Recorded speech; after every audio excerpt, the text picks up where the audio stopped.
Looks like everything's working. Hello everyone, my name is Xanmoas, and today we're going to be playing Genshin Impact.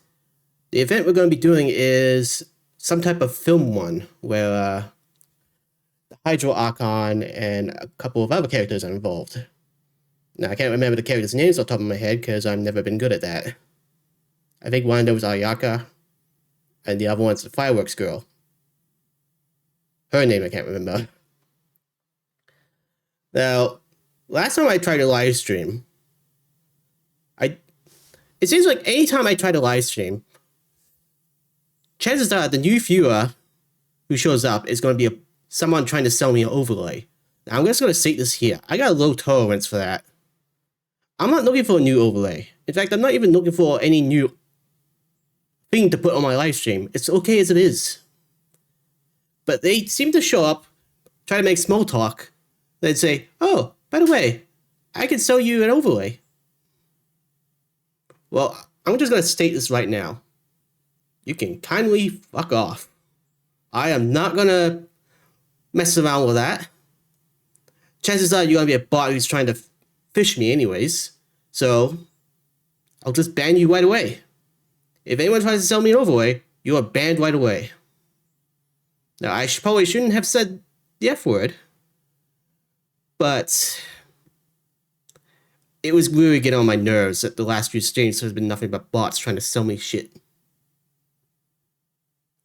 Anyways, let's get started.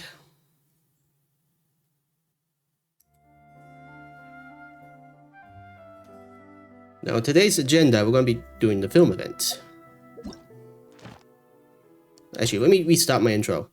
Hello, my name is Xanmoas, and today we're going to be playing Genshin Impact.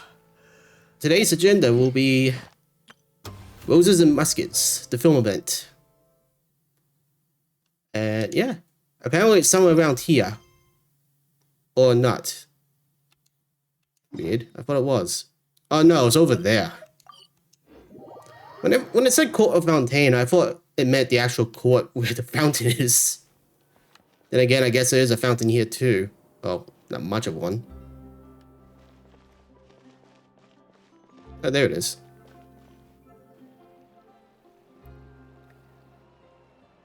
Seriously? But, Mr. Morris, I don't understand, sir. How can you only be telling me this now?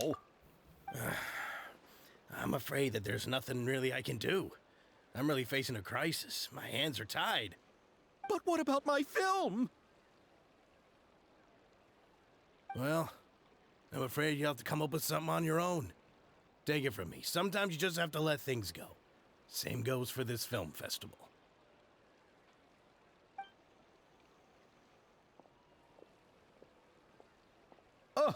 Oh.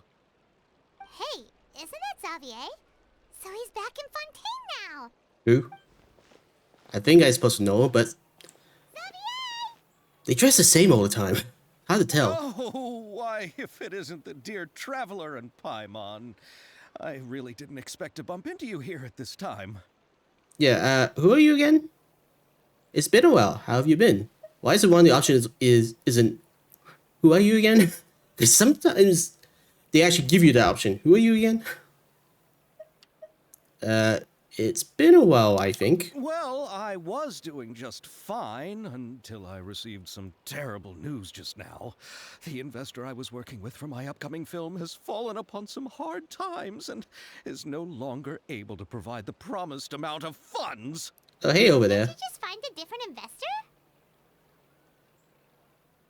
Unfortunately, that's not how it works. We had signed an agreement specific to the Fontanalia Film Festival, stipulating that I cannot work with any other investors until the festival is finished.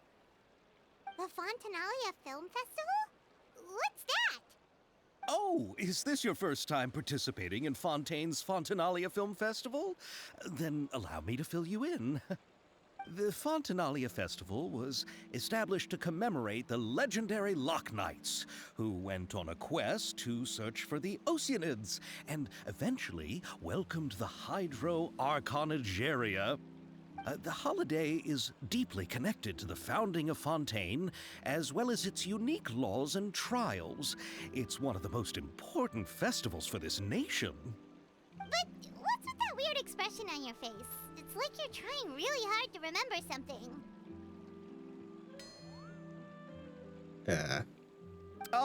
I was just trying to recall the exact description from the books, in order to avoid any unnecessary arguments over semantics. I usually try to recite things straight from the source. Well, either way, Paimon thinks she gets it now. It's just like the Windbloom Festival in Mondstadt, and the Lantern Rite in Lille. Yes, those are festivals of a similar variety. Who doesn't like a good festival? And just like those of other nations, Fontaine will hold a plethora of events around this time each year. To commemorate the Lock Nights, people will imitate them by putting on special costumes, raising golden cups, and going door to door asking for pure water. Pure But water. a few years ago, Lady Farina started to find the whole idea a little drab, and so decided to change the part about pure water to sweets. Really doesn't surprise Paimon at all. No, it does not. The whole thing seems more akin to a carnival now, and it's quite popular among the kids. Every year, you can hear a bunch of them saying, "Trial or treat." Okay, that's not healthy. That sounds pretty fun. But how does that connect back to the film festival you mentioned? Ah, yes, it appears I've strayed off topic. I just got too excited after seeing you. Let me get back to the point. The Fontanalia Film Festival is an event proposed by the Fontaine Film Association this year. Now that film technology has matured as a medium, it's the perfect time to introduce more people to the art form.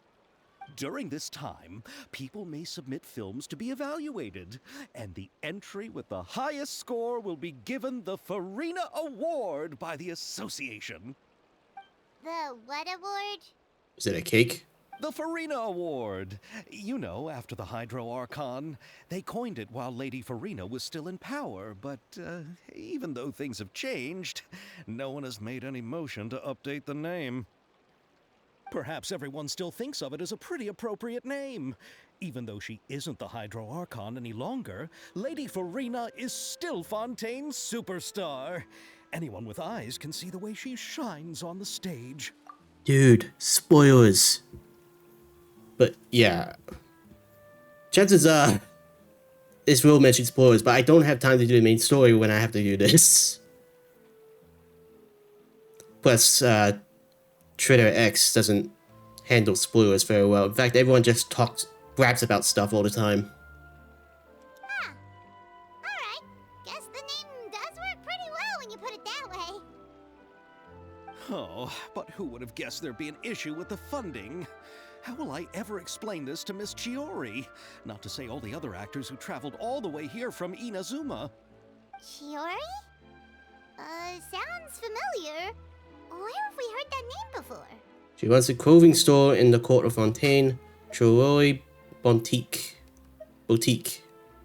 Yes, that's her.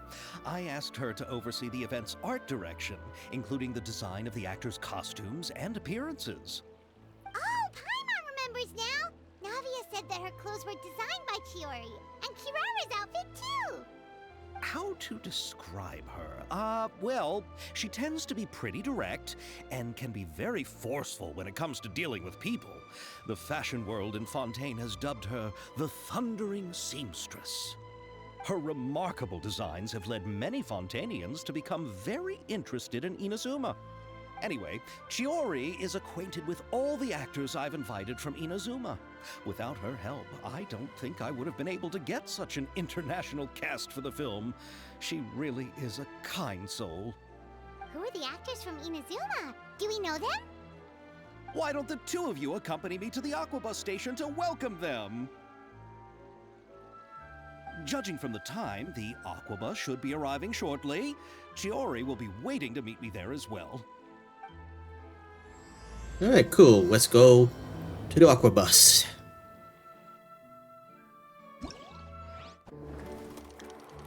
Okay.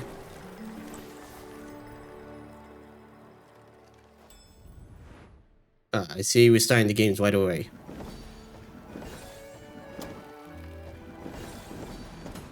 Me as well. They're all here anyways.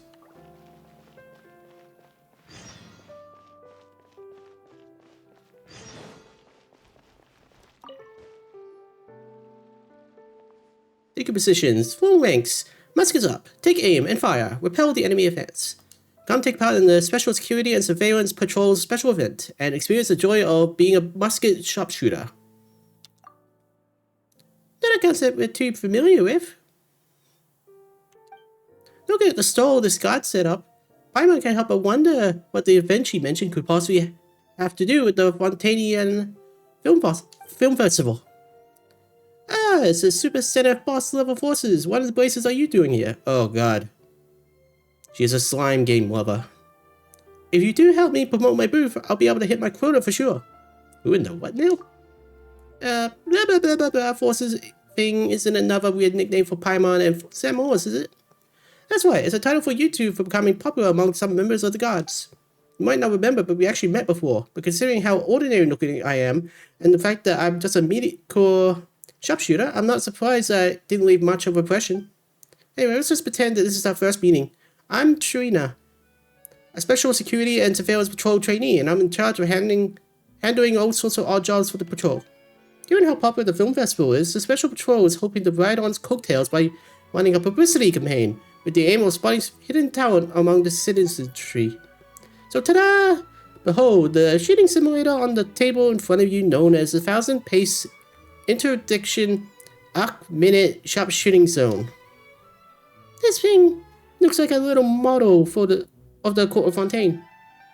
Aha, but it's not just the Court of Fontaine. This sand table will allow you to change the area, so if you can switch to wilderness scenery if you want. Much less spectacular than the Court of Fontaine, though. Combined with a special pair of optical goggles that the Fontaine Research Institute developed for us, it lets you simulate taking out enemies from up high. Just like a real Special Patrol sharpshooter. Basically, it's a game where you simulate using a musket to aim and fire at targets, right? But the name is so hard to wrap around your head around. What in interdiction and arc-minute supposed to mean? I came up with the event name based on the famous line that Captain Chivalrous once exhorted us with, which accurately expresses our lofty aspirations. An outstanding musket sharpshooter must always strive for pinpoint accuracy, and at a distance of 1000 pace, your shot grouping should be less than an arc-minute. In reality, though, based on the current processing precision of mass-produced muskets and the eyesight of the sharpshooters, achieving a disposition of less than a single arc-minute when firing from any further than 100 paces away, let alone 1000, is wishful thinking, to put it mildly. Can we just get to the game now? But if we're talking about Captain Chivalrous, I wouldn't put it past her. Well, slow down in a second, you're making Paimon dizzy. All we need to do is have fun. Super Center boss level force is right. Sometimes it's not worth overthinking things, just give it a go. When I first joined the patrol, Captain Chivalrous told me that too. Anyway, please take these goggles, and when you're ready, you can start playing with the simulator on the table. But after so much talking, why don't we try it out? Paimon was curious on what it felt like to fire a musket anyways. Looks like it might be fun. Oh yeah, I'm sure the recoil will send you flying.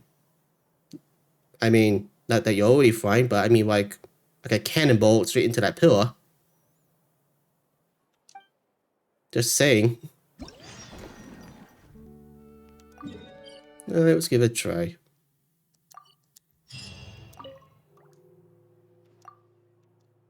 No problem, this game doesn't use up any real ammunition, and the target don't require maintenance, so you can play as many rounds as you like.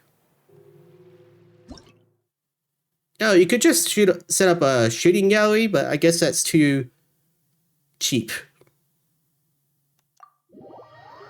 Like, defeat all opponents. Do it under 10 minutes, I think it said. Limited number of ammo. Okay.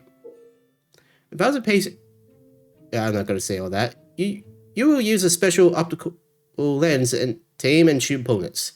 Press the aim button to start aiming. Aim at your target and press shoot to fire all fire bullets into the target or the lens aimed at. Defeat all opponents to complete the challenge. Okay.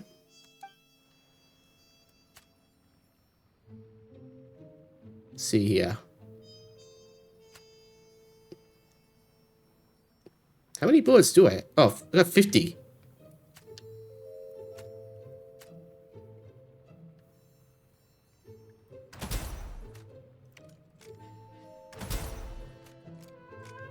That's some hiding spot you got there.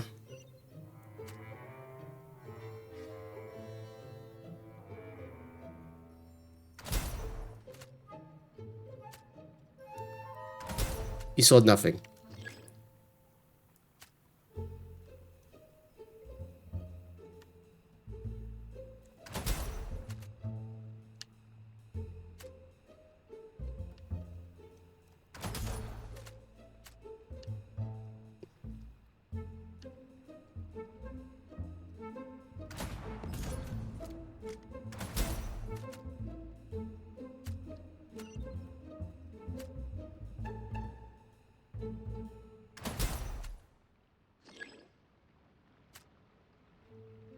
Perfect.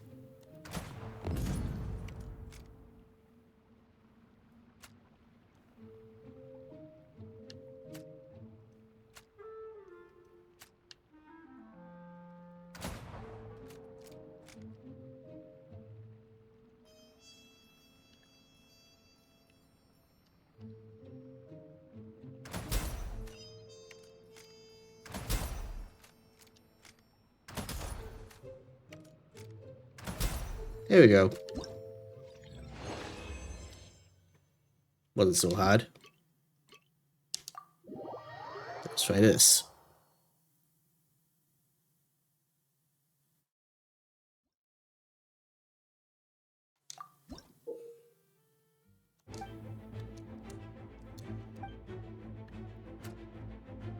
Is that the target?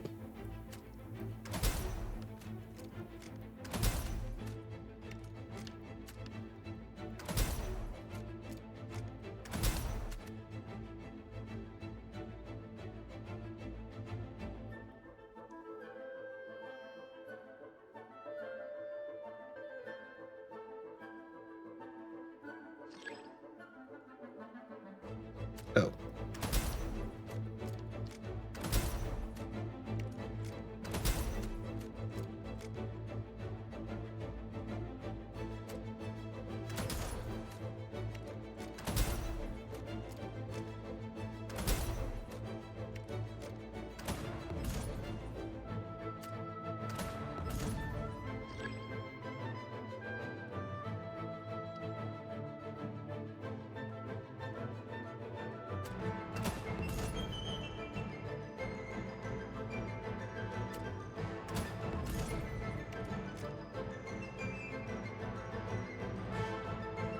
That wasn't too bad.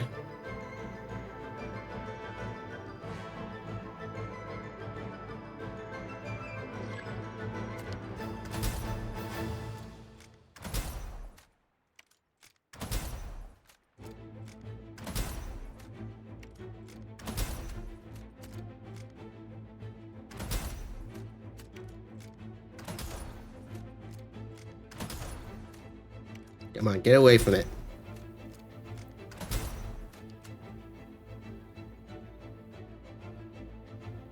It's actually a bit fun. Reminds me of those old Newground games.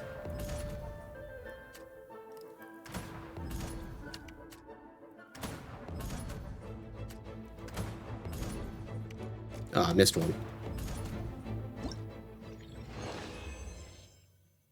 Easy. The opponents. Okay.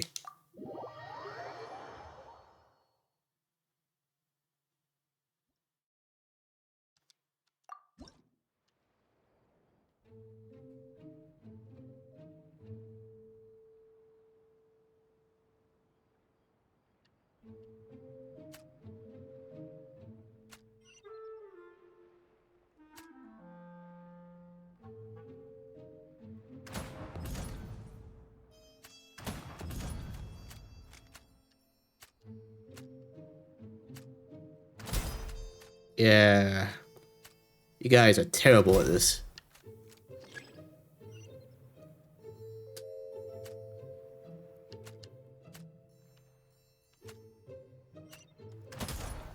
Damn it. There we go.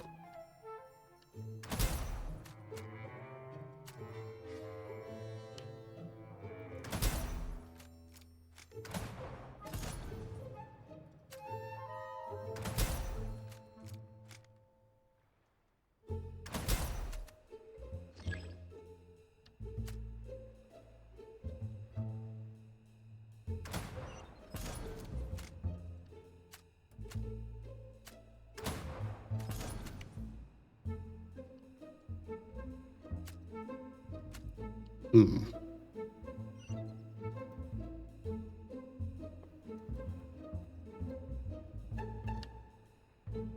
Wow, that one was so close to falling over.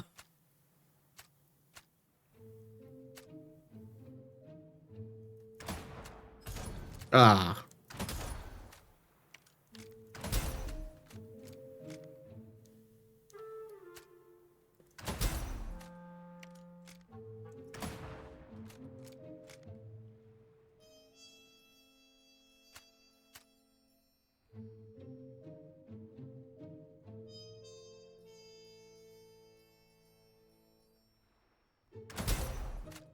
Dumbass.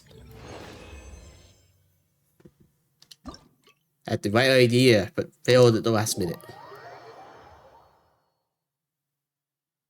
So it's gonna be another protected target.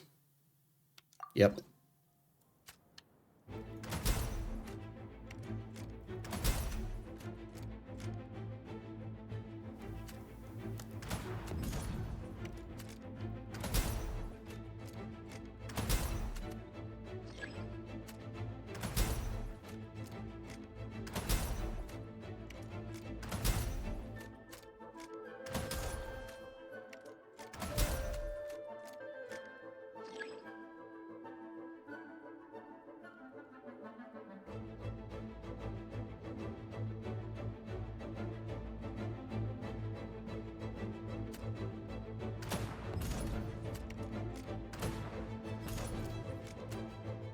Who's one? Oh, you're still alive. How are you still alive?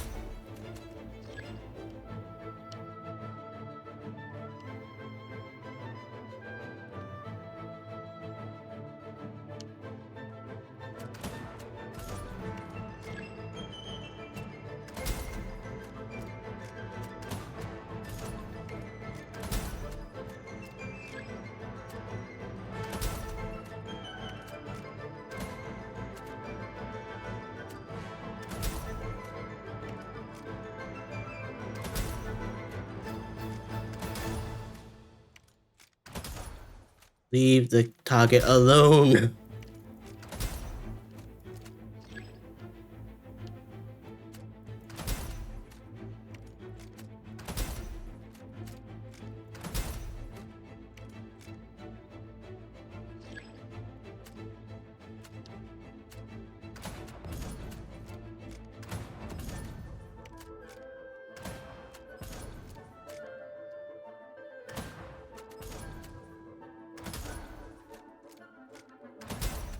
There we go. Cool. All objectives done. Select the stage. Challenge rewards.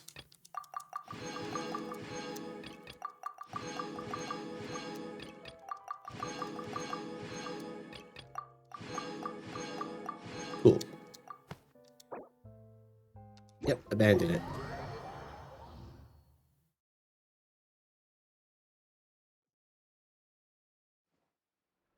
Alright, so what's the next game?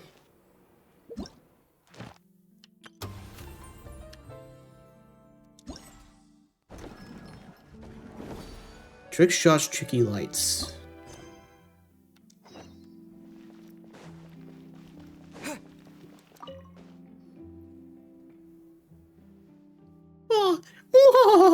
My two radiant guests, you're finally here. Oh god, how did I make that voice? You must be the legendary adventurers of Tevet and rising superstars, Xanmoas and Paimon. Do you need our help, lady? Not just prone to exaggeration, but also use our strange adjectives. Paimon feels like everyone we miss who comes straight out of with such flattery ends up asking us to do something for them. Oh, then what do you want? Oh, no, I don't want anything from you. I simply wanted to put forward a win-win proposal. Join forces with me, Fontaine's most talented experimental film director, Melise, or Milise, or something like that, to become the next big star of this big screen. Once you've made it, money connections is all yours. Wherever you go in Tibet, no one will dare stand in your way, and you'll find yourself walking down an endless red carpet, rolled out just for you. Okay, hang on. I'm gonna need vote for this.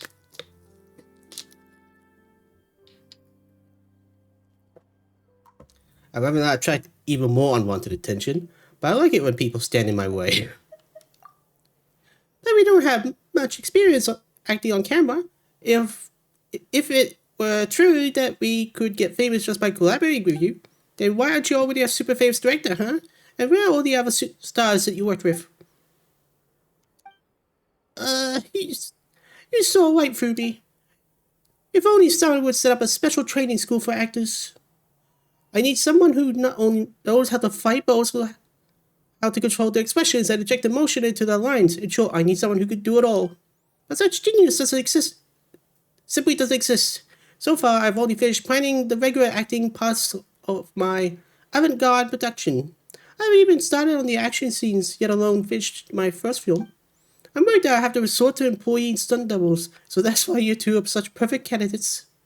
Does stunt doubles mean what I think it means? You want to just shoot the fighting scenes? Oh, come on. There's always a fighting trial in every event.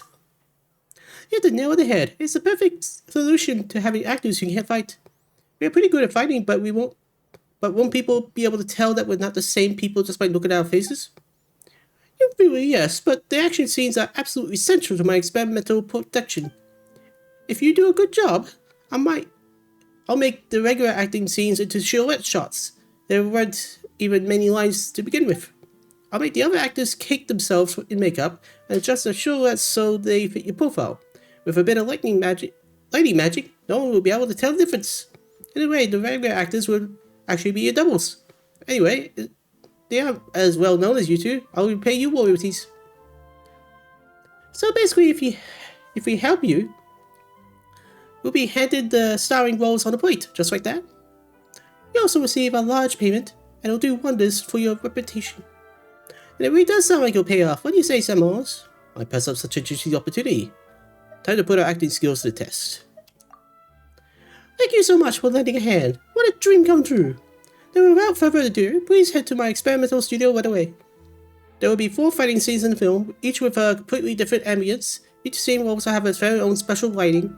When the special lighting comes on, the action will intensify in line with the corresponding place in the script. With your experience, I'm sure you get a hang of it in no time. Once all the remaining scenes of the film, we'll finally be able to wrap this thing up. Ugh. Okay, so it's over there. What about the other ones?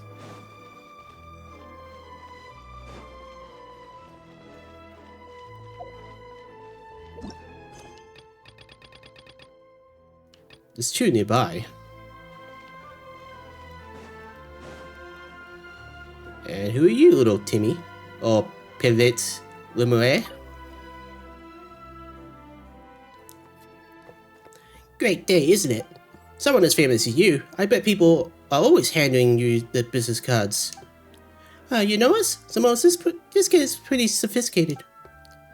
Holding on another in contempt, maybe on account of the lack of years, is a mistake only the most ignorant would make. I suspect the 2 of you are not quite so shallow as that. I didn't intend to flatter myself, but my elder brother and I are famous local film directors. I'm of course be Mr. Petit Lemuel.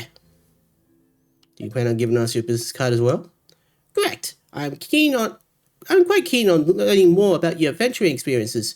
In my industry, extraordinary stories are always in demand. As you appear not to be well acquainted with me, allow me to introduce myself. My elder brother and I have been working together to produce films for quite some time, and have already had quite a few blockbuster successes. Perhaps you've seen employees leaving the factory? Nope. Oh, that's okay. How about the arrival of the Aquabus? Haven't seen it either. I see.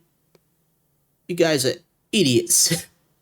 That is nothing too remarkable. The road to fame in Sodom, upon which we two brothers trend, is yet long, and we will certainly make more popular films in the future. Film production, constructing and planning narratives, the performances of actors, the cooperation between cameraman and director, and post-production processing, all of it is truly fascinating processes. And among all these, I believe that the process of filming itself is the most technically demanding. What you choose to focus on while filming decides on the information that will be conveyed to the audience, the atmosphere they reveal.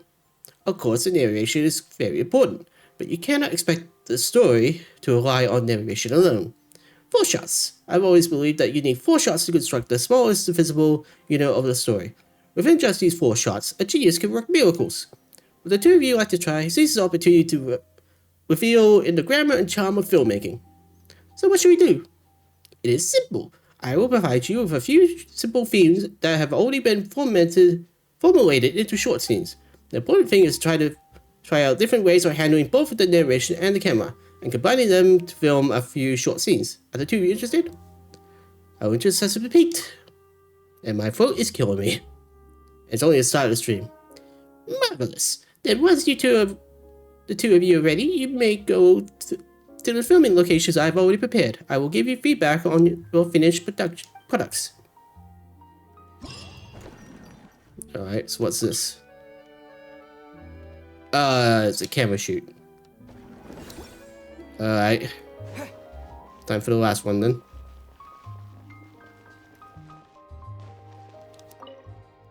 Oh, wait.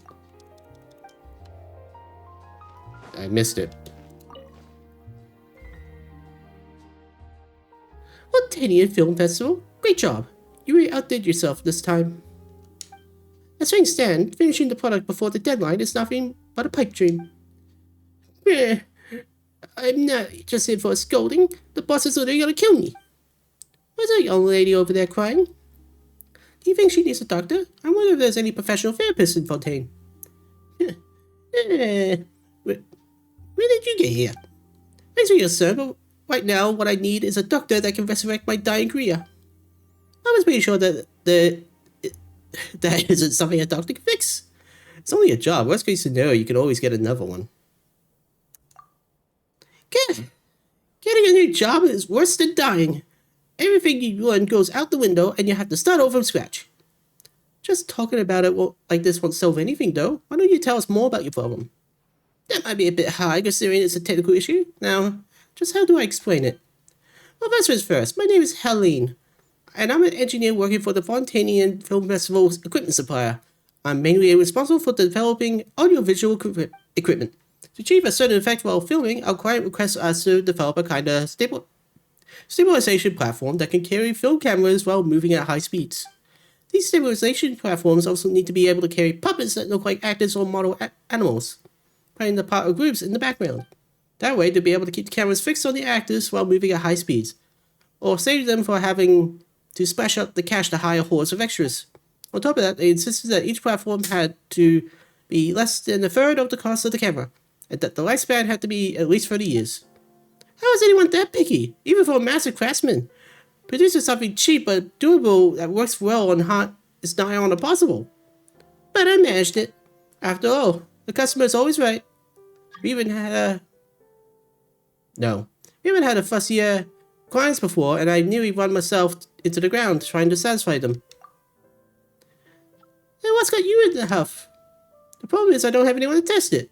I created the product, but unless I can get it tested, the project cannot be considered complete.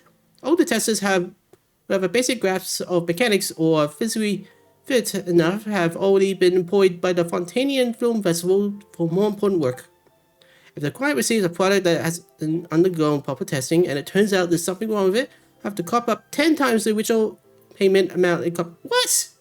Compensation. All I can do is hang around trying to sell products while I'm looking for some outside assistance. Even if it means I end up losing money on this contract in the end, so be it. After all, it was my boss that signed the agreement with the client.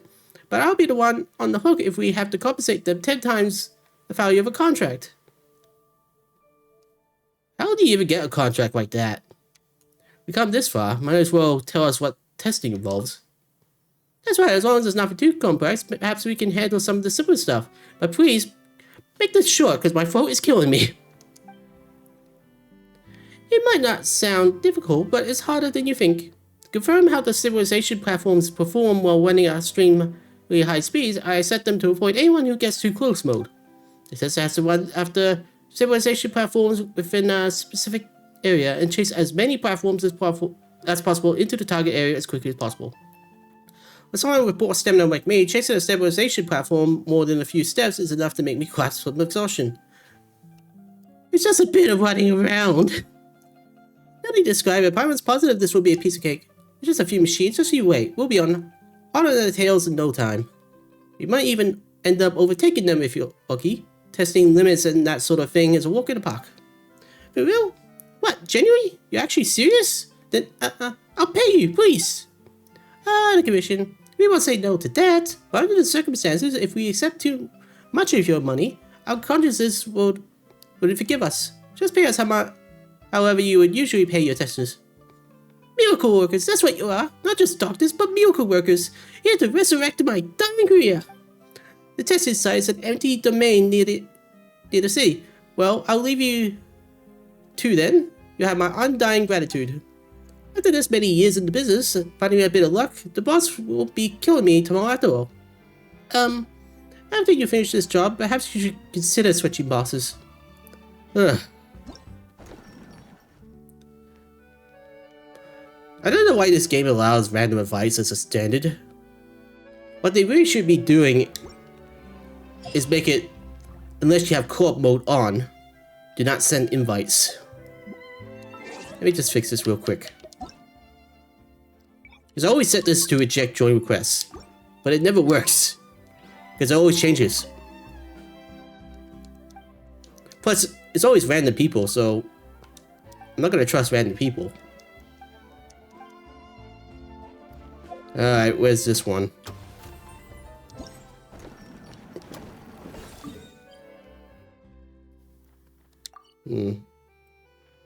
Okay.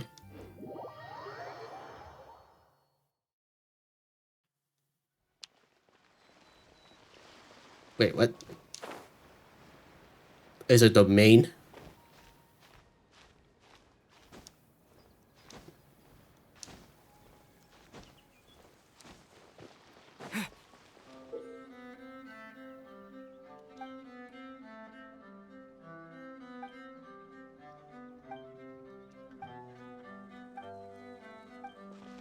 Okay.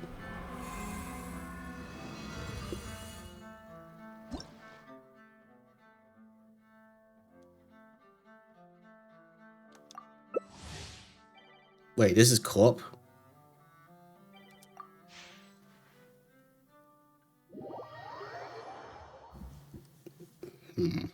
Not really a fan of co-op, but whatever. Target is a yellow zone.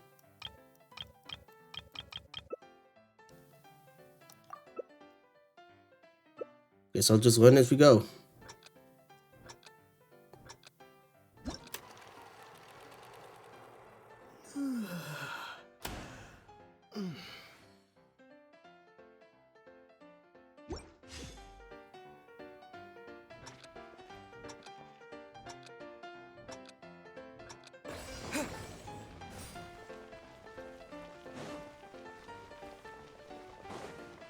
Ah, this is just glorified soccer, I guess.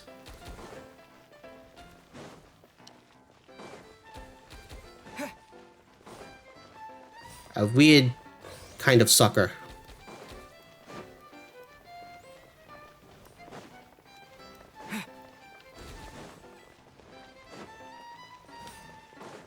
I'm not gonna lie, this is awful. This is actually awful. You gotta run behind them. And they don't want to run behind.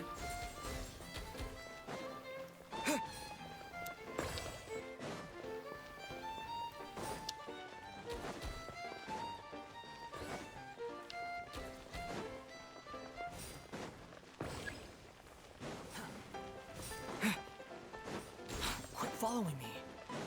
No. In fact, why is there two wonders here? Quit following me.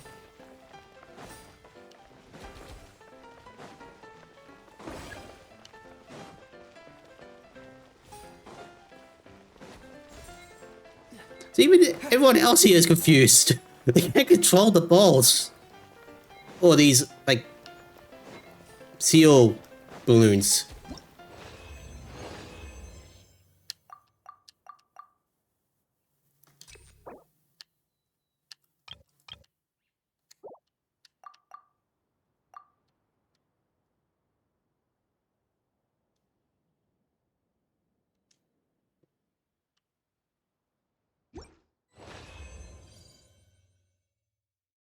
So it sounds like for that event, you have to run all the way around, then go forward. That's only the real way to do it. Because going towards them is just going to make them run away. Did I at least get anything for that?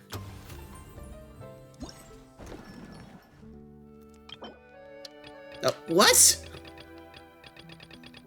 I'm doing this off screen. I'm not doing this on live stream. That's just silly. Alright, let's do this one next. Underwater, huh?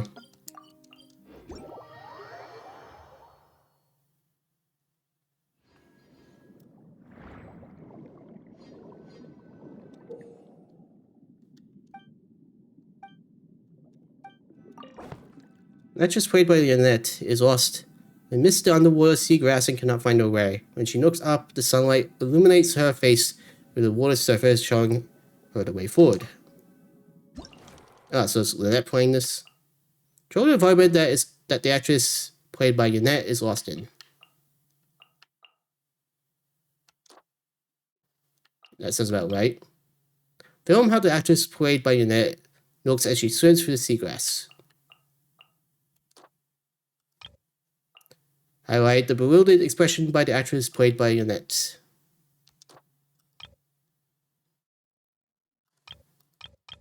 Oh.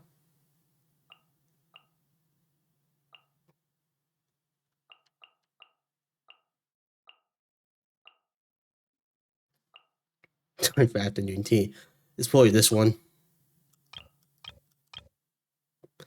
The actress played by Lynette sees the sunlight shining through the water. I know, follow the sun's rays. After enjoying the refreshments, it should be time to go prepare for the performance this evening. Okay, let's just go home.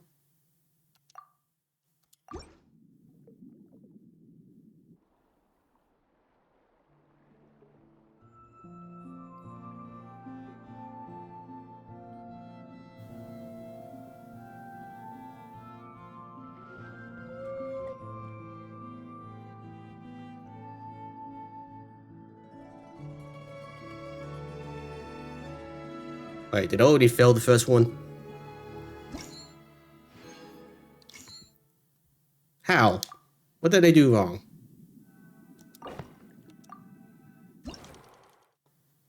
It's only worth 10 points? You said swimming through the seagrass. That doesn't look like seagrass to me. Oh well, let's try this.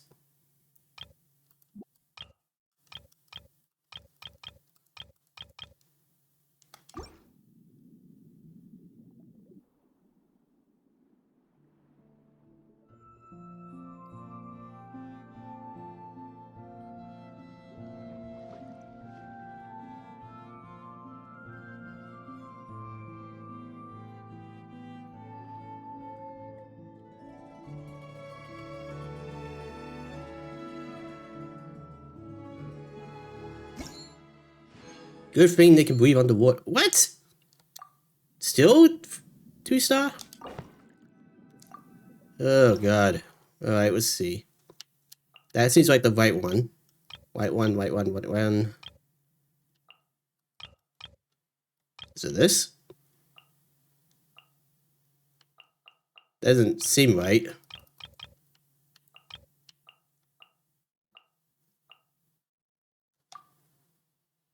Oh, lost underwater.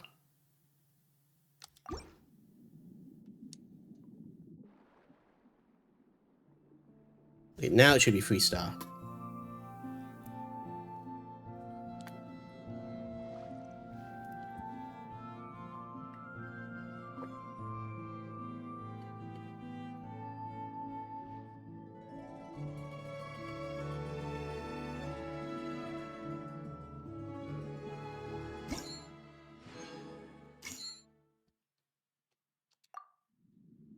So what's her movie? The Little Catfish? Okay, that sounded a bit mean.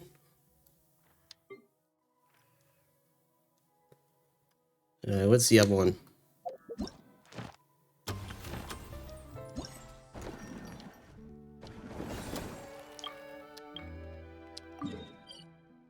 Over there.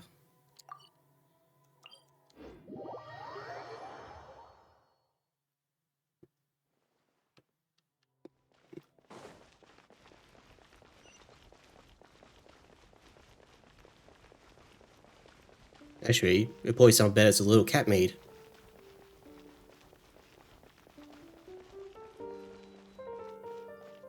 Or Neku maid.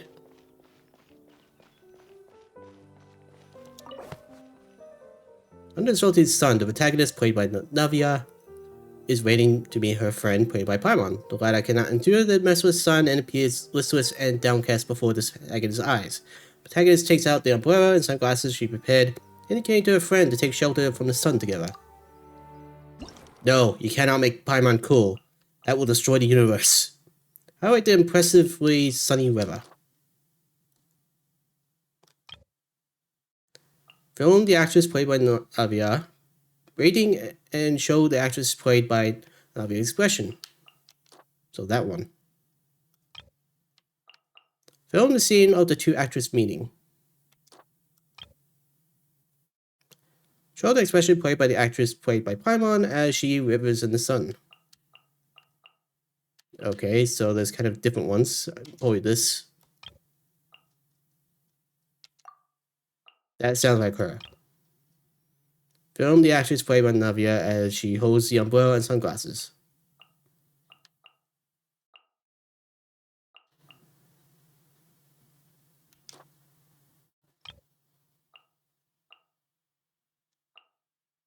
Let's try this.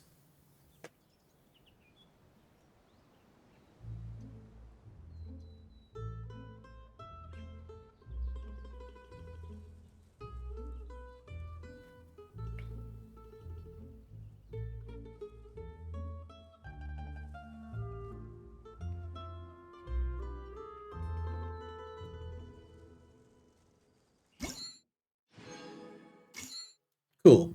First try. Now for the other one. Oops.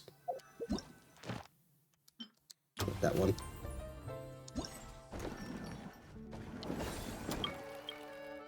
Transaction, a film in the moments. So both of these are in Fontaine.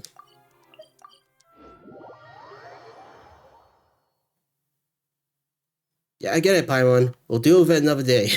I don't need you reminded every time I go to the coffee shop to work part-time. Is it inside?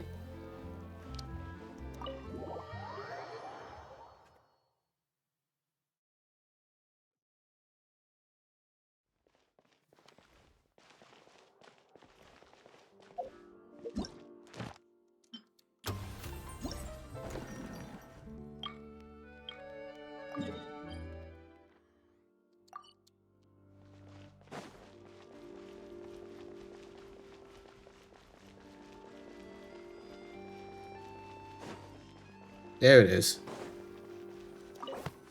A Paris merchant arriving in Fontaine, played by Yomiya, and a client, played by Riquetti, have arranged to meet at Hotel de Bourg to discuss a sale. After carefully checking the samples, the client acknowledges the quality of the fireworks and the deal is struck. Okay. Film the customer, played by Riquetti, sizing up the samples on the table. Sounds like this one. Film the customer, played by Riquetti, bartering with the mysterious merchant. This one.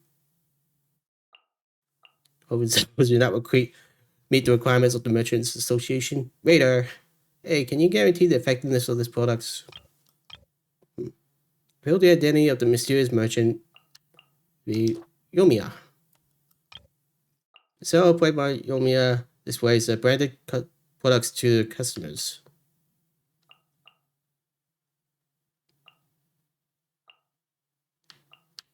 I think this one is the right one.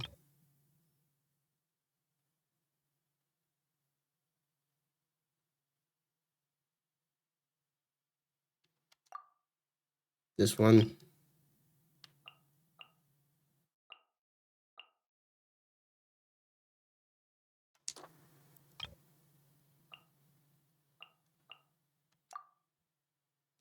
Okay, let's try.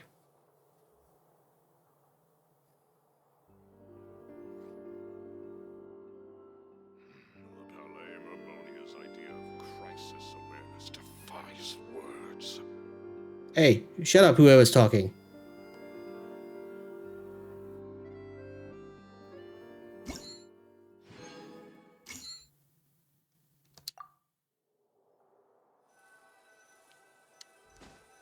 Now for the last one, which is this one.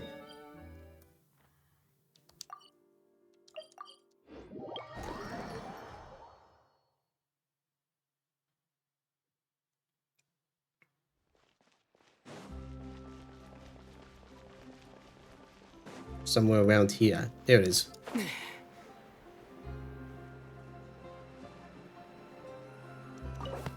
At the corner of the lane in the Court of Fontaine, an actress played by Charlotte has set up a camera and is adjusting it to find the perfect angle to capture photos that show off the gorgeous scenery of the city at a glance. After mentally comparing a few different angles, she makes her decision. Set the environment and the characters who will perform. This one.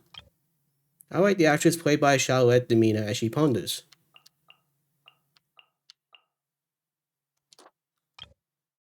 Oh, wait.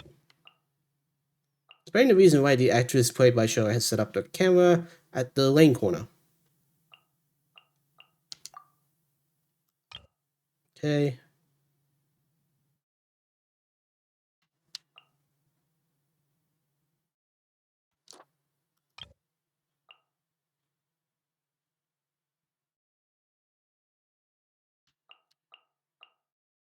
Told how the actress played by Charlotte ponders her pictures, contents while capturing the scenery of the court of Fontaine in the frame.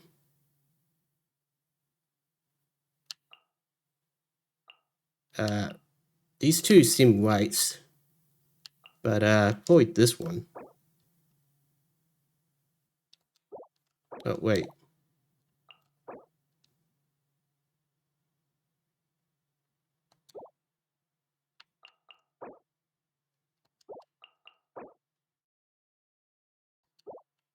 Boy, this one.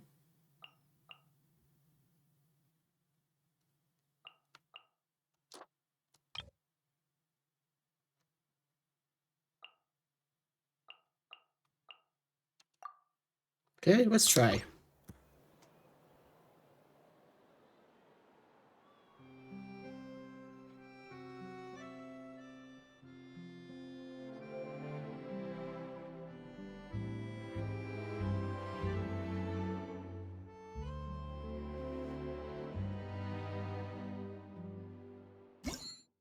Cool. And that's done.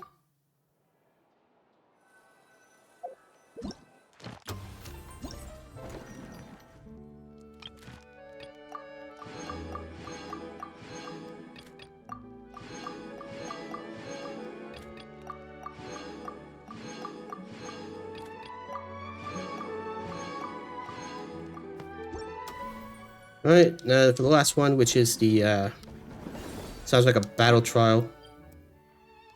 Down there, okay.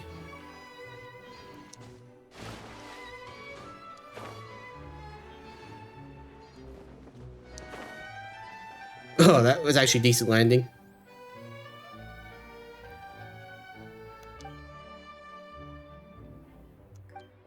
You always get trial characters? I do.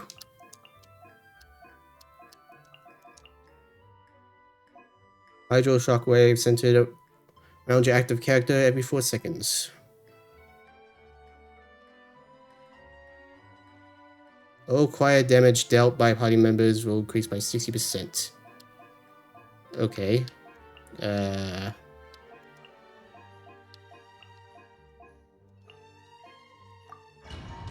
Go for a cryo team, I guess?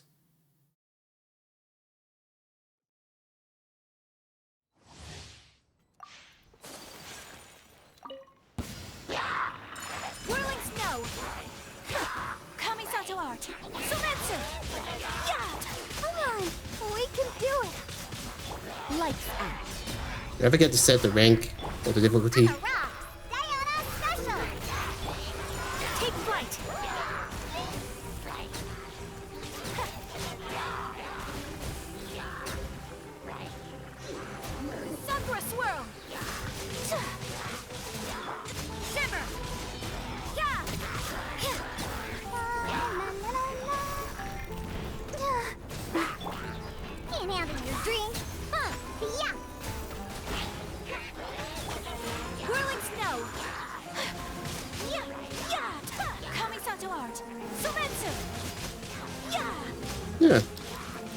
I'm gonna hear vocals in this. Lights out. Judgment. Ready, steady, go! Diana Special! Let the show begin. Sakura swirl.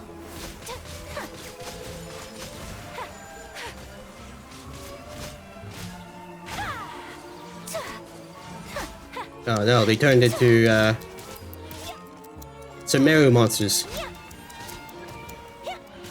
Whose names I can't really remember right now. My apologies. Shiver. La, la, la, la, la. Embrace the ice. Take flight. Yeah. Look at you, Boozer! Whirling snow. Yeah, yeah.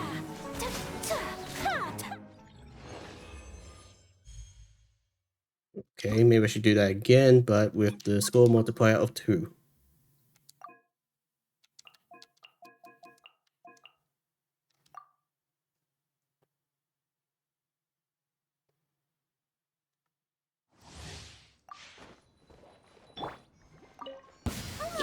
We can do it!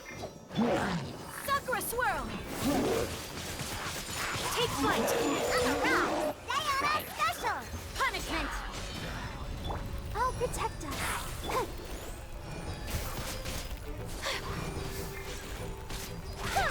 My apologies.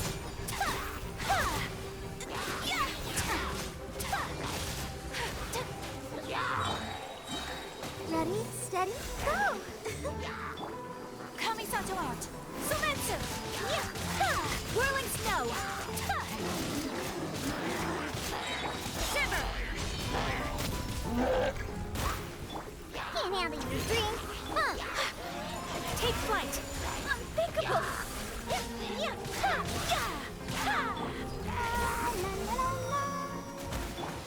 Embrace the ice.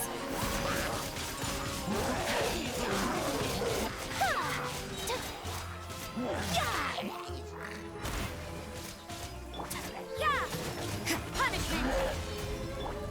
Diana Special! Yeah! Ready, steady, go! Oh, so much for double points. This doesn't feel like double points.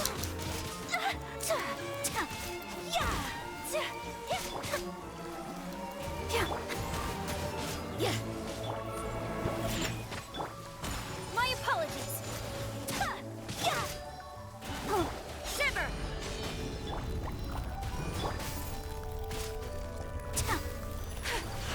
Whirling snow. Kamisato art. Sumetsu.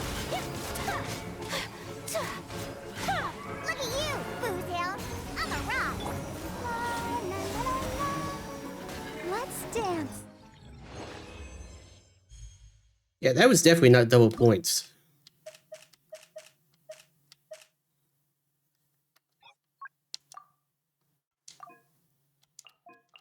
That's probably because I'm not using the best characters. Let's try this.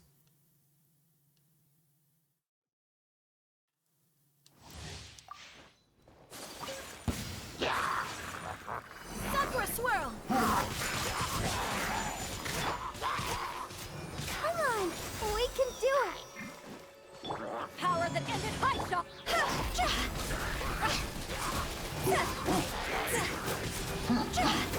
Time to go. My apologies. Kamisato art. Sumetsu. La, la, la, la, la.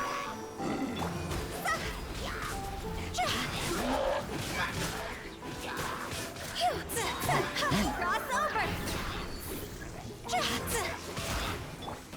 Take flight. Sakura swirl. So rude. Let the show begin. Ready, steady, go!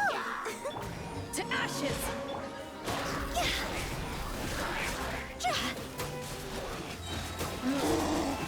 Time to go.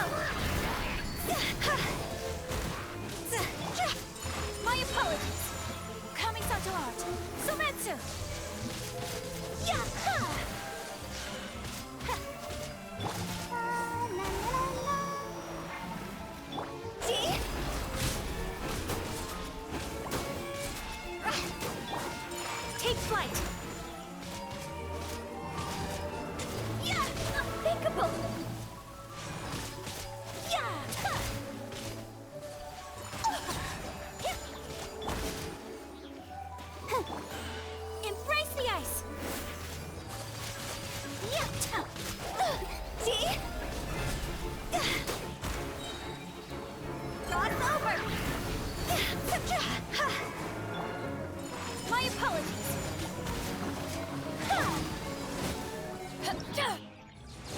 Any better? Damn it. I'm just gonna deal with silver. I'm gonna try gold from gold because I can never win these things at gold because most of the time this buffs are not suitable for what characters I have. That oh my gear sucks, but either way, it's just not doable.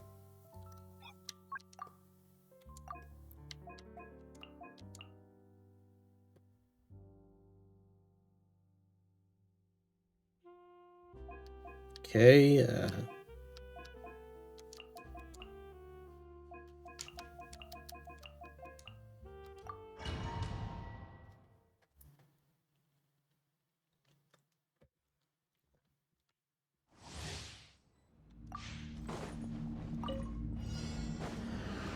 Here comes the fireworks! Time for a light show!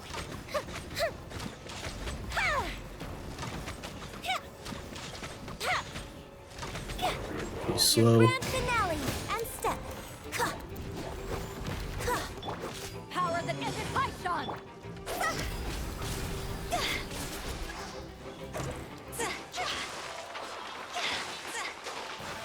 Time to go!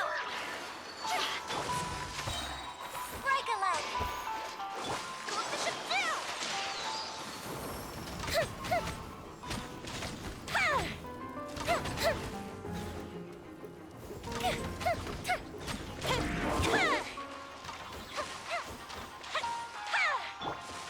And leap. Your grand finale. Fuse is lit.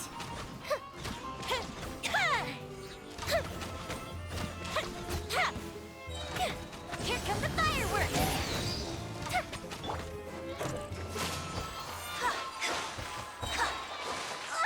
Strike is one.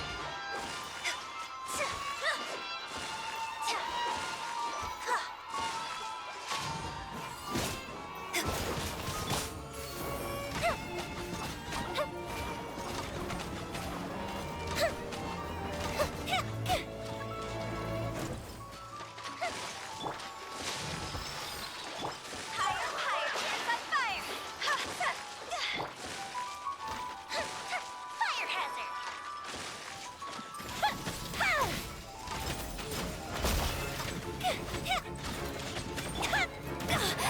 Oh, break a leg. And leap.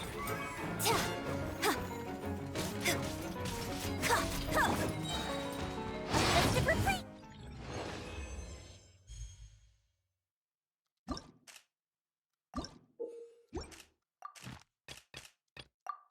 I only really need the Primo gems anyhow.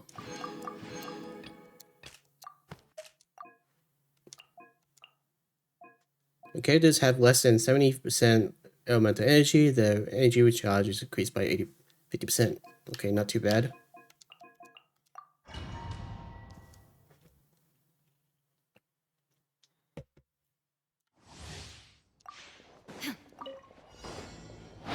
Shine down!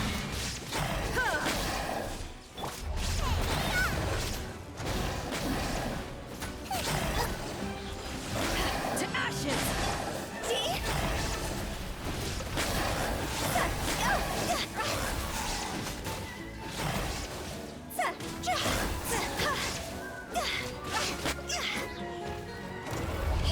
Time to go! Inazuma shines eternal! There is no escape!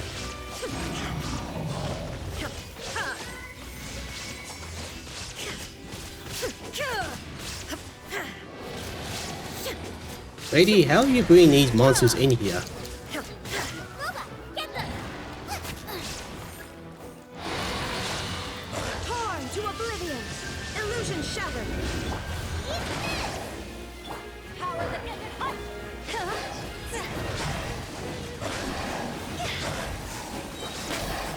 Higher, higher, hands on fire.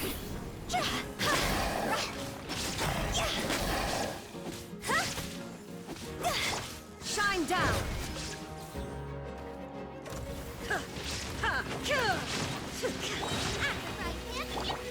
Now you shall perish!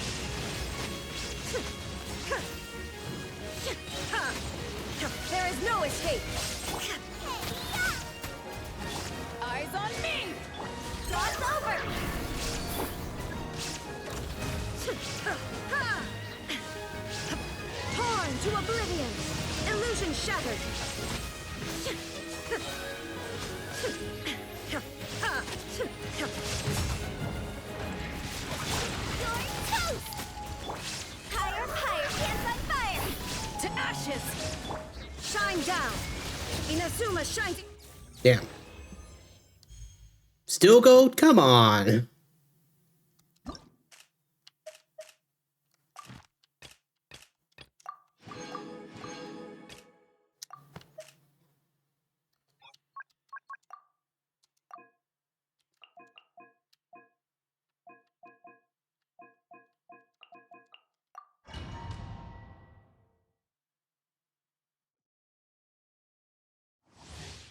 Yeah, first time using Navi in a real battle. Watch out! Hey there! Fire! Well, with Everyone on me! eyes on me! Time to go! Ha! Ja! Phew! Ha! Ha! Ja! Fire! Well, with rocks. Well, I must admit she is fun to play. Rally! To ashes! Cross over! Go! Fire! Well, with rocks. Coming at you! Everyone on me! All in! Eyes on me! Time to go! See?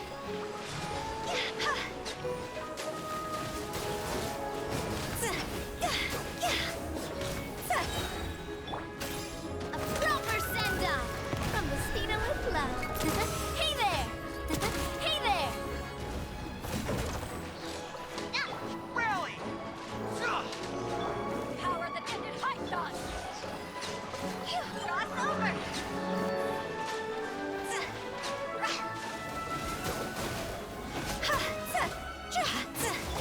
Attack! That's the way coming at ya! Press the advantage! Advance! Time to go! To ashes! Fire! Yeah, this one I'm getting gold for sure.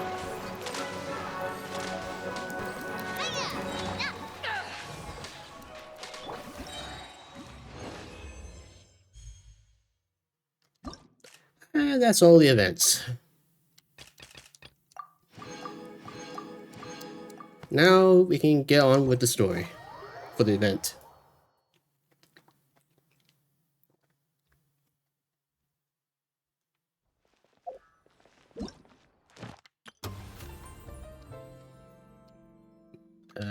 Let's check the shop.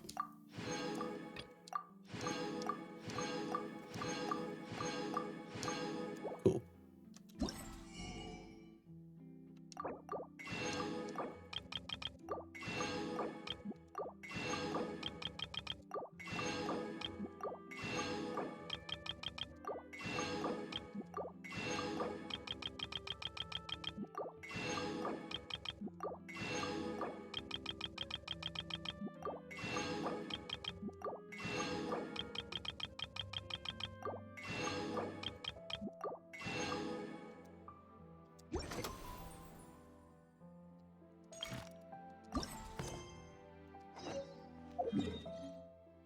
So I have to go to Aquabus, or I have to go here then.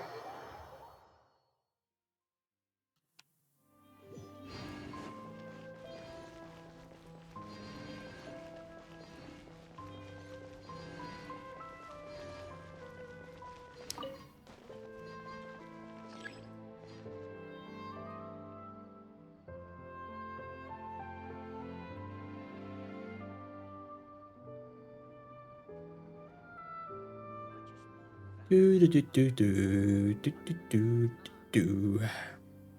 Here we go. I think from the looks of it, it's going to be on the second floor.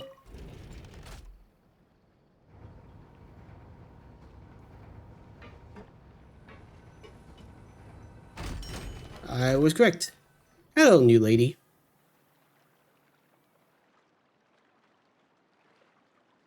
How do you stand on those? Feels very impossible. Miss Chiori? Your talk with the investor sure went fast. The Aquabus hasn't even arrived yet. Oh?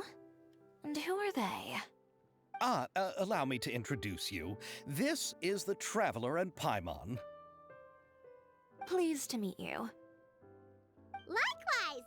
We've heard the owner of Chioriya Boutique is a skilled seamstress, so it's a real pleasure to finally meet you in person. The way Navia's wardrobe comes together is really exceptional. The concept behind Kiara's outfit is pretty original. Why, thank you. I strove to create an outfit that matched her high social station as the demoiselle. So tell me, what happened? I can tell the conversation didn't go quite as expected. Well, it's like this.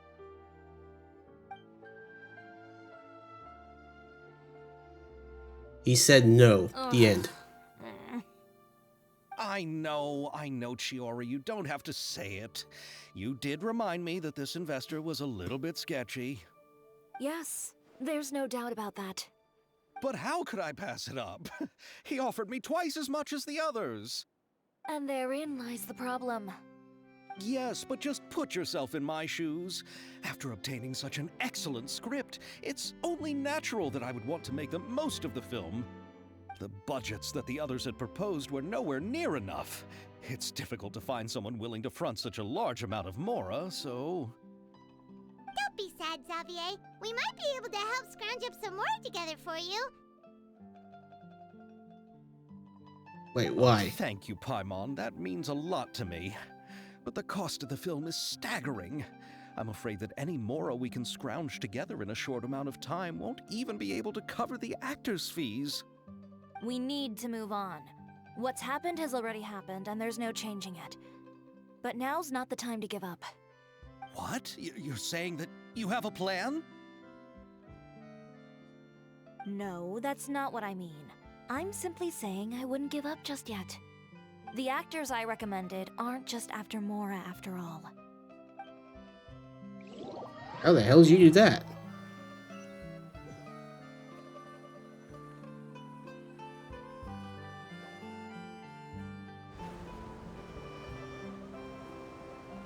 Hello, like Iyaka, Iomi. Then where do you live? We Malazines live in Mercy Village. The only way to enter is from underwater. And the brother I don't know. Oh, you must be His pretty name. tired after work every day, right? I mean, you have to swim all that way just to go home. You're so thoughtful. But some Malazines choose to live in the Court of Fontaine because it's so much more convenient. This is our stop. Ayato, that's his Oh, name. we've arrived, but I haven't even finished chatting with Aval yet. I also enjoyed Aval's introductions to Fontaine along the way. Everything you described was so clear and detailed that we can't help but want to hear more. Thank you so much. I'm usually working here on this aqua bus, so I hope I'll have the chance to see you again. There are still many more places I'd like to introduce to you.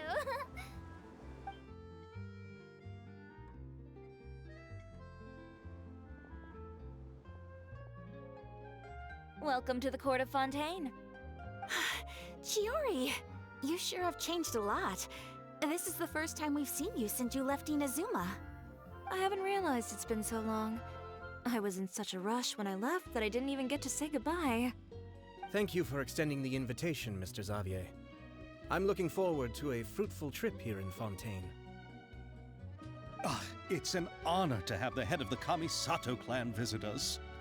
So they're who you meant when you said you had actors coming from Inazuma? Oh? It's the Traveler and Paimon.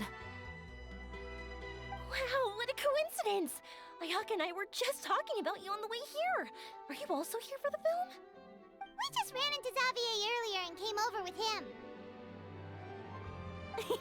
But I'm not an actress. Sir Kamisato and Lady Ayaka are the real actors here. I'm just tagging along with Ayaka to have a good time together. I thought I would always get the lead role. About that, I mean, how was I supposed to contact you when I was making preparations for the film? I figured you were probably busy, and I didn't want to disturb you. So I could only keep you in the back of my mind while I sought other actors to play the lead roles in the film. I had been thinking about a surprise reunion with you during our trip here, but you still managed to surprise me first. Oh, so you all know each other already! My, what a coincidence! What are the chances everyone could be brought together here like this? Why don't we go to Hotel de Boer and catch up over a meal? I've already made a reservation. Huh? Did you reserve 2 spots for us too? Really not. Yes, of course, of course. I'll be sure to tell the boss to serve a few more delicious dishes just to make sure there'll be enough food. Very well. Then please, kindly lead the way, Mr. Xavier. When did you have time to do that?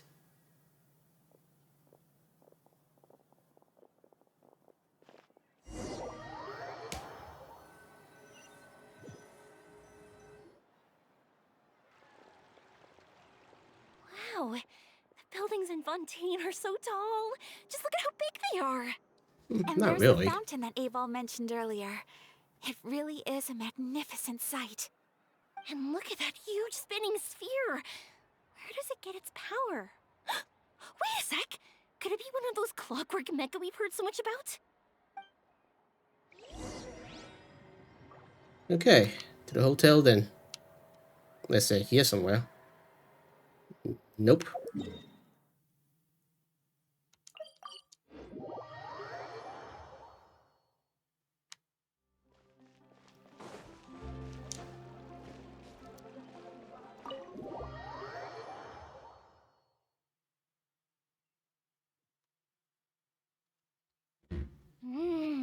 So this is what food from Fontaine is like. It sure is different from what we have in Inazuma. How should I describe it? It seems like you have to go through a lot more steps to make them. And the flavor has many layers too. Ah, yes. When I first went to Inazuma, I actually thought the food there tasted a little too bland. It took some time for me to get used to it. Let's get back to the purpose of this trip for a moment, shall we? How have preparations for the film been coming along, Mr. Xavier? We're broke. Well, I've already assembled most of the film crew. A lighting specialist, a prop manager, and a costume designer. I've also bought the copyrights from the novel's author. Oh, it's called The Two Musketeers, right? I read the script you sent me on the way here. The story is pretty good. Originally, I was planning to start filming as soon as Sir Kamisato and Lady Ayaka arrived in Fontaine, but I'm afraid I've run into a bit of a problem. Oh? What is it? We're broke. It has to do with the film's investor, Mr. Morris. He suddenly informed me this morning that he's encountered some financial trouble and will be unable to release to me the amount of funding agreed upon. It's said that Fontaine's legal system is well developed. If he has violated the contract, then can't you simply take him to court over the matter? Well, I'm still more concerned about filming. Even if I were to take him to court, I'm afraid it would take months before the case could even be heard. Then, is there a way we could raise funds ourselves to solve the problem? I've considered that option too, but unfortunately, it's difficult to gather such a large amount of mora on such short notice. Besides, we have to consider the film festival's submission deadline. Mr. Xavier, if Ayaka and I were willing to perform for free, would that resolve the problem you are currently facing? What? No, out of the question. To have you come all this way just to act for free? Oh, no, that won't do. There's no need to worry, Mr. Xavier. My brother and I had actually intended to work for free after receiving your invitation. Inazuma has only recently reopened its borders, and needs to strengthen its relations and cultural ties with other nations. We didn't have many collaboration projects with Fontaine in the past, so we hoped this trip would serve as a good start for the future. Indeed. You could say that's the real reason why the Yashiro Commission agreed to come to Fontaine. I understand, but Having you two act for free just doesn't seem right. Only pay them royalties. Not at all. While we're officially here to conduct a cultural survey of sorts, we must express our sincerity if we want to establish formal cultural ties with your nation. This film will serve as proof of friendly cooperation and cultural exchange between Inazuma and Fontaine. It's my hope that the film can be finished and released as smoothly as possible. If you still don't feel comfortable with this arrangement, I would also be more than happy to be introduced to some other renowned individuals in Fontaine's literary and artistic circles. All right, I'll do as you say. Thank you so much. I'll make sure to cobble together enough mora now, even if it means selling my house, my camera, and every single family heirloom. And my children. Because that sounds like something that would happen in fantasy world. Come on now, no need to go that far. I'll also help you out as a brand sponsor. We can help out too. Just say that you got our contribution from some personal friends. Me too. Even though I didn't bring much more to spend on this trip, it's still better than nothing. You are too kind, all of you. I really don't know how to... In fact, put her as special effects. Alright, enough about that. Now that we have Xavier's savings, my support, and 2 leads who are willing to act for free, I think we will be able to make this happen. So, instead of Mora, you'll help with filming and production. Oh, but how can we help with that? We don't know much about making a film. Alright, pull yourself together, Xavier. Tell us if there are still any open positions left among the crew. All right. Let me think. We still need a camera operator, a clapper loader, and someone to manage logistics. I originally wanted to personally serve as director, but I've been too busy working as the producer. So the positions of director and director's assistant will also need to be filled. Oh, that's cool, Who yes. knows what the director and the logistics support person do, but what's a clapper loader? The clapper loader is responsible for using the clapper board to record and organize the information of each shot when the camera operator begins shooting. The work requires both patience and careful attention to detail. A clapper board? Oh, you mean the thing they hold that goes clap whenever they start filming? Yes, that's right. Are you interested in that job? For sure! Paimon's always wanted to try that. Alright, then you'll be our clapper loader. I can find someone from the store to help with logistics. What do you think, Xavier? Fine by me. As for our camera operator, I was thinking of letting the Traveler take the role. Oh, he's great when it comes to using a camera. Paimon can't even count how many things we've taken photos of during our journey. Yes, that's also what I was thinking. I noticed the Traveler had an eye for photography and composition when we worked together previously. I'm sure that's due to the traveler's journey across Teyvat and all the places they've seen. After so many adventures, using a camera must be second nature by now. What do you say, Traveler? Are you interested in the job? As long as I'll be able to help.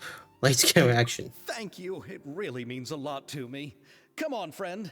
Let me give you a big warm hug. No. So all that's left for us to find is a director and an assistant.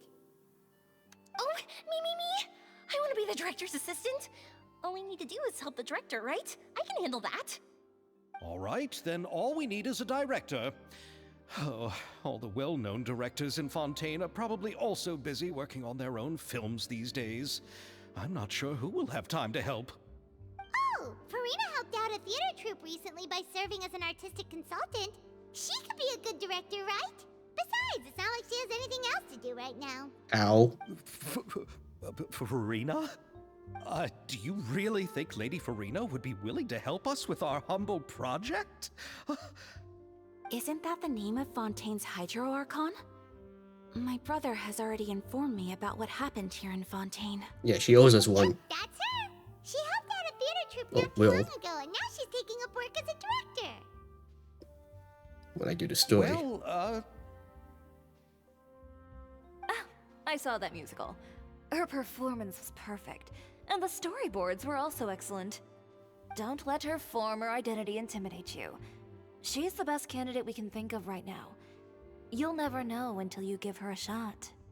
Fine, you're right, Shiori. I'll do anything for the sake of my film. Anything! Yeah, we'll pay her in cake. Then I'll have to ask the Traveler and Paimon to show me the way to Lady Farina's residence. I just hope she'll agree to help. Do you need us to also come along? No, there's no need to trouble you with this. Besides, you've just arrived in Fontaine, and I'm sure there are many places you would like to visit. Just leave this task to me. It's part of my duties as the producer. Very well. Then we'll be waiting to hear the good news. I'll go with you. By the way, you might want to consider bringing a gift. And don't worry, we won't simply drop you off at Farina's place. We know Farina pretty well by now, so having some familiar faces there should help your chances. Besides, the whole thing was our idea in the first place. All right, then I'll start making preparations.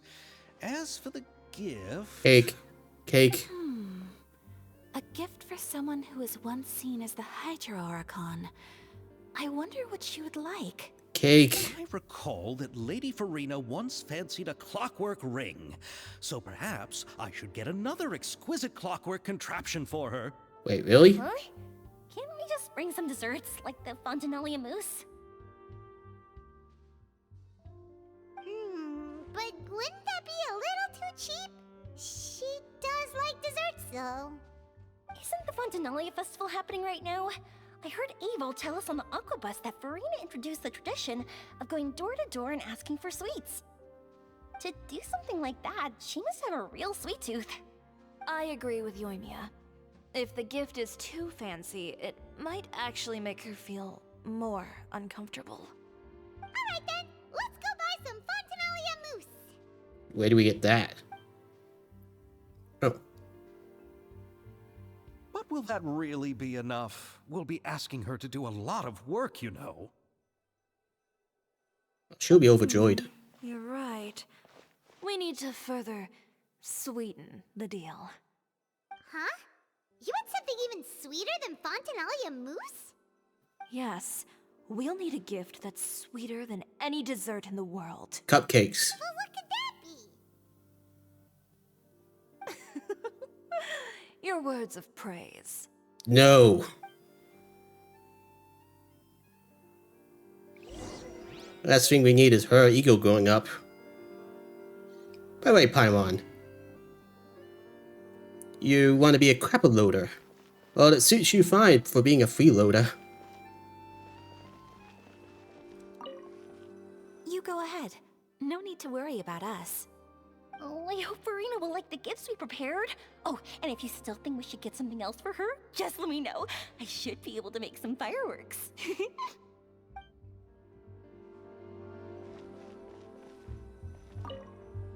Looking forward to the good news.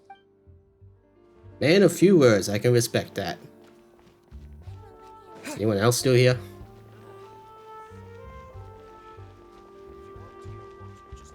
Nope, they're gone.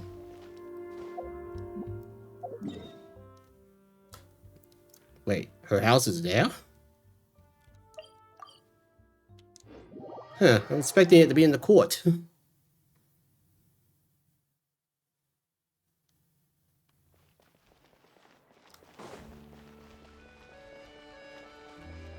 It's like as fancy as you imagine it to be, I imagine.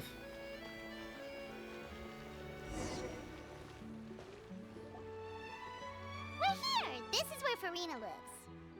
Okay, I'll go knock on the door.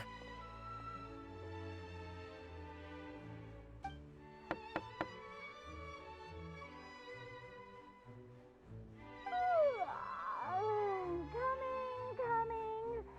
Ugh, seriously, who's knocking before afternoon tea? Who are you? Lady Farina, please allow me to introduce myself. I am Xavier, a film director. Hello. Oh, is that the Traveler and Paimon I see behind you? And who's this? I'm Chiori.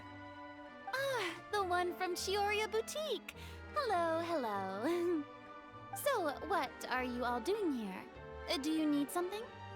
Did you just get up, Farina? It's already past noon, you know. Paimon. Try to be nice. Huh?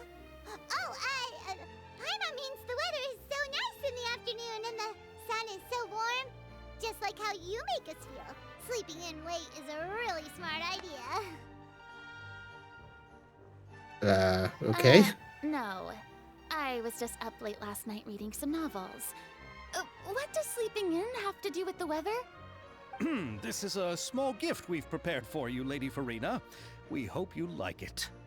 No need to be so formal. I'm just a regular person like everyone else now. Oh, is this Fontinalia mousse? It's one of my favorites. That's great! So, actually, there's something we need your help with. Hey, talk into it, not Given throw it your in her face. renowned passion and understanding of drama, I would like to ask that you serve as the director of our film crew. Oh, but didn't you just say that you're a director? Yes, but for this particular project, I'm mainly working as a producer. Besides, I'm sure that your understanding of the performing arts far surpasses my own, Lady Farina. Are the Traveler and Paimon also part of the film crew?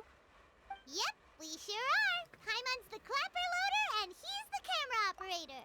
No, she's the freeloader. She's working for free and working at Crapper Loader. Therefore, freeloader. Camera operator. That can be a pretty technical job, and it directly affects the final quality of the film. Are you really up to it? I can show you if you like. No, I'm not questioning your abilities.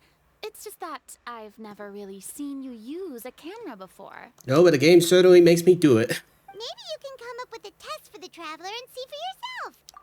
If he can satisfy you with his camera skills, then you'd have nothing to worry about and can join the team. What do you say? You sure are getting better at rolling with the situation, Paimon.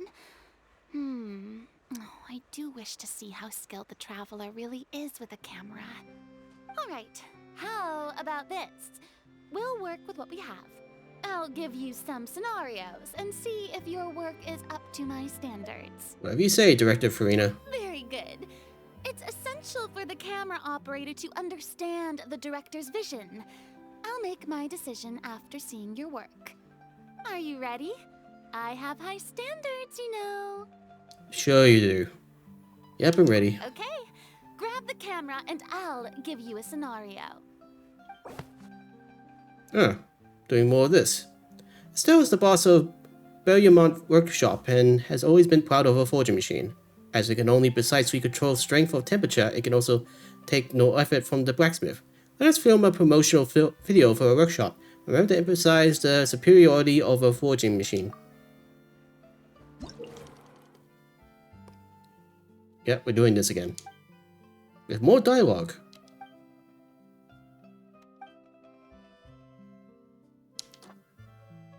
That will do.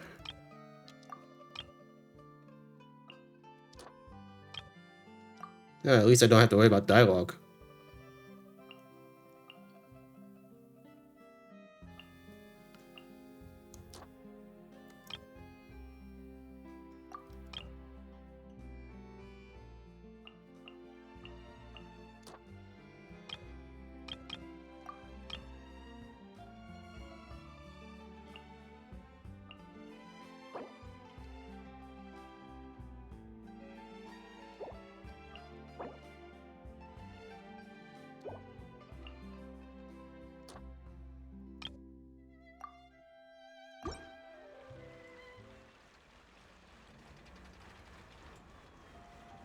Located in the court of Fontaine.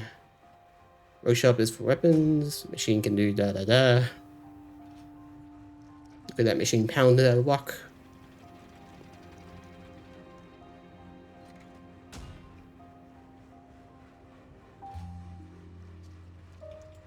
Doesn't really show off the weapons, does it?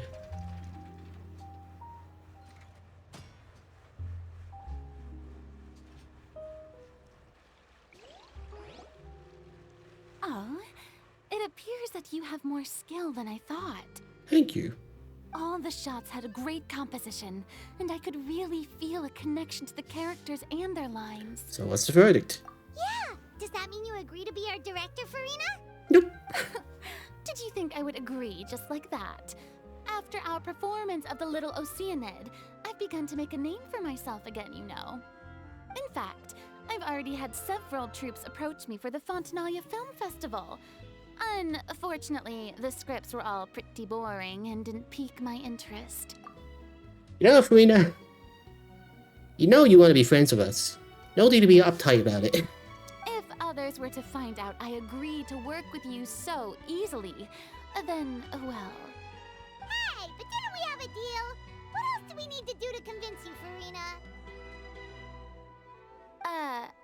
Well, what about the pay? Dessert. Huh? You know, how much you're willing to pay me to be the director? The pay is also an important factor for me to consider, you know. We'll pay you in cake. Well, I can offer you this much? What? That's all? If Nervilat were to hear of this, he could charge you with underpaying your labor. I'm sorry, but our crew is in a tight financial spot at the moment. I see.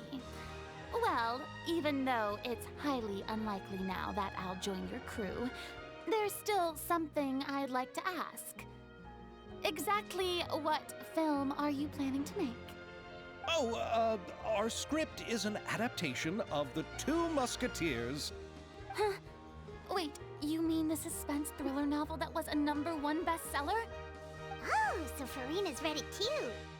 Of course I read it. I've always had a keen interest in artistic works that strike a chord with the populace. I see. It all makes sense now.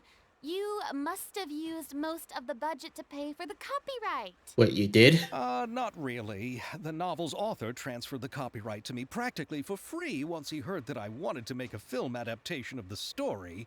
The lack of budget is due to another issue. He probably just wants to get his name out there. So, Mora isn't the most important thing to him right now. It reminds me of a delivery courier who wears one of my designs while traveling all across Teyvat. I didn't charge her much for the outfit either. The exposure she provides for my brand is well worth it. Wait, really? So, are you a big fan of this story, Farina? Well, it's alright.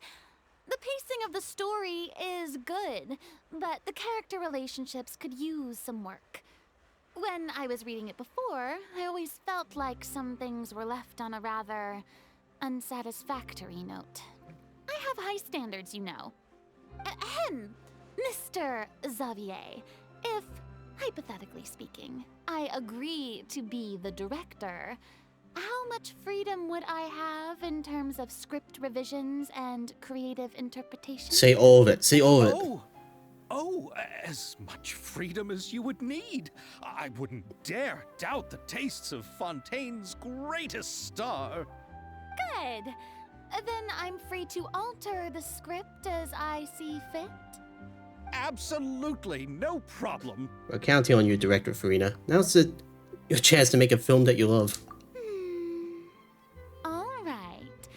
It seems that your crew really can't go on without my care and direction. So, you agree? Yes, I agree. Although the pay is well below what someone of my caliber deserves. A great script calls for a great director.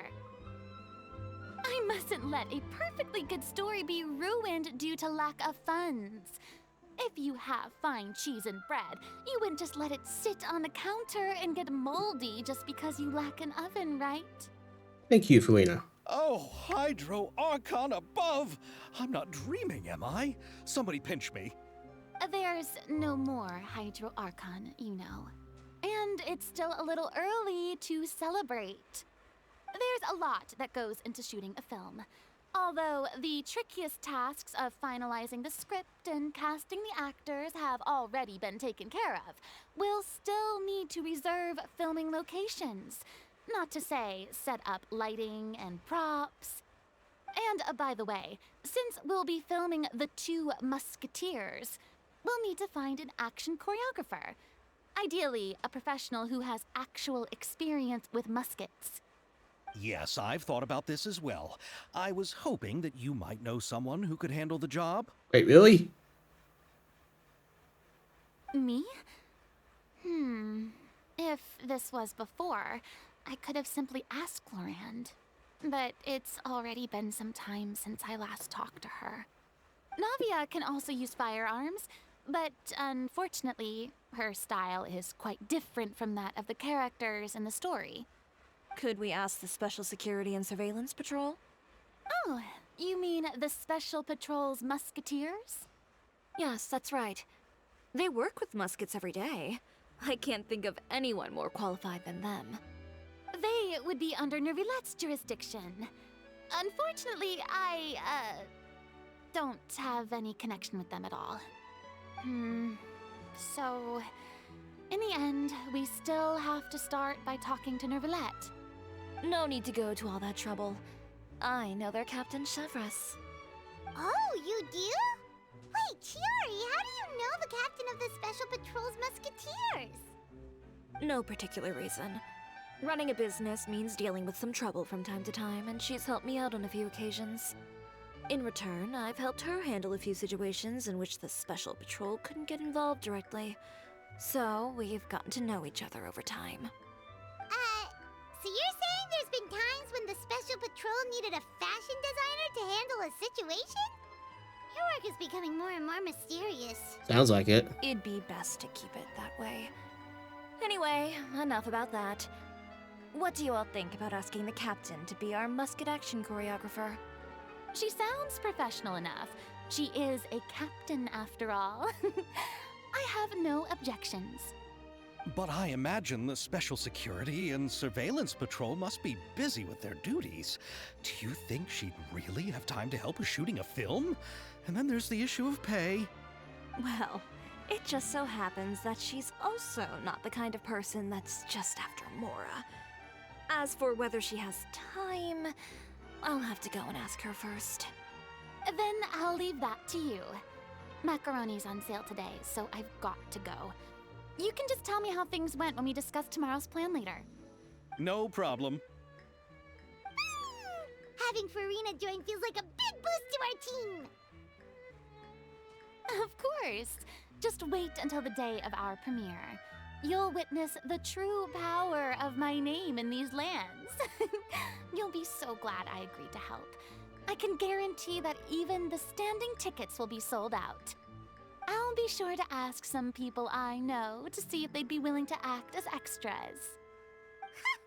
Seems like you're finally getting more comfortable with your own reputation now. I didn't ask for the Clapper Loader's commentary, Paimon. Yeah, shut up, freeloader. Kidding. Can't wait to see our film's premiere. Then let's get going. I happen to know where Chevres is today. By the way, I'm curious. If my pay is so low, then what about our two lead actors? Didn't they travel here all the way from Inazuma? Actually, they told us that they see the trip as part of a cultural exchange, so they didn't ask for any pay. What? So is every person in Tevat who doesn't want money gathered here to shoot this film? Don't tell me Chiori isn't being paid either. Oh, a bunch of freeloaders. I already knew Xavier from before, and he's also agreed to give my brand some good exposure. It seems the gods have really smiled upon you, Xavier. And that certainly doesn't include me, mind you.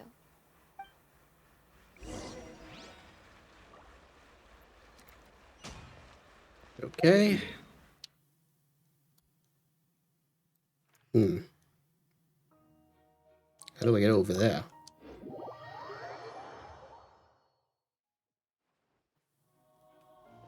Oh. I'm just going to be right back real quick. Need to use the toilet.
And I am back.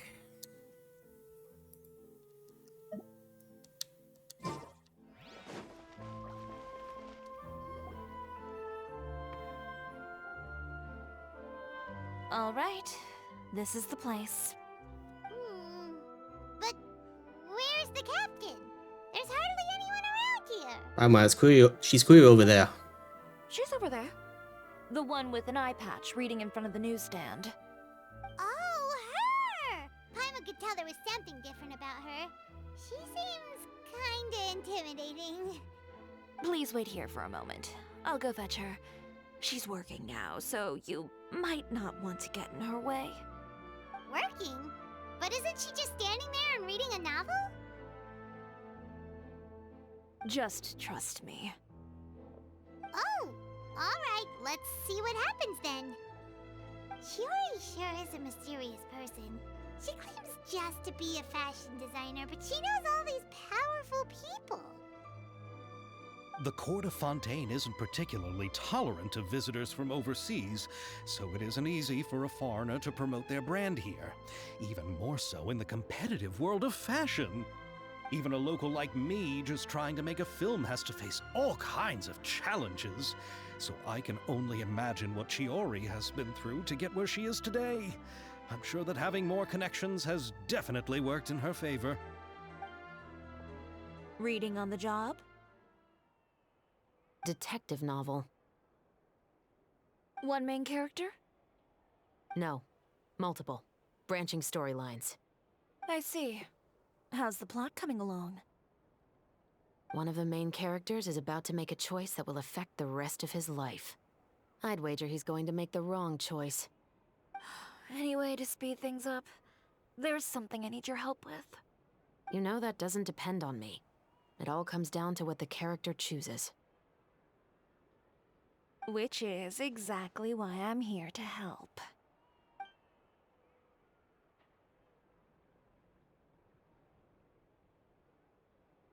Okay. Sounds like smuggling going on. All right. It appears he made the wrong choice in the end. Halt! Huh? What's going on? Hand over whatever you're holding. Oh, it's just a book. I didn't buy anything else. Then I'm sure you wouldn't mind letting me have a look. Excuse me, officer. I don't mind you standing around here, not purchasing anything, but I'd prefer if you didn't disturb my customers. It's bad for business, you know? You shut up. You don't talk to a Don't captain give me like that. act. You won't be able to get off so easily either. I am Shavraz, captain of Fontaine's Special Security and Surveillance Patrol. I will say this one last time. Hand over whatever you're holding at once. And before you do anything unwise, let me remind you that I'll have you on the ground before you can even think about making a run for it. All right. I'll give it to you. But please let me say something first. If there's any contraband in that book, then the shopkeeper here is the one who slipped it in. I don't have anything to do with this. Why, you trying to leave me on the hook, huh? You were the one who said you wanted it. Save it for the interrogation room. Take them away, Letelier.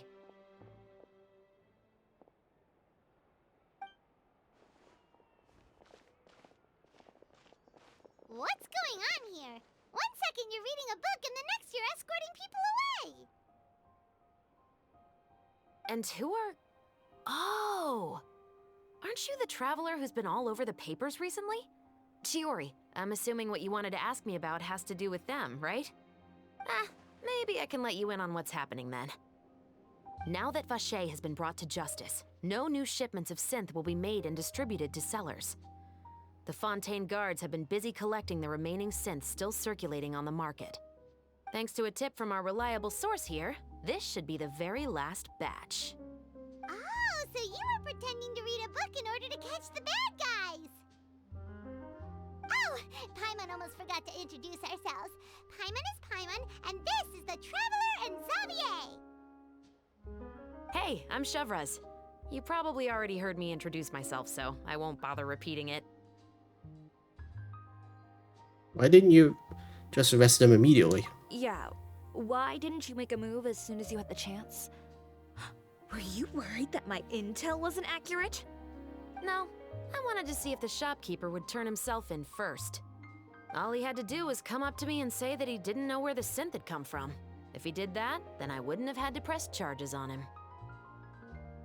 He had the whole day to turn the synth over to Chevreuse. But instead, the moment I came up and blocked Chevreus's line of sight, he took the opportunity to sell it off. Yep, he made the wrong choice, even though the right choice was right there in front of him. But you knew they wouldn't make the right choice. Yeah, I knew. I was just hoping I'd be wrong for once. Enough about that, though. What did you want to ask me about? Oh, you see, it's like this.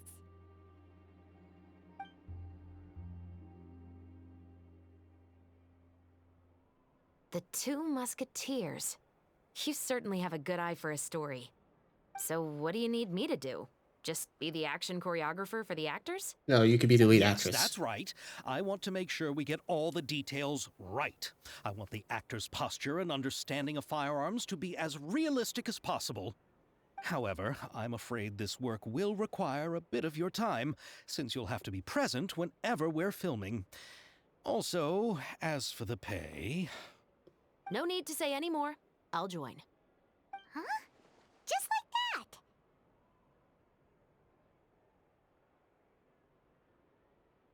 Yeah, what's up with that? That's a very long stop autoplay. Yep. What Bullchecker is really saying is, if you want to fight the Oni King, you have to go through Sky Cleaving White Iron Lavender Melon first. Really? What You're the willing to help us with our humble film project? Sure, it's no big deal. As I said, we've wrapped up our investigation here, so I don't have any other tasks on my plate for the moment. What's with the press the A button when she said that? I thought it was like glitched. Besides, I personally really like this novel. I even have the collector's edition at home. Stories where justice prevails over evil never get old for me. Then we've got a deal? Yes, I'll see you on set tomorrow. Oh my! I can hardly believe it! I should tell Lady Farina immediately. Oh, and I must tell the prop manager and lighting technician to get everything ready. We start filming tomorrow! Calm down, Xavier. The film is going to take more than just a day to finish. Still, I should also head back now and start preparing the actors' costumes and makeup. Alright, guess that's it for today then. Traveler, Paimon, please stay for a moment. I have something to tell you. Then I'll take Xavier back. Poor thing. He's so excited that he can't even walk straight anymore. I don't want to spend our first day fishing our producer out of the fountain. I think Xavier should probably be able to hold himself together. He'd better.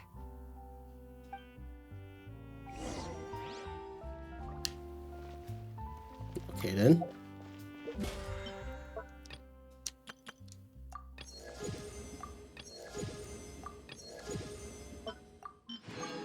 You know, it's funny how his stall is the only one that's like over here when the whole festival's over there. He would have blended in more if there was more stalls around here. Alright.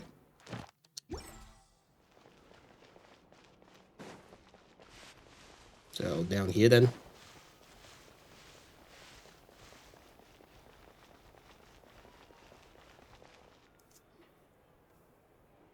So what did you want to tell us, Chevreuse?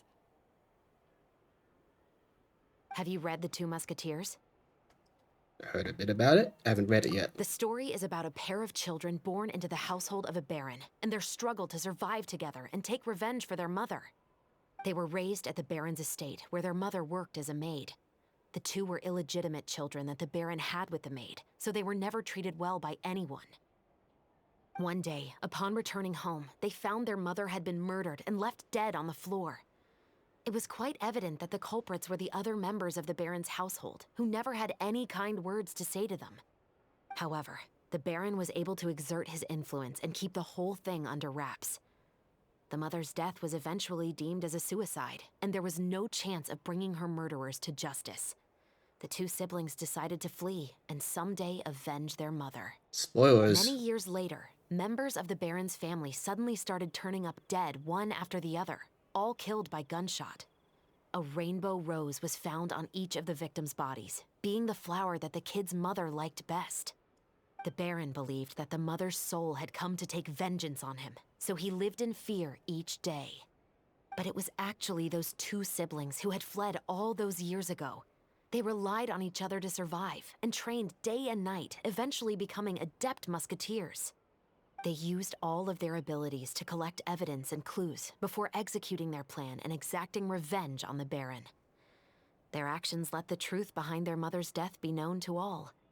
That's quite an exhilarating story. Yep, the Baron got what he deserved for his evil deeds, and justice was able to prevail. It was just the kind of story I enjoy. Oh, so is that why you were so willing to join our crew, Chevres?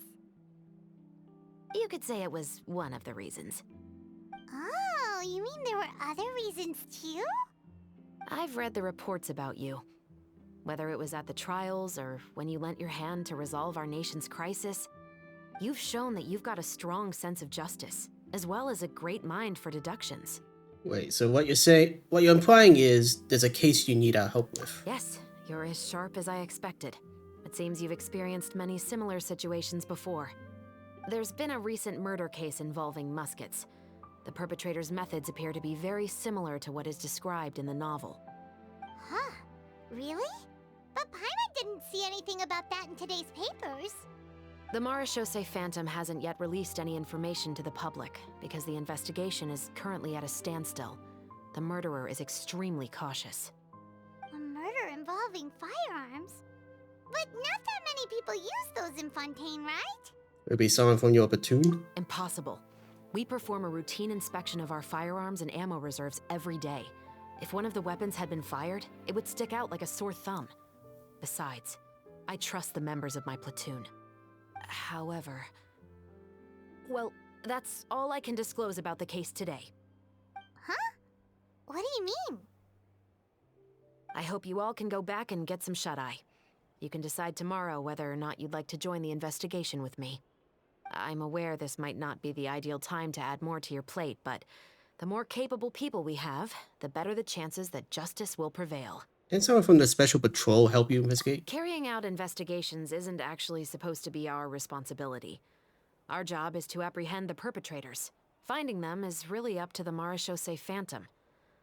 You could say I'm taking part in the investigation out of personal interest. I don't want people to see muskets in a negative way, and also, I'm concerned about the similarity between the crimes and the story. You mean they might be connected somehow? I suspect so. Just to make myself clear, this is not an order, nor is it a deal of any kind. It's a request, nothing more. If you two have any interest in the case after we finish filming tomorrow and are willing to assist me, then I would be most grateful. What do you think, Traveler? It's already been quite the day. Let's give it some thought tomorrow. Yeah, you're right. Paimon's getting a little tired too. We've really been hustling all day. You'd better head back and get some rest. It's good to keep a calm mind, especially when you're about to make an important decision. Otherwise, when the moment comes, you might end up like that shopkeeper and not even realize that the right choice is right there in front of you. Cool. Let's continue on. Wow, been live streaming for 2 hours already. Alright, so 8 to 10. Oh, wrong one.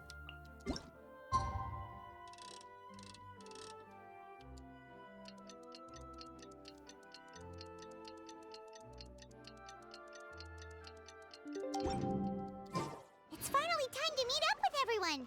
Paimon even dreamt of making the film last night. If Paimon remembers right, we're meeting at Hotel de Boer. Let's get going. Let's go check something real quick. Yeah, so there's 5 quests.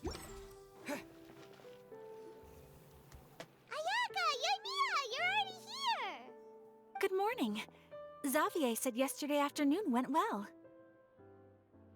Yeah, and how about you, Ayaka? What were you up to yesterday? After we split up, Ayato went to see Udex Nervillette at the Palais Mermonia. I was originally thinking of going with him, but he said he could manage it himself. He told me to go see the sights around Fontaine and to enjoy the local culture. So I rode the aqua bus with Yoimiya and visited the opera house on Aranias Island. Yeah, you wouldn't believe what we saw there! 2 mechanical puppets that were dancing together! You've already seen them, right? Uh, Yeah, those two! Amazing, aren't they? yeah, when they're not trying to kill you. We sat and watched for quite a while. It was mesmerizing. Like we could keep watching them forever. Oh, it was the same for us the first time we saw them, too. Afterwards, we went swimming at the beach! Well, diving, to be exact. It was the first time I ever breathed underwater! I held Ayaka's hand and we counted down together. 3, 2, 1, and then splash! We were beneath the waves.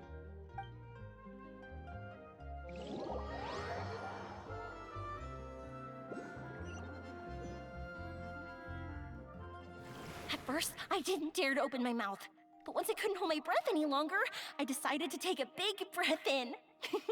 Turns out the water wasn't as salty as I imagined. It didn't really taste like anything at all. Before I knew it, I was breathing like normal down there. It was an amazing feeling. Ayaka said I was too nervous and needed to loosen my grip. She got used to everything way faster than I did.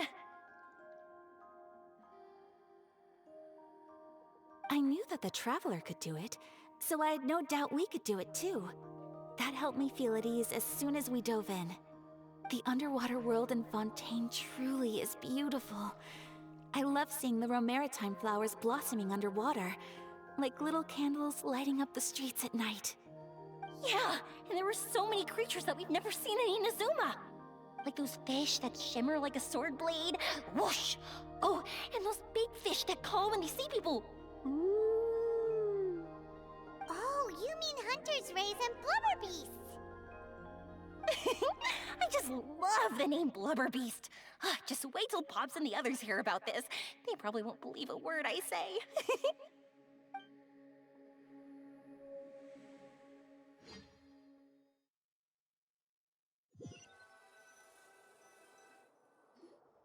Yoimiya was down there for quite a while.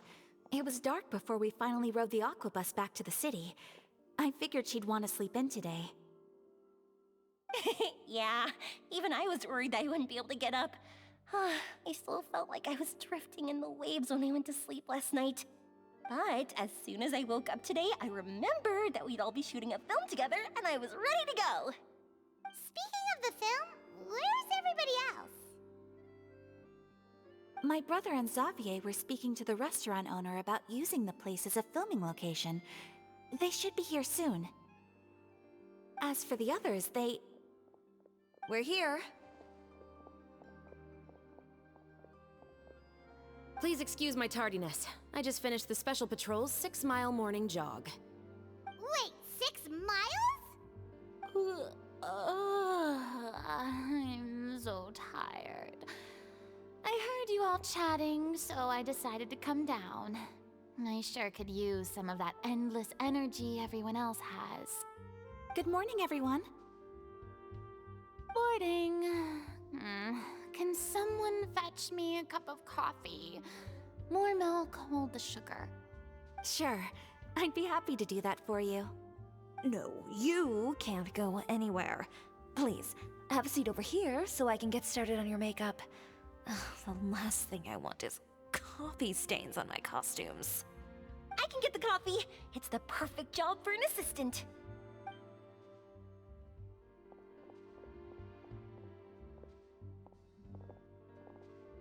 So much energy. Seriously, what's her secret? A positive attitude. Yoimiya's always like that. But you sure look exhausted, Farina. It's because you're not used to waking up so early, huh? Of course not. I spent the whole night reading the novel from cover to cover, marking sections that either need to be omitted or adapted. Wow, Paimon didn't expect you to be so thorough. Well, I was the biggest star in all of Fontaine after all. It takes more than just a pretty face to earn a reputation like that. I know how to get serious when the situation calls for it. I went all out when I was acting as an Archon, so why wouldn't I do the same for my own life? Here's Spoilers. your coffee, Director Farina.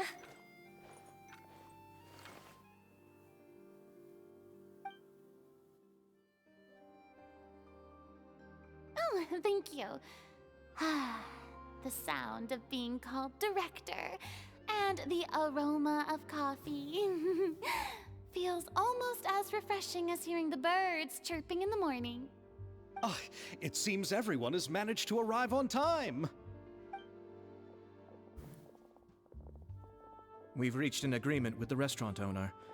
We are free to use the second floor to shoot our film. Really? That's great! He is really looking forward to our film, and hopes that providing his restaurant as a filming location will attract more customers. Well then, Mr. Xavier, I'll leave the rest to you. Okay, thanks. Essentially, First, Xavier I'd like to introduce our new members. is paying literally everyone an exposure. This is our prop manager, Veronique. She'll be in charge of all the film's props and items. And this is Bonneau, our lighting technician. He'll be in charge of lighting and illumination to set up each scene's atmosphere. Wow, sure feels like we have some real professionals joining the crew now. First of all, please allow me to first express my sincerest gratitude to everyone in the crew. When my investor informed me yesterday that he wouldn't be able to provide the funds, I really thought that this was the nail in the coffin for this film. I had no idea that I'd find so many people willing to help me on such short notice. Thank you. Thank you all from the bottom of my heart. No need to be so cordial, Mr. Xavier. We're all honored to be a part of this. Your works made a profound impression on me when I saw them back in Inazuma. I am sure that someday, this film will be remembered as a prime example of cultural exchange between Fontaine and Inazuma. Yes, the story is the reason I agreed to join. I can't bear to even imagine what this film would look like without the very best director. Anyway, I would like to make a promise to everyone that as the producer of this film, I'll do whatever I can to ensure that everything goes as smoothly as possible. This is not just my film.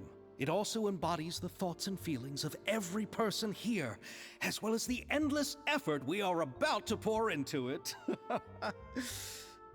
So, without further ado, the Two Musketeers will officially begin filming now! You may take it from here, Director Farina.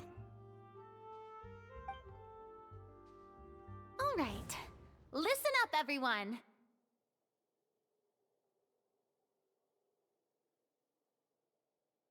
The first scene takes place when the two young musketeers are living at the Baron's home, still unaware of all that is about to happen to them.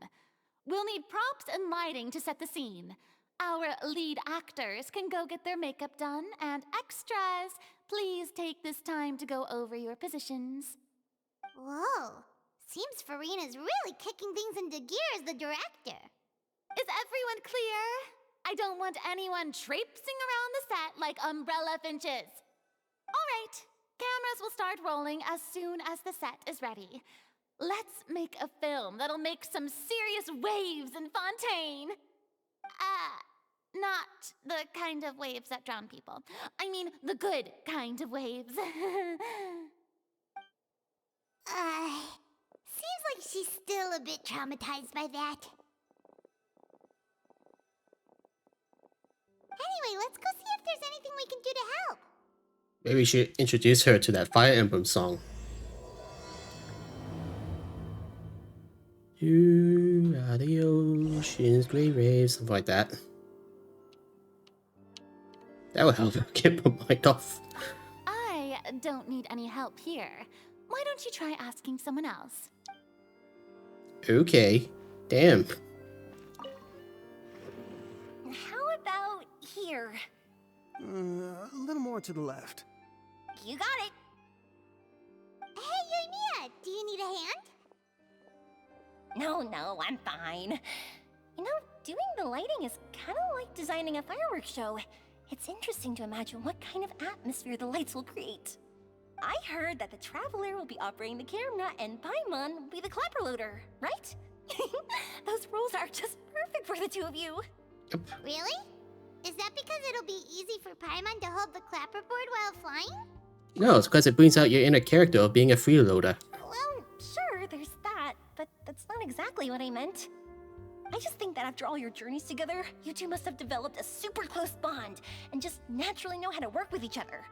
If I'm not mistaken, the director will want the cameras rolling as soon as the clapperboard goes clack. Actually, we start rolling before that. The clapperboard just gets edited out in post-production. Oh, I see. It's amazing to see the magic behind filmmaking. Yoimiya, we need lights over there too. Oh, on it! I've got to get back to work. Chat with you later. Oh, it's exciting to see so many people working together to bring the film to life. Seems like Yoimiya's really getting into it. But she was right. We do have a super close bond, don't we? Sure.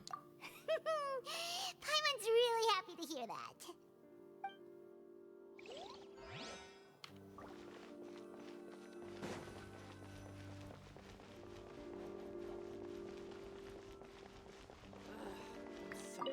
Ah, so this is what a musket looks like.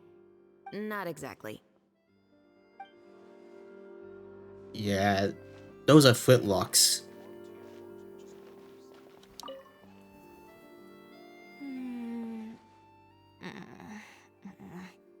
Ayaka has mentioned you to me before. She said that you two were great friends when you were kids. No talking. I'm thinking about how to do your eyeshadow. Ah, yes. To help me really look the part.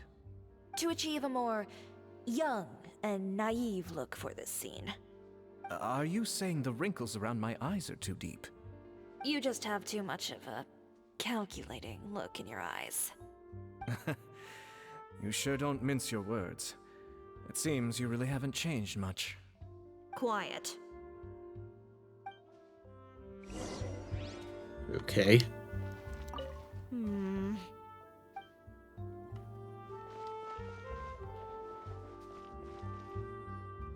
So, this is a real musket? No, it's just a prop weapon. Not bad. Have you seen a real musket before? Wait, I thought muskets were just rifles. Only in books and newspapers. I made this one based on the relative shape and proportions I saw in reference images. When we're filming, some special gunpowder will be applied around the muzzle, which will help create the flash and smoke effects of a real gun being fired. Which means it'll be up to the actors to portray the recoil. That's right. The sound effects for gunshots will also be added in post-production. Thank you, Veronique. I think I know where to start now. However, the musket's gears and firing pin could still use some work. Adding some wear on the metallic components will make them appear more realistic. Also, be sure to rub the muskets with some oil each time before we start shooting. That'll give the impression that the firearms have been well maintained. Good point. You seem to know a lot, Miss Chevres. I assume you use these types of firearms on a regular basis? Yes, I perform routine maintenance on my weapons every day. Just like we as people need to eat and sleep, muskets need to be cleaned and maintained. I also perform similar care for my sword every day, and familiarize myself with its shape and weight, to the point where it feels like a natural extension of my body. Yes, this way, our weapons will never betray us in the heat of battle. Yes, well said. It seems we have the same philosophy on this topic. Oh, sounds like they found a common interest to talk about. Though these props differ from the muskets I use, I can still give you some pointers.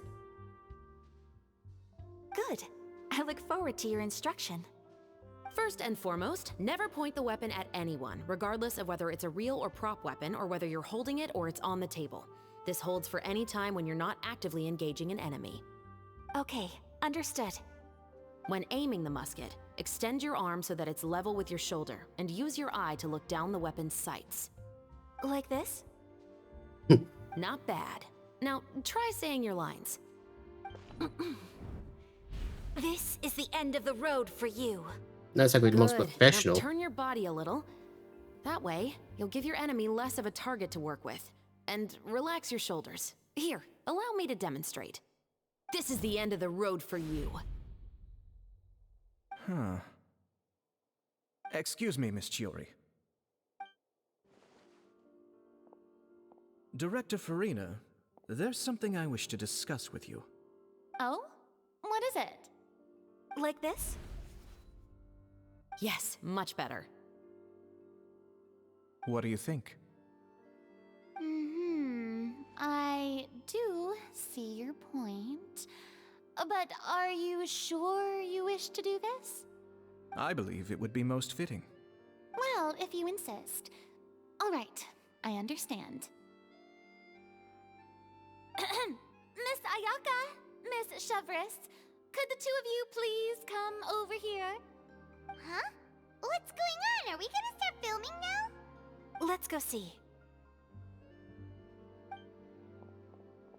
What is it?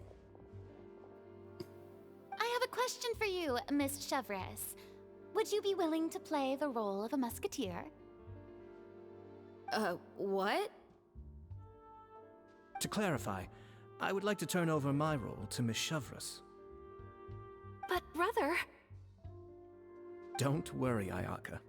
I actually view this as a good thing. I was becoming troubled trying to set aside some time to speak to the staff at the Palais Mermonia. I would like to have some conversations about the cultural exchange between our two countries, and I've heard that the bureaucratic process here can get rather complicated. Now, I will be able to focus on my work. Besides, you also know that I'm not really one for public performances. Are you really sure?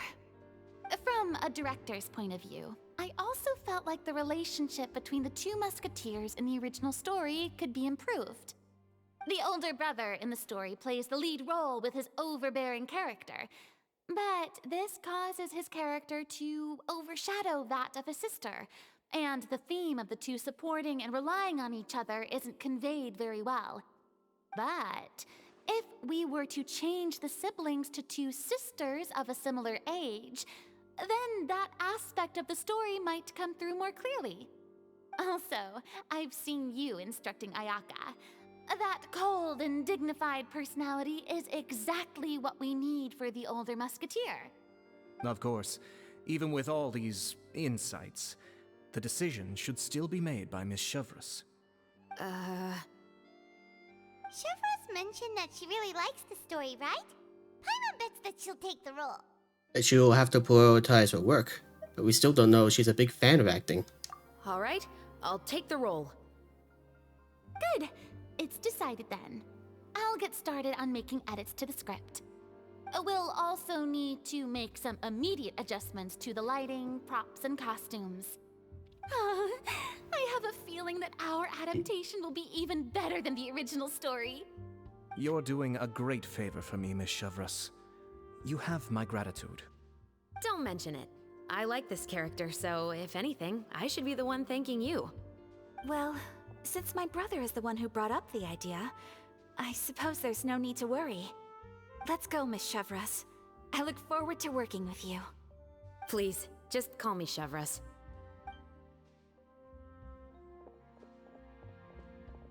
Seems like you're really going out of your way to solve the problem I was having with your makeup. Surely you jest, Chiori.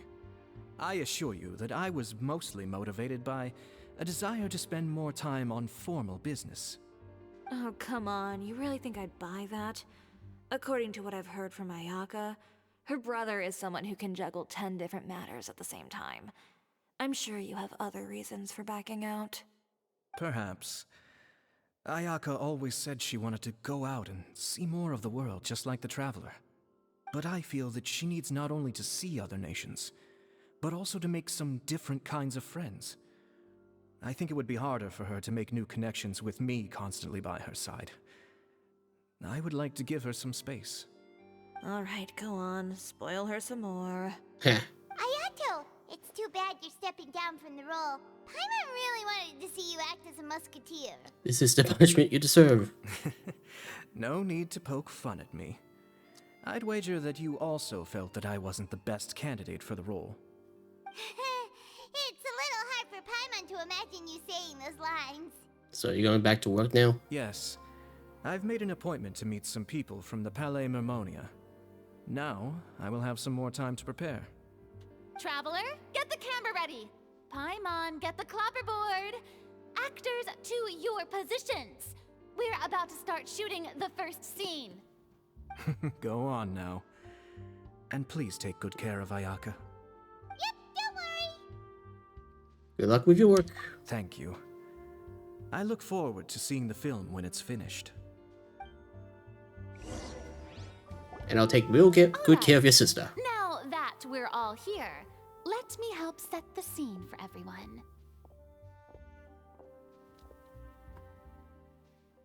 The first scene takes place when our two main characters are still living at the Baron's estate.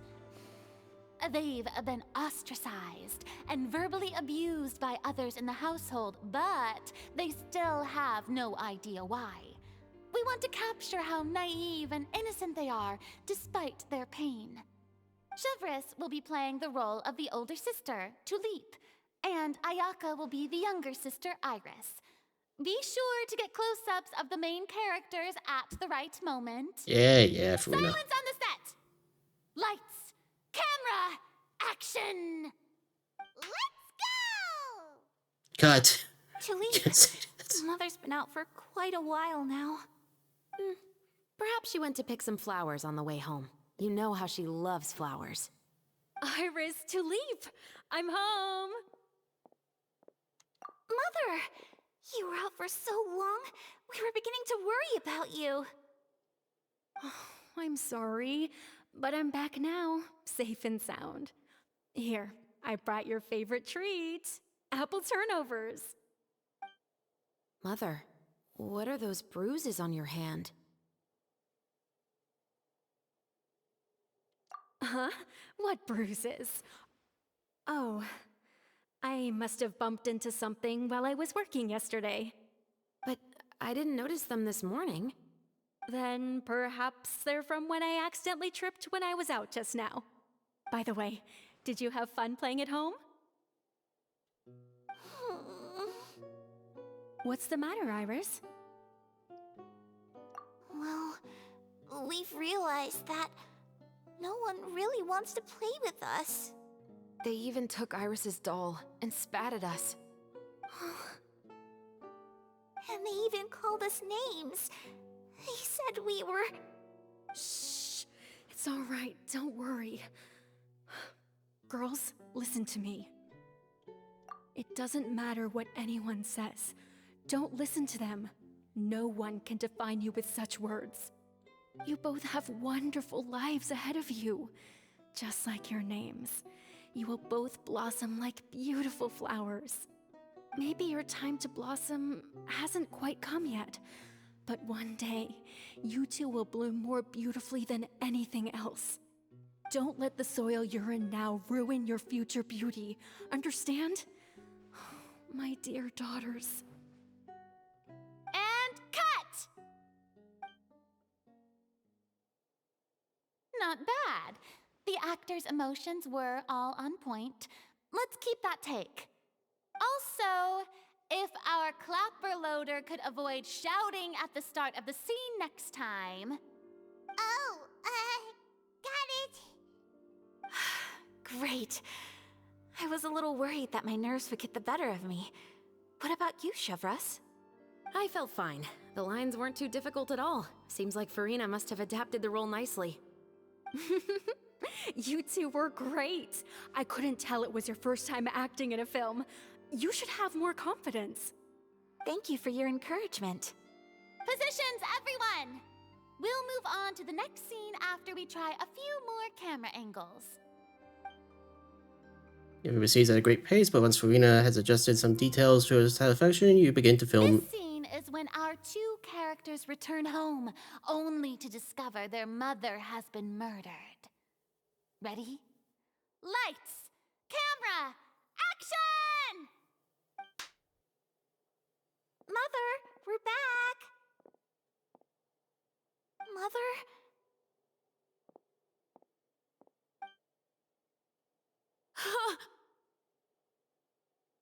What's wrong, Tulip? Iris, stay away! Huh? Why? What's... Mother! Mother... She's...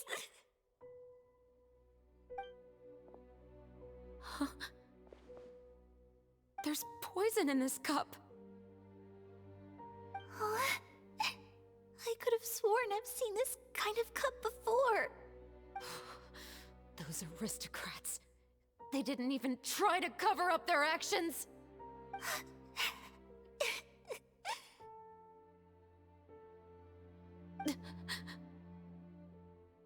Iris, we need to leave this place. Leave? But now that Mother is gone, where can we even go? Anywhere. All I know is that we can't stay in this house. But are we just going to let them get away with this? We'll have our revenge, I promise you. Just not right now.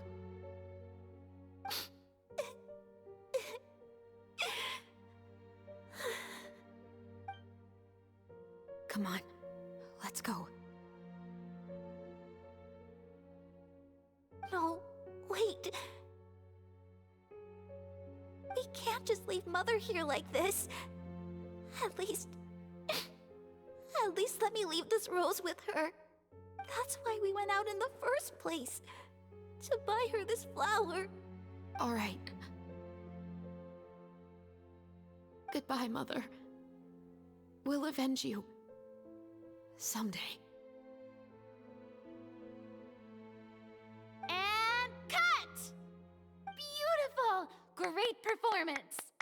Oh my, you're so amazing, Ayaka! And were those real tears I saw? How did you do it? I was surprised too. Thank you for the kind compliments. Actually, as soon as Director Farina said action, I told myself not to think about anything. I just felt the weight of the moment and became the character. It's quite similar to practicing the art of the sword. You clear your mind and focus only on what's happening in front of you. Ayaka's performance was amazing. Have I discovered an acting prodigy? Pipe down, everyone! We need to move on to the next scene! Yeah, good luck trying to get her to be a full-time actress.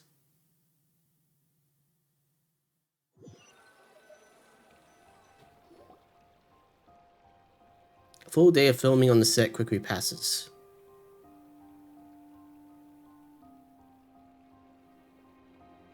Huh? Are we done already? But Paimon wants to keep playing with the clapperboard. How do you feel, Traveler? Is your arm sore from holding the camera all day? A little bit. Good work, you two. You too, Shivers. You were quite the actress today. I've read this novel many times before. I have a good grasp of my character's mindset. Anyway, do you remember my request from yesterday? Oh, right! We were having so much fun that Paimon nearly forgot. You have a case where the murders seem really similar to the cases in the novel, right? So, how are they similar exactly? In the story, the main characters grow up to become two musketeers, always using their guns to carry out their revenge. And on each of the victims, they place a rainbow rose as a signal that they've returned. So you mean there were rainbow roses in your case too? Yes, that's correct. We found rainbow roses just like in the novel. Seems like you're connecting the dots now.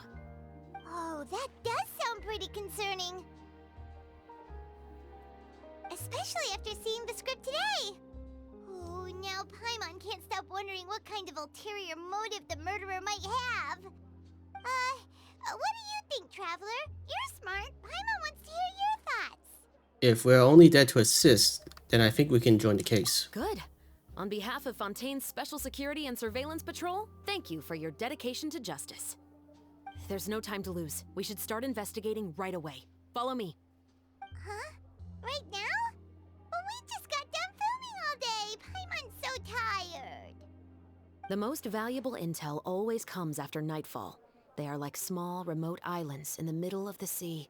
If you don't stay vigilant, you will pass right by them in the fog. That's how one of my favorite books always puts it, at least. So, where are we going right now? Let's start by checking out some workshops that sell mechanical components. If the culprit is making their own weapons, it's very likely that they'll visit those sort of places. Okay.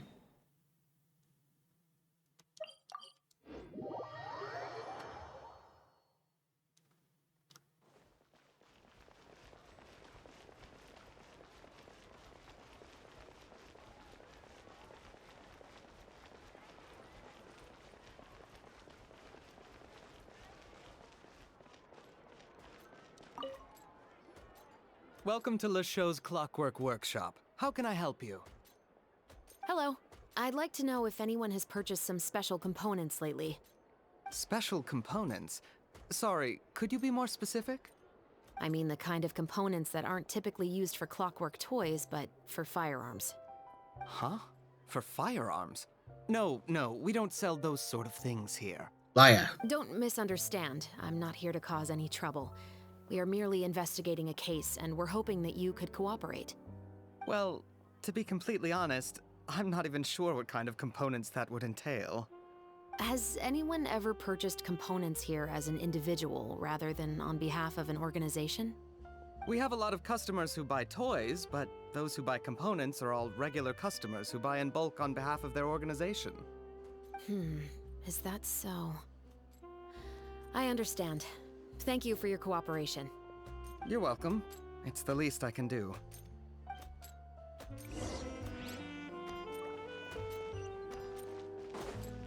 I was wondering why we didn't go there first.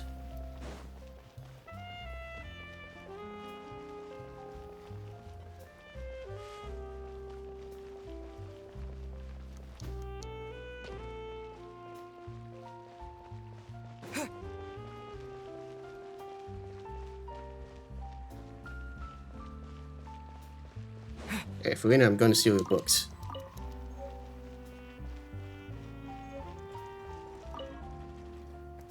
Oh, hey, Chevris.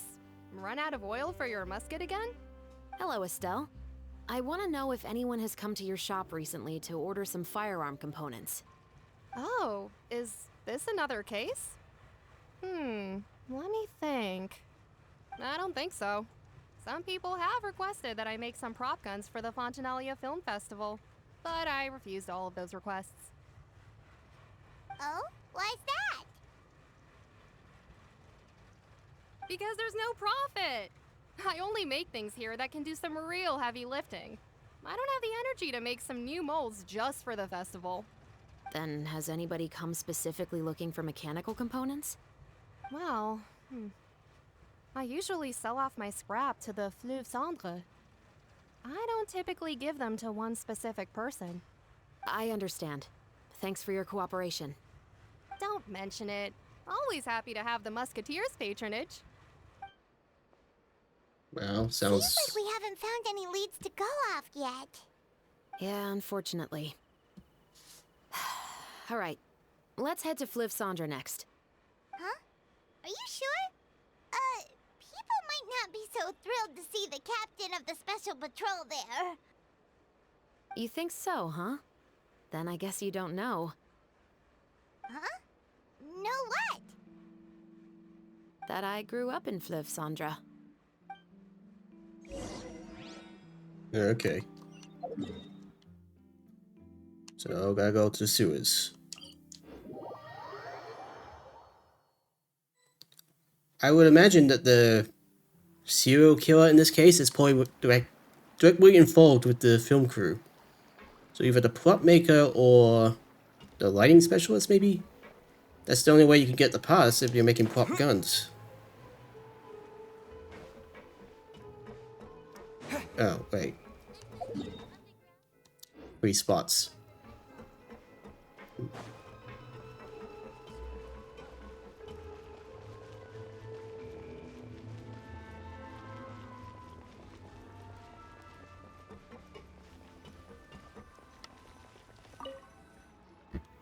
What's all this? Some broken planks and barrels, as well as some liquor bottles? Yes, but have a closer look, Paimon. It's been shot.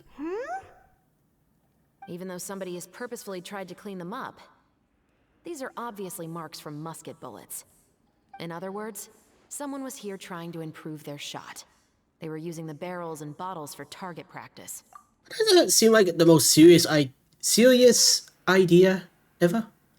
Because you're practicing in a very echoey environment that's where people are living. Anyone could hear it. Anyone. Could it have been the killer? Your guess is as good as mine. Although many people at Fleuve Cendres own guns, few hide the fact from others. And even fewer would go to such lengths to hide markings from practice shots. Anyway, let's go. There might be more to this. I'm gonna be right back. Need to use the toilet again.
Sorry about that, but water tends to go through you.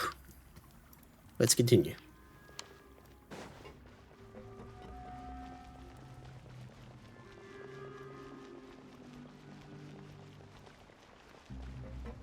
So we got 2 down there. Or actually 1 up here.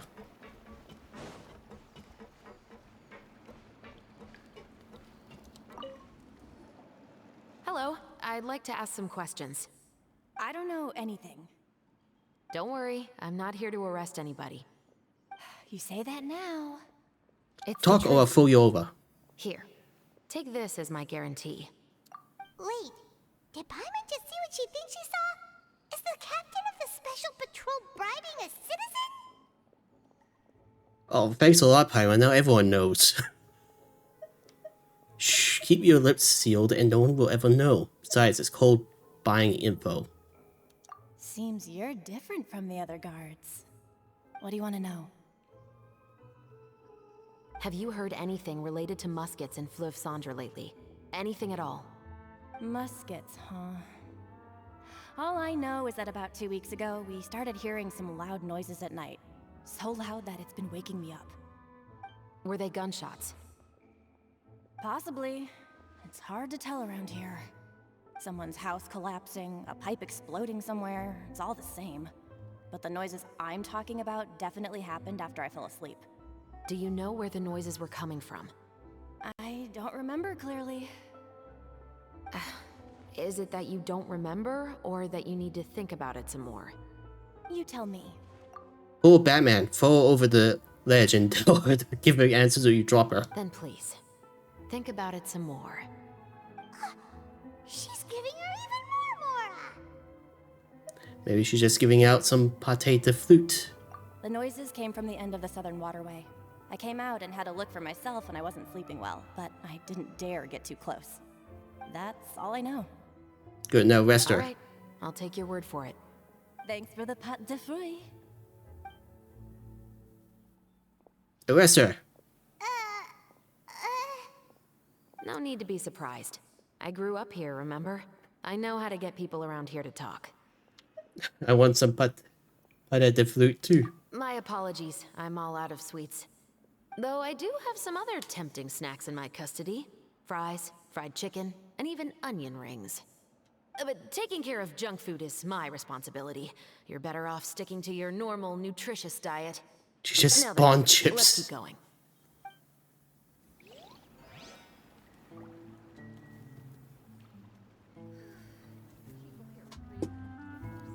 He's vibrating.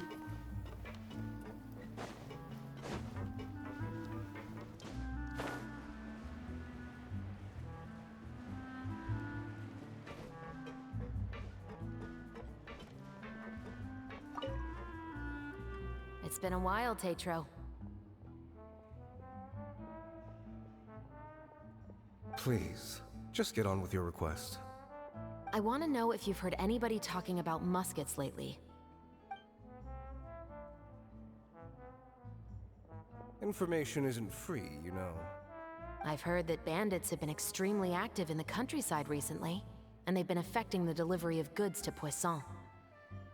I can allocate some more manpower to help out with that problem. What do you say?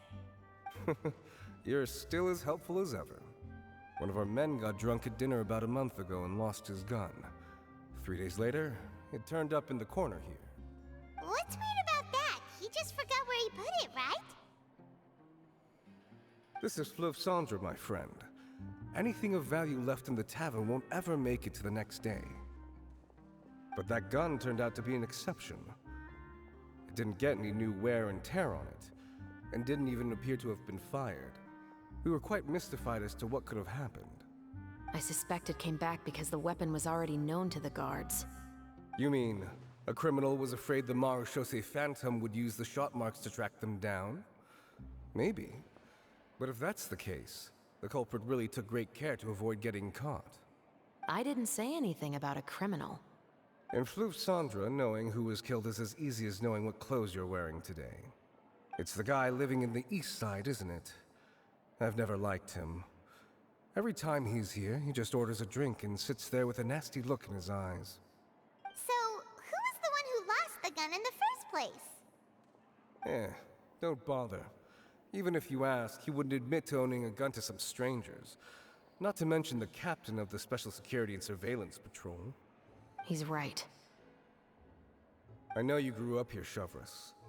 Even though you're on good terms with the Spina, you've still been gone too long.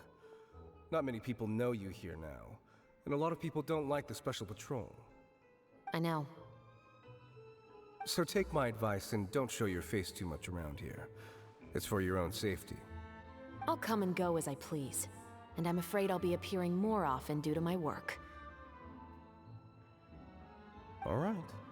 Don't say I didn't warn you. Seems like that's all we'll be able to uncover for today. Paimon feels like we managed to learn a lot more here than up on the surface. Yes. Assuming that everything we found is indeed connected to our suspect, then their timeline was probably something like this. A month ago, our suspect found a gun and took it home to disassemble it. Once he'd figured out its mechanics, he brought it back. In the following weeks, he used some parts to create his own makeshift musket, and took it to the Fleuve Cendre for target practice. Then, a few days ago, he found his target and carried out the murder. Once the deed was done, he left a rainbow rose on the body, just like the scene in the novel. That all makes sense to Paimon, but we're still no closer to figuring out the killer's identity. About the guy who died. The deceased was a resident of Fleuve Cendre. It's said that he was a poor, solitary man. But if we're following the novel, shouldn't the guy have been a nobleman? Yeah, that's also something I'm trying to figure out. If we are indeed following the novel, and there's a story behind the murder, then this murder should be an act of vengeance. But according to our investigation, the deceased didn't have any enemies. He was no saint, but no one's heard of a rival who hated him enough to shoot him dead, much less care to leave a rose on his body. What message is the killer trying to convey? And to whom exactly? Could they be the novelist? We've thoroughly investigated that possibility. He claims to have spent the whole day at the Opera House on the day of the murder, and the staff there have confirmed his account. Okay, so he has an alibi. Not only that, he lacks a credible motive as well. He has a family of his own, and both of his parents are still alive. I've looked into his records. He was adopted at the age of 6, and all the proper procedures were followed. There are also records of him at an orphanage before then. In the story, the mother of the 2 Musketeers was murdered after the children turned 10. Of course, he could have changed the children's ages, but I don't want to assume anything without evidence. More importantly, I've also had a chat with him in person. He didn't seem like the kind of person who would pull the trigger to kill a man. Then, what should we do now?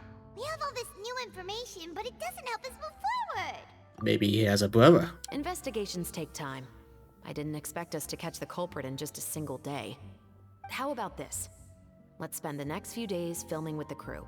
We can continue the investigation once we're done with the film. I'm sure that given time, new leads will present themselves. And new bodies. But weren't you saying Intel is like small, remote islands in the middle of the sea just a moment ago? Wouldn't you just miss them if you were to stop looking? Ah, but the book had more than one reference to the islands, Paimon. Oh? What else did it say then? As long as you spend enough time sailing through the fog, you'll eventually come across an island. Sounds familiar.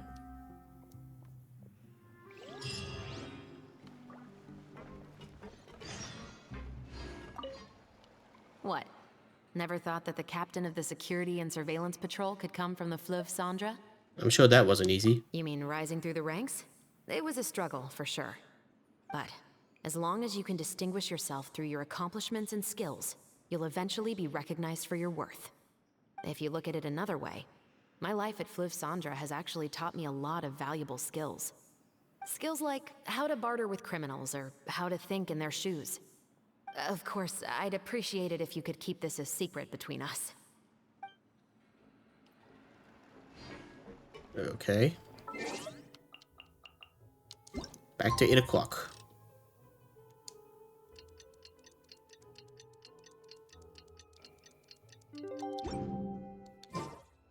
It's filming time again! Our schedule is jam-packed for the next couple of days, too. We've got so many different locations and sets to cover. Anyway, let's head out and meet up with the others. Okay. So what exactly is this one?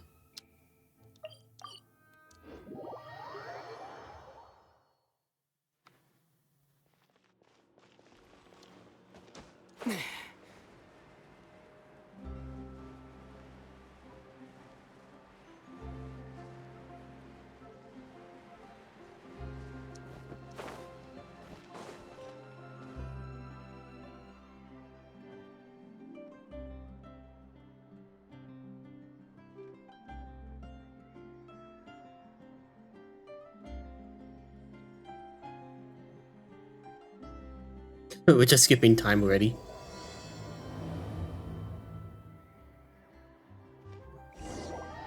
Both the filming and the criminal investigation progress at a steady pace over the next few days.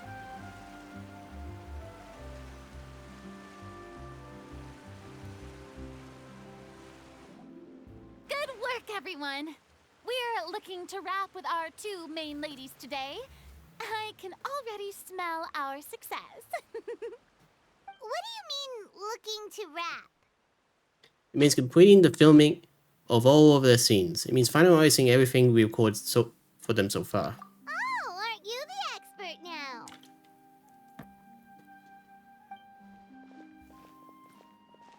This upcoming scene is the 2 Musketeers' final confrontation with the Baron. There will be quite a bit of action, but no choreography beyond what we've already rehearsed. Anyway, get ready. Lights, camera, action! I'm sure something bad's gonna happen.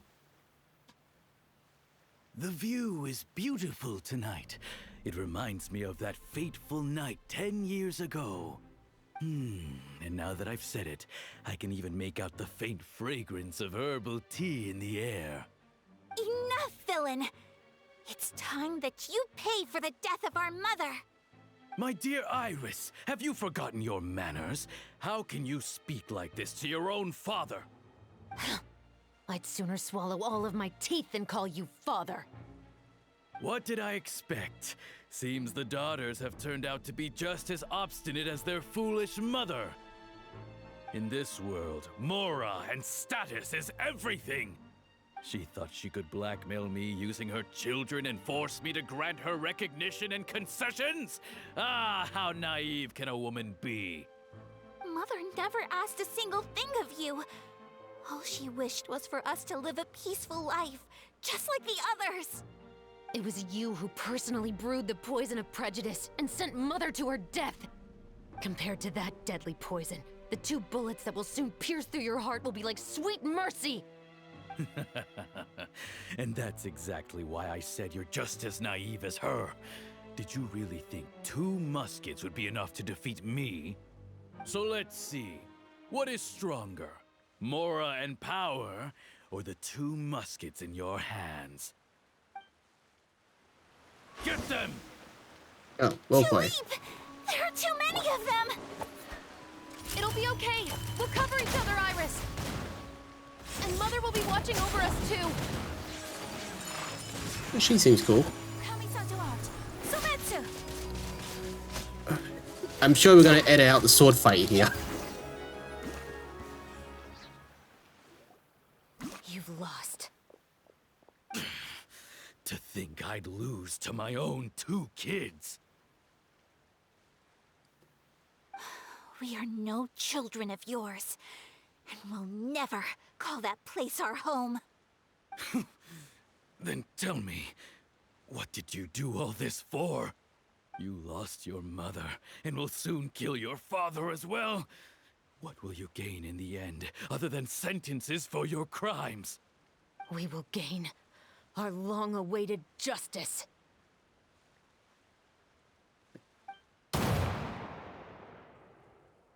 And I bet he's dead, for real.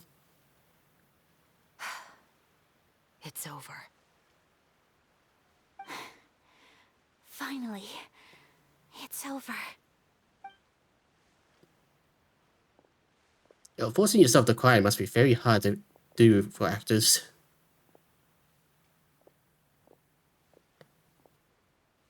So, where will you go now, Tulip? I'm not too sure, Iris. Maybe somewhere with lots of flowers? After all, Mother always did love going where the blossoms were. What about you? I want to go visit Mother's grave. Yeah, that's not a bad idea. Huh? Tulip, look! What is it? It's Mother's favorite. The rainbow rose. Look, it's blooming again. Hey, don't crap. Excellent! That was beyond mesmerizing. Even I didn't expect the scene to go so well. And we got it in a single take. All right, everyone. We've got a wrap for Tulip and Iris. Congratulations, Ayaka and Chevres! Amazing performance. Great job, you already wrapped your roles. Thank you. I didn't expect our parts to wrap so quickly. I wish I could savor the experience for just a bit longer. Paimon totally understands. Paimon's not ready to say goodbye to the clapperboard either. Filming has really been a lot of fun. Anyone want to check on the dead guy? Chevres, the way you said long-awaited justice, it gave Paimon chills. That is indeed my favorite line in the whole book. I still remember trying to act it out in my room the first few times I read it. Whoa, Paimon would have never guessed you're that type. Who doesn't like stories where the guilty are punished and justice prevails over evil? Don't forget, I'm the captain of the Special Security and Surveillance Patrol. Captain, I have something urgent to report. Please excuse me, everyone. I'll be back in just a moment. It's okay, don't worry about us.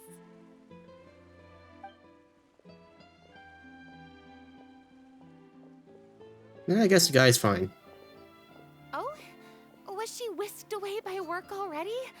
I was just about to tell her how great she did. It seemed like some urgent official business. Then perhaps we should thank the stars that we were able to wrap both of your parts so quickly today. Switching around the filming schedule would have been a real pain. Anyway, I actually came over to let everyone know that we're all done for today. You can go home and get some rest. And one last thing, Miss Ayaka. Your acting skills today were immaculate as always. Are you sure you won't consider taking up full-time acting? See, I just happen to know this great troupe that's still looking for a lead actress. Thank you for your kind words, Director Farina. Unfortunately, there are still many matters that I have to take care of back home at the Yashiro Commission. I cannot remain in Fontaine to pursue an acting career. Nevertheless, I will make sure to treasure this incredible opportunity in my heart. Oh, that's a shame. But I understand. Just let me know if you ever change your mind. Farina's sad. It's also about time for me to take my leave. But hopefully I'll see you on set over the next few days. Even though my part's wrapped, I'd still like to swing by and help out the crew. See you tomorrow, Traveler and Paimon. Yep, see you tomorrow! Well, what should we do next? Maybe we'll go investigate the case some more with Shivers today. Traveler, Paimon, please come with me. Huh? Where are we going? There's been another murder. Let's say that our ship has finally chanced upon one of those small, remote islands of intel. Okay, but how?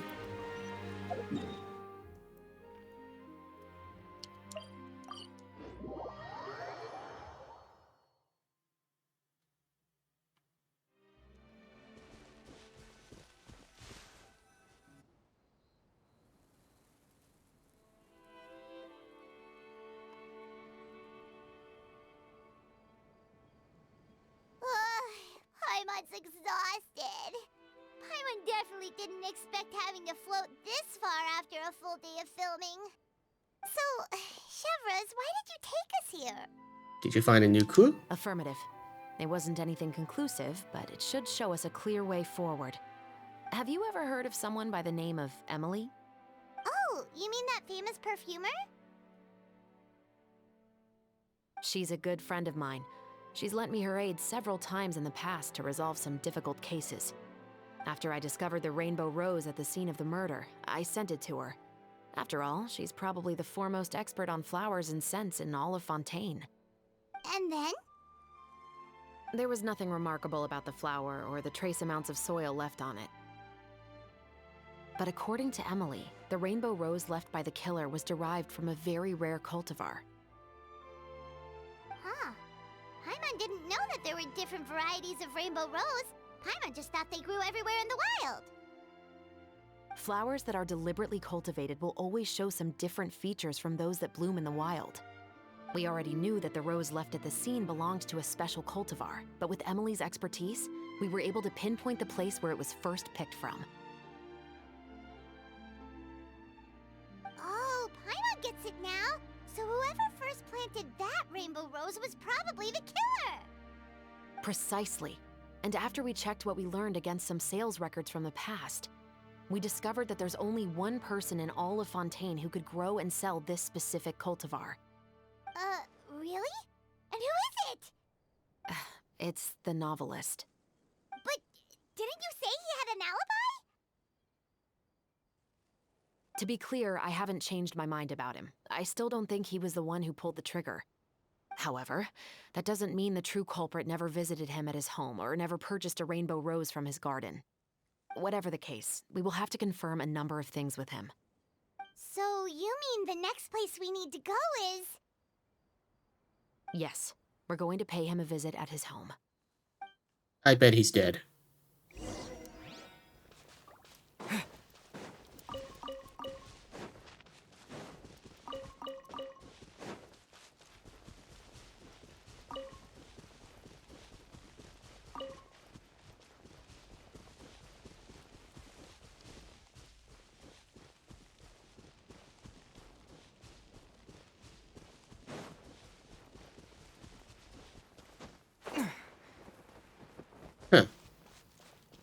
over the hill then?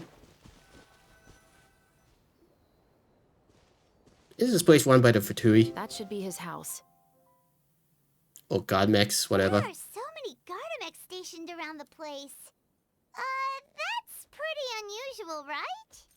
According to what he told me last time we spoke, he hired them so he won't be harassed or disturbed. Huh.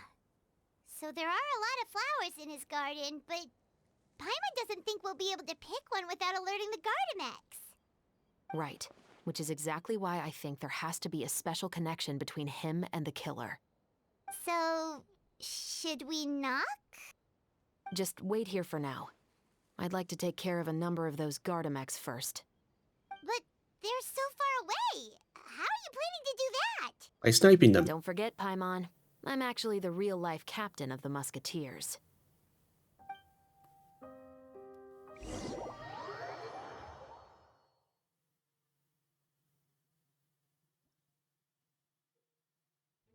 Okay.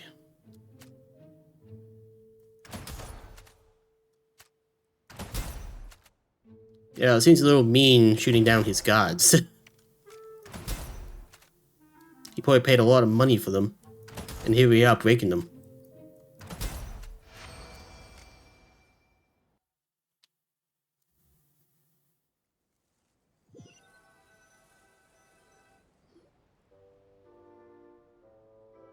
All clear.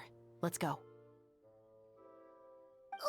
Wait! Paimon's a little nervous now that we know he could be the killer. Can we go over our plan of action again? I'll go knock on the door and make sure it's safe inside. Once we're sure that we're in the clear, I'll ask him to come with us for a quick round of questioning at the guard's headquarters. But can't we just arrest him? We still have no evidence that he's the killer, or that he lent the killer any direct aid. Still, it would be appreciated if you could pick a rainbow rose from his garden for me while I'm talking to him. It'll help the Marachose Phantom confirm Emily's theory. Sure, no problem. Just be careful, Chevres.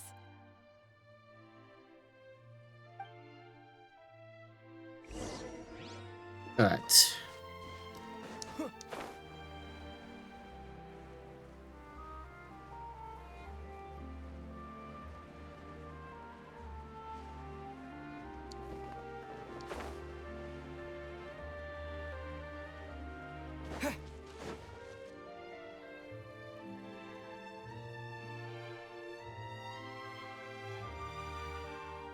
You dang gears picking my flowers.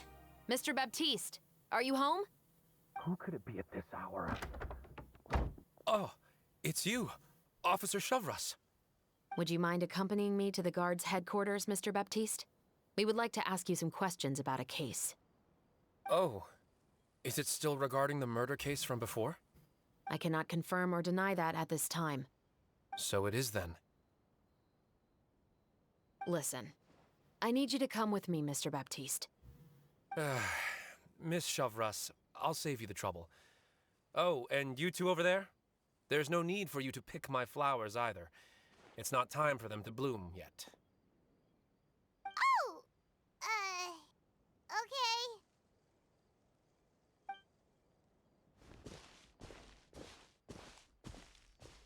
By saving me the trouble, you mean... I will confess. I was the killer. No, you weren't. Huh? He just admitted he's guilty! Please relax, everyone. I'm not armed.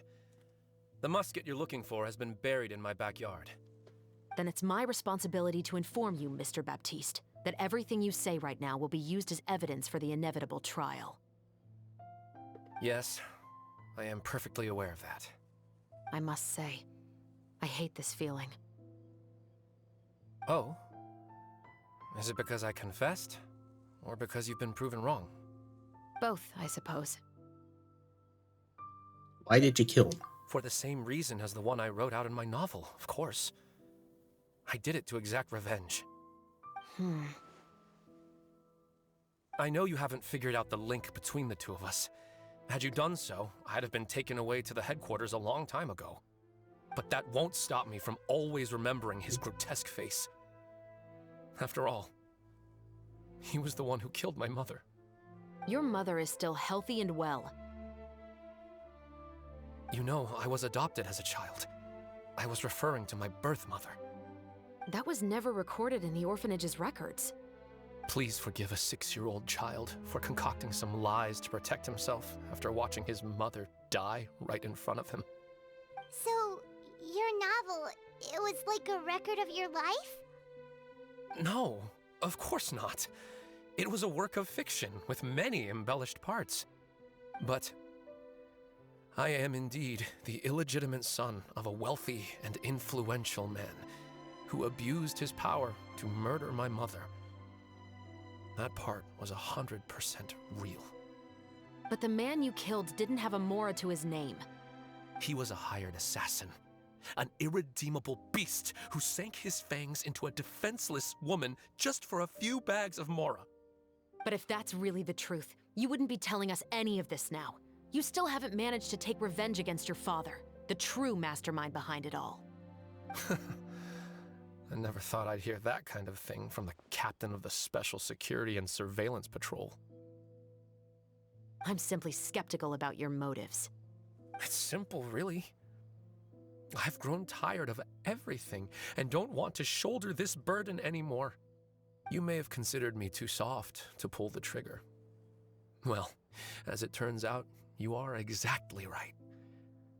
I've become overwhelmed by the aftermath of the murder. So you're going to call a stop to your revenge, just like that? The true mastermind is too rich and too powerful for me. I've accepted that I will never be able to avenge my mother alone. That's why you got a brother. And so what? The characters in your book never gave up. Now, Officer Shavras, I'm the one who has killed a man, aren't I? Are you trying to convince me to commit another crime? What's your father's name? How do you plan to prove the veracity of all of your claims? Well, I'd like to speak with you privately. Sure. Why don't we speak privately at the guard's headquarters? No, it has to be here. I must ensure that we won't be overheard. Fine. Let's talk here. When I said won't be overheard, I meant by anyone. Boo. I would like to speak with you and you alone. I'm the traveler. Thanks. I appreciate it. Please stay safe, Chevres.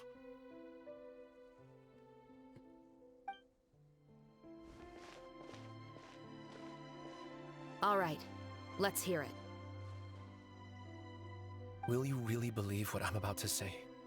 Well, that depends on what you're going to tell me. Fair enough. Fair enough. Then listen closely.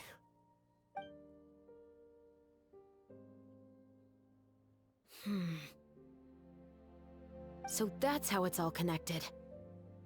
So, it seems you believe me after all. Do you want me to go public with this? No, of course not. At least, not right now.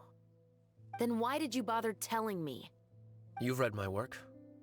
What do you think? Even if you were to go public with all of this right now, he'd simply deny everything. It's been too long. Almost 20 years. Anything that could be used as evidence has long faded away. Even if there might have been a solitary island of truth once upon a time, it has long sunk beneath the waves by now. Justice will never find him. Not if you don't try.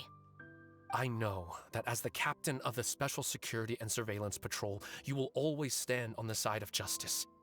But do you really think a cushy life in prison really constitutes justice for him? I bet he could lead an extremely comfortable life in the fortress of Meripede. What are you trying to say? I've been observing you from a distance. Your portrayal of the Musketeer was exquisite. You know, he's not wrong there. It is pretty cushy in there. Pull the trigger of justice against him. Let the villain get what he deserves. You want me to let you go so you may complete your revenge? No, Officer Shavras. I know that would be impossible. No. What I'd like is for you to perform the deed on my behalf. Meanwhile, not far away. Oh, Shivra sure is taking her time. What could they be talking about anyway? Oh, Paimon's worried. What if he decided to attack her? I have full confidence in Trevor's fighting skills. If anything, he's the one I'd be worried about. Oh, you do have a point. Still, do you have any idea who the rich person might be?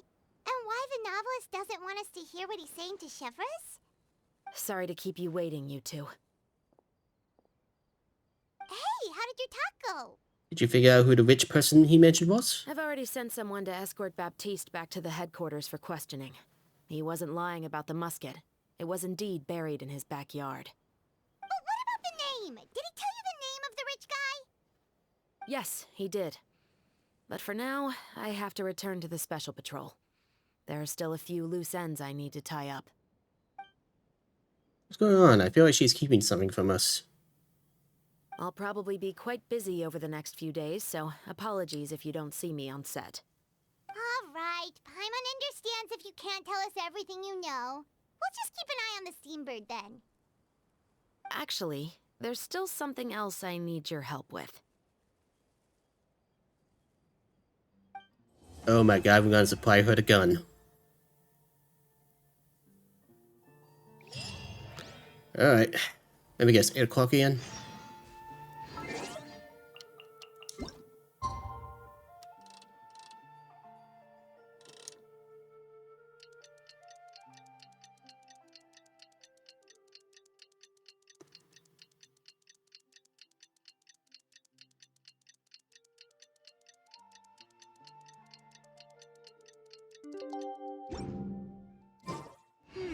We haven't seen Chevreuse since that night at Baptiste's place. Well, guess there's no point in worrying about it now. Let's go join up with the others.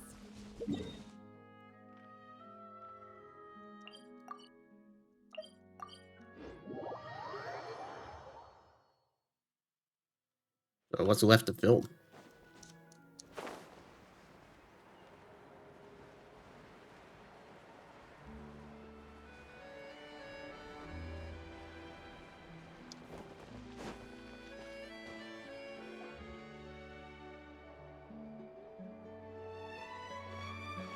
Good morning! Hayaka and I were just talking about you. Is Chevreuse still not joining us today? Probably not. We haven't seen her either. Probably planning to assassinate someone. Huh? That's such a pity. Director Farina said that we've only got a few small scenes left before wrapping up the entire thing. She even said that she'll get me into a couple scenes, so everyone will have a chance to shine in front of the camera. We were also planning on having a victory feast once we're all finished filming. You can join us, right? Of course. If only Chevreuse was here. I still haven't taken a photo with her. I'm afraid that can't be helped. Those special patrol folks are like phantoms when they've got a case on their hands. But to be honest, I'm even more concerned by what I read in the Steambird earlier this morning. It said that the killer in the murder case was none other than the author of the 2 Musketeers. Oh no, of Radiance. I heard about that too. He came forward and confessed his crimes, but gave no explanation as to why he pulled the trigger. Plus, this probably will affect the sales. We didn't know about this case at all when we joined the film. Is it going to affect the reception of our work? From a pure publicity standpoint, this will draw a lot more attention to our film. I have to say, though, that no director can be perfectly comfortable with garnering attention through means other than artistic skill. To be fair, I feel like that ship sailed the moment you allowed yourself to be named as the director on our posters. It's not my fault that I'm super popular. What was that saying again? My popularity has, Skyrocketed. Sunk to an all-time low? spread to the 4 corners of Teyvat.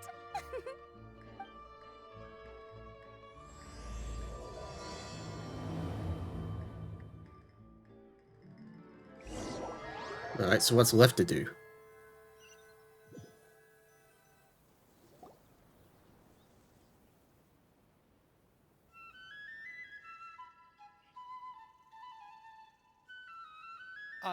Excuse me, everyone. Oh no, the murderer. Yay! Feels like it's been ages since we last saw you. I've been talking non-stop with the Film Association, and I'm absolutely swamped trying to coordinate the film's marketing. So forgive me for not being around more often, but please believe me when I say that I will make sure everyone's hard work gets the exposure it deserves. Oh, seems like you've been fighting your own battles. Yes, that's one way to put it. Oh, and before we begin the final round of filming, please allow me to finally introduce you to the original investor of our film, Mr. Morris.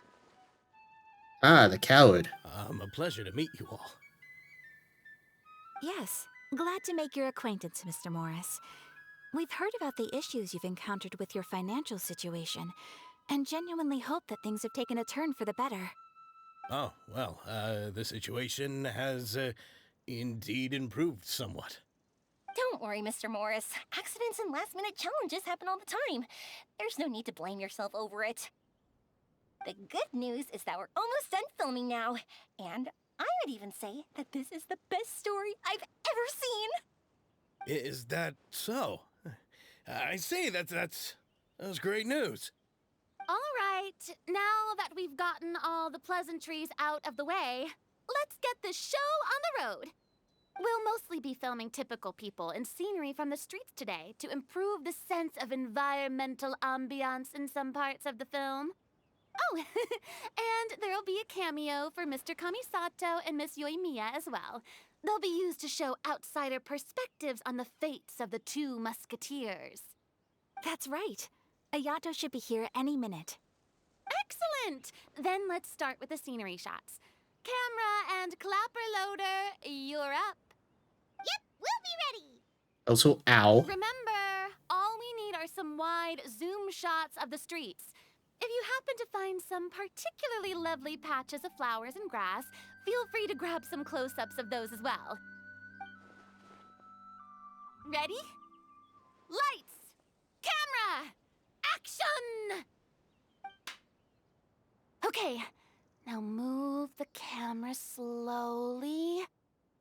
Try to focus on that flower. What's wrong? Just adjust the focal length a bit. Something the matter? Huh? But wasn't it working fine for all the days before? Veronique, can we try a different camera? No problem. How about this one? Something's not right. Let's give it another try. Lights! Camera! Action!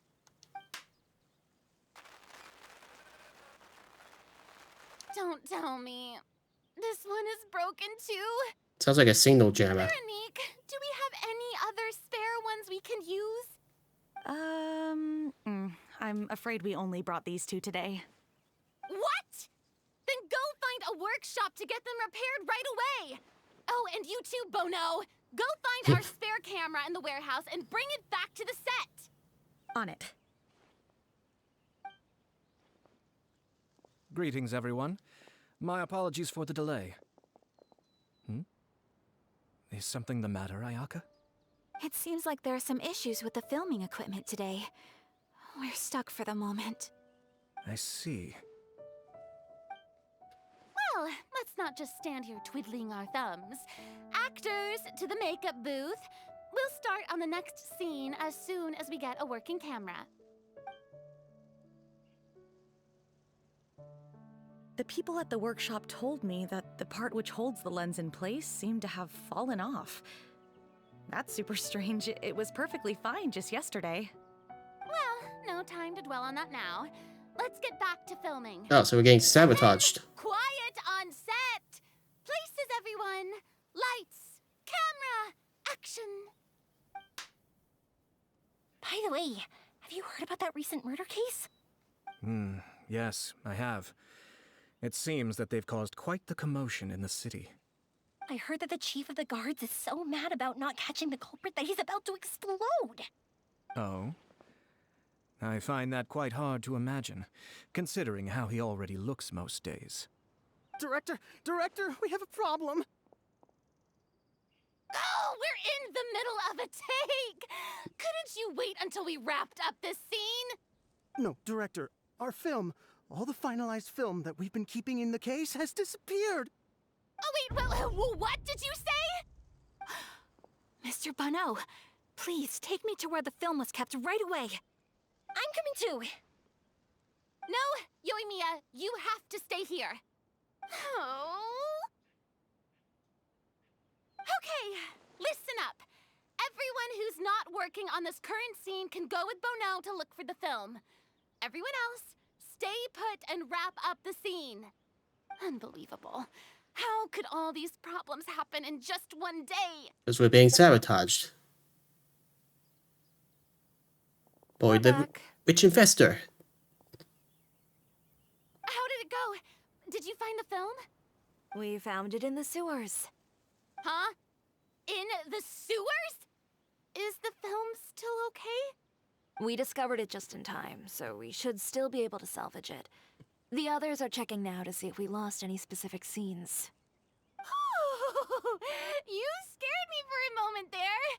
I nearly thought we had lost everything. I really don't want to experience that feeling of despair again. Okay, but who could have stolen the film and dumped it there? Could it be some competitors working on other films? No, it's the investor. If they wanted to harass us, why wait until the last day? Him. Okay, It's him. we don't have time to really look into it right now. Let's strike while the iron is still hot and wrap this thing up once and for all. Yeah, let's finish it. Thanks to everyone's efforts, you finally wrap up the final scenes of the film. Even though unexpected situations and problems overcome, blah, blah, blah, blah, blah. I would like to officially announce that our entry to the festival, The Two Musketeers, has now concluded filming! Paimon is spent. It's so late already. Even though the filming process proved to be extremely challenging, everyone provided valuable and unique contributions to the final product. Thank you all for your dedication and support. And just like Director Farina, I would also like to extend my most heartfelt thanks to all of you. Really, you've all helped me so much. All right, let's save the awards speech for later, and hopefully also get some rehearsals in before the real thing. Anyway, now it's time to party! Let's all make our way to the beach and have a celebration feast so loud and fun that even the blubber beast will want in. But we're not going to talk about the Stone film. Paimon wants to party!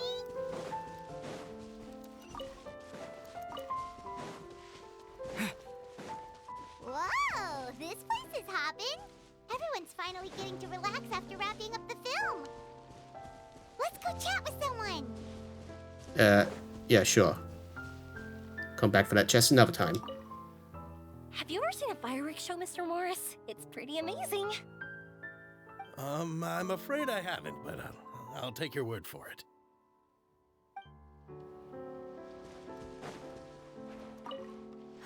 This is turning out to be quite the party. I was thinking, if this film turns out to be a success, could I ask the two of you to stay and be a part of my crew? Of course, I'll definitely increase the pay for next time. I'd be more than happy to, Mr. Xavier. Thank you for the offer, Mr. Xavier. But I've made some plans to go on a journey to the other nations once the festival is over. Is that so? Well, then in that case, bon voyage, Miss Veronique. Please feel free to get in touch once you've returned to Fontaine. Alright, just gonna do something real quick.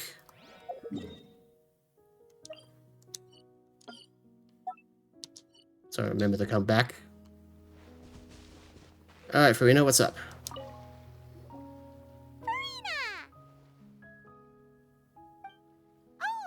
My darling clapper loader and camera operator, you've both worked really hard. At least call me the Traveler. You worked even harder than us. Honestly, Paimon was getting a little tired of playing with the clapperboard by the end of it. Worst of all, Paimon started having dreams of you shouting, "Lights, camera, action!" into Paimon's ears. The actual dream can't even start until you've yelled that. Hey, if anything, shouldn't I be more grand and delightful than your dreams? We've been through so much together, and that's how your brain remembers me? That's not Paimon's fault. We've just used the clapperboard too much lately. Anyway, what's most important is that we've wrapped the film. I'm pretty confident that we'll take first prize. You mean the Farina Award? Hey, no need to mention the official name. Wait, now that you mention it, if we did win the prize, would Farina just get a statue of herself? Come on, I don't need that kind of attention. Xavier can accept the reward on our behalf. But just imagine! Farina accepting the Farina Award and holding a Farina statue. I'm going back to my dessert now. You all can keep discussing that on your own.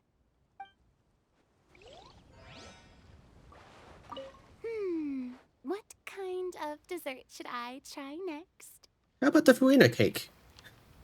Then she snaps at me.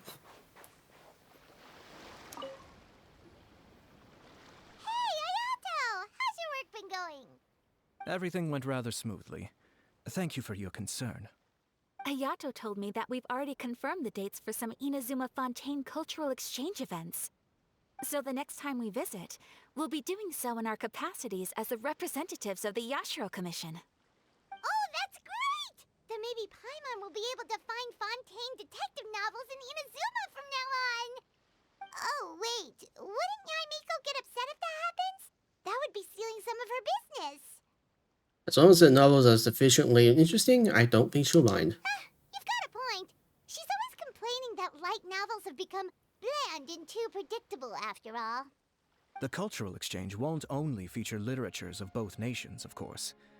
We have also made plans for cross-cultural engagements in the fields of gourmet cuisine, toy making, and artisan craftsmanship. Whoa! Paimon's getting super excited now! When the time comes, be sure to visit and participate in all the events.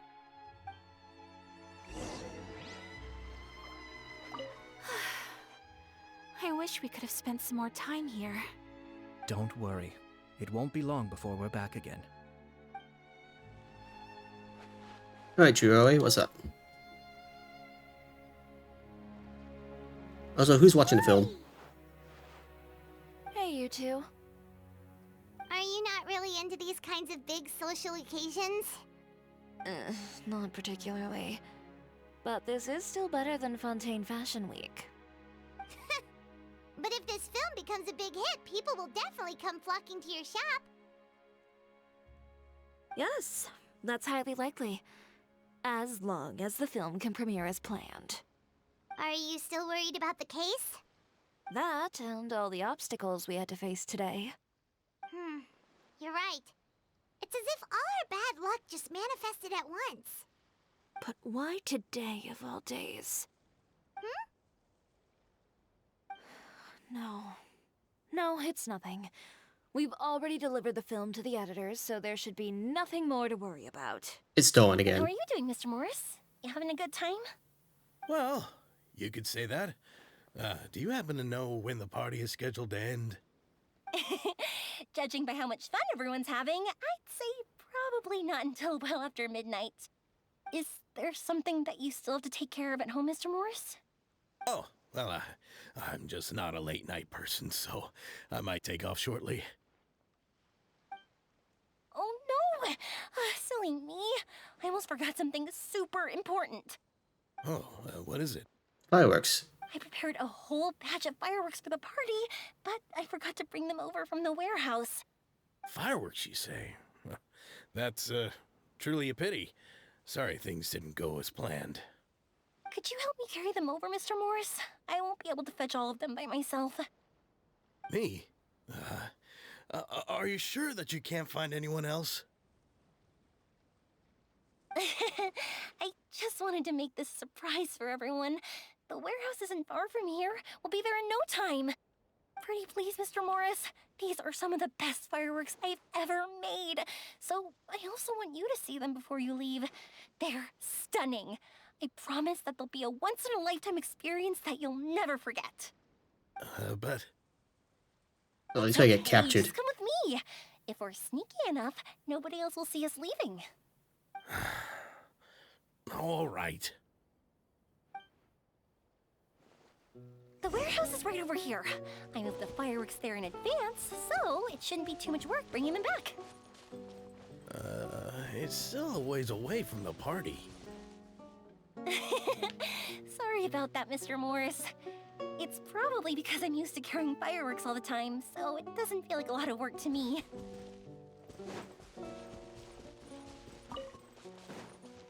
Now prepare to get ambushed.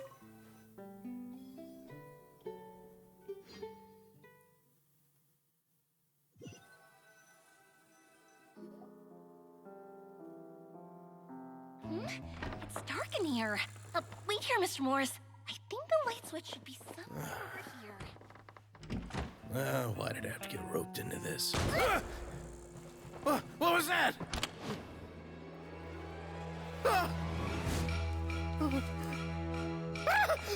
Who's there? Get me out! Get me out of here! Did you really think you'd get away, Morris? Okay. You've got the wrong guy. It wasn't me. I'm not the killer. You know, Eliza died a far more heroic death than this. She fought your assassin to the end, to save the children she had hidden beneath the floorboards.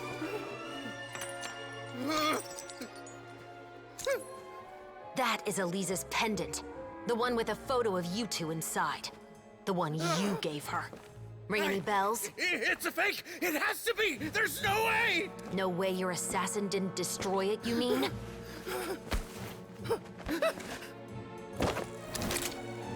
Did you ever love her, Morris? Or was killing her always the plan? No, please. Listen to me. I told Eliza to keep us a secret. I paid her plenty for her silence. I never thought she'd keep the child. Everything was gonna come out, and I had no choice. She'd force my hand. No! I'm begging you. I have money. Just name your price, please. You can keep your Mora, and you can go to hell.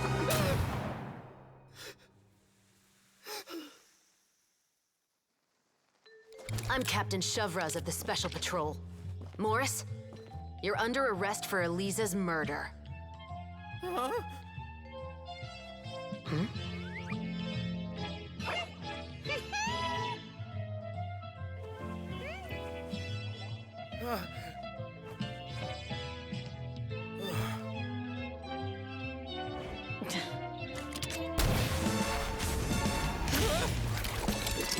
You're under arrest too, prop manager Veronique.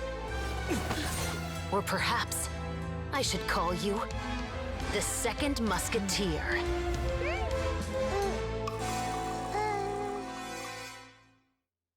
Wait, what's going on? This wasn't in the script. Drop the gun, Veronique. Drama. Why would you keep me from exacting revenge on this heartless monster? Drop your weapon. This is my final warning.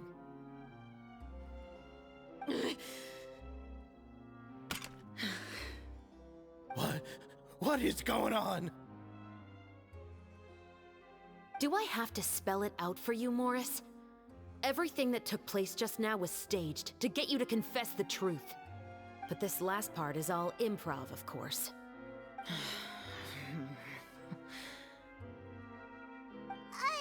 Shivers, you told us you wanted us to help you stage a play. You never said anything about the second Musketeer. It's because even I had no way to confirm my theory until now.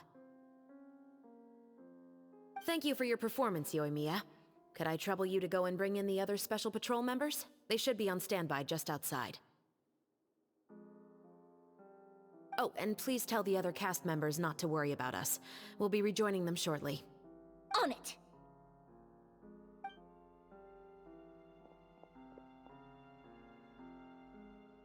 So what do you think, Morris? Care to talk about what happened 20 years ago? My patience is limited, you know. Don't force me to take you back to the interrogation room. I'd wager that you wouldn't last for more than a minute in there. With the recording we made, you have no chance of winning in court. Cooperating with us now is the most practical move. All right. I'll talk. I hired an assassin to murder Elisa. She once worked as a maid on my family's estate. She was very beautiful, and after some time I fell for her. We kept our relationship a secret and carried out an affair for some time, but it wasn't long before she became pregnant. And if my parents ever found out, they would have stripped me of my inheritance and status, driven me out of my home. I also didn't expect Elisa to insist on bringing the pregnancy to term. She even asked me to leave my family and travel far, far away with her. She believed that you were truly in love with her. I didn't have a choice. I gave her a large sum of mora, told her to leave the family and to get rid of the baby. But then years later, she sent me a letter. There were photos of 2 children, and she even asked if I could find some time to visit them. Huh? 2 children? Paimon thought Baptiste was the only... you mean... Even if she had the children against your will, you could have just ignored the letter entirely. Why kill her? I had just gotten engaged to be married to an heiress from another wealthy family. So if anyone were to find out about Elisa, my life would be completely ruined. I didn't have a choice. No. You always had a choice. You just made the wrong choice. Again. Do you know how it feels to watch your mother be killed right in front of you? My brother and I were hardly even school age yet. We were hidden beneath the floorboards, grasping each other's hands like a lifeline. We were so terrified that we didn't even know we could ever take a breath. All we could do was to watch Mother try to fight back, and then collapse to the floor. Even after the assassin left, we were still too terrified to leave our hiding spot. We thought that he might come back. It was only until the next evening when we finally climbed out and gathered around our mother. But she had already become cold and stiff to the touch. You made up your mind right then and there to bring this case to light. Not only that, we resolved to get our revenge. And that's why you became the Musketeers. No, that's why I became a Musketeer. The man from before was also killed by me. My brother had nothing to do with it. I figured as much. You did? I once told these two that he didn't look like a killer to me. His confession from that night also rubbed me the wrong way. I think what really tipped me off was, how could I not feel a sense of regret in him?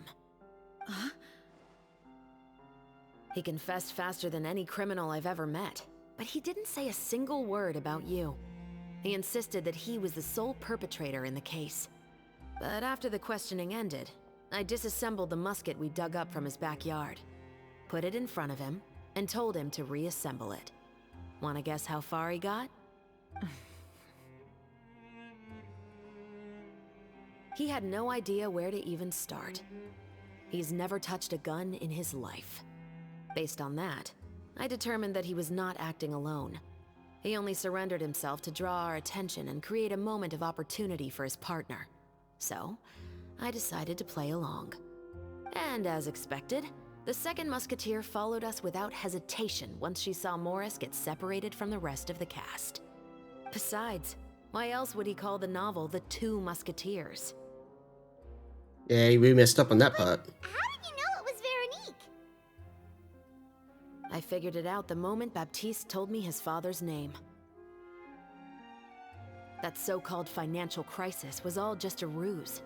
He just wanted to sign up as the investor and then leave the film without any source of funding.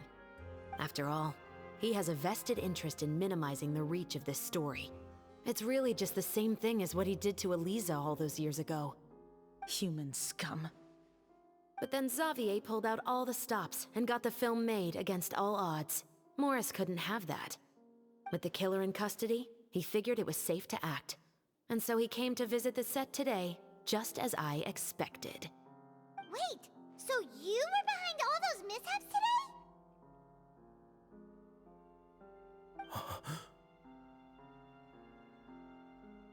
As Question for the is, when did he identity get of the the time? second Musketeer, I assumed they'd probably stay close to Morris and look for an opening. And if they already knew that Morris was the film's investor, then that narrowed the list of potential suspects as well. Furthermore, being the props manager would allow the culprit to avoid scrutiny by purchasing mechanical parts in the name of the crew. With that hypothesis in mind, I went back to check Baptiste's orphanage adoption records. Guess whose name I saw on the same page, just a few lines from his. My brother. He trusted you. As in, he trusted me to perform the deed on his behalf? He trusted you to stand on the side of justice. I am. I thought you could do it as well. Oh, the look on your face when you told him to go to hell. I really thought you'd put a bullet in his brain. You know what he has done. Are you telling me that you'd rather see him spend the rest of his life living like a king in the fortress of Meripede? I will never be able to forget the feeling of my mother's cold, lifeless hands. And you would call this ending fair? Is this what you call justice? I won't lie, Veronique. I did hesitate when your brother first told me about the truth. I wondered. I agonized over whether I should really put a bullet in his head. So why don't you? Because that should never be how justice is carried out in this world.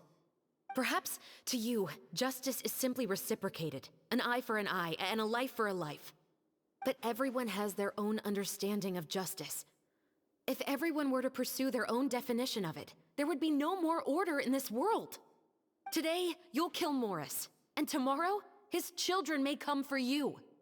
The world cannot render judgments based on a desire for revenge.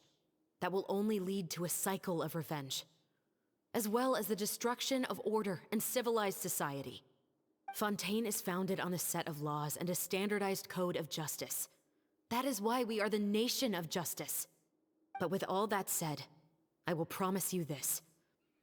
Morris will not lead a cushy life in the fortress of Meripede. Chevreuse, the rest of the special patrol is here. Thank you so much, Yoimiya. Letelier, Terena, please take them away.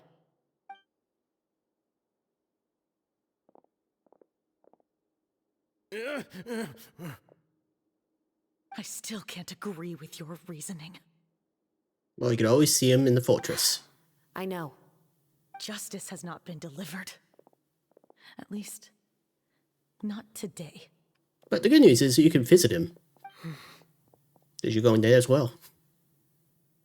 He's within reach. Let's go. We should give an explanation to the crew. I think you made the right call. Thank you for your concern.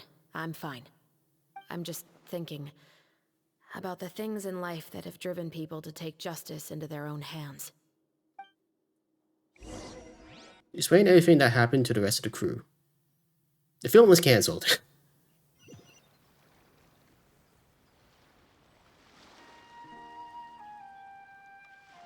There is so much negative publicity. Who would have thought Morris would turn out to be...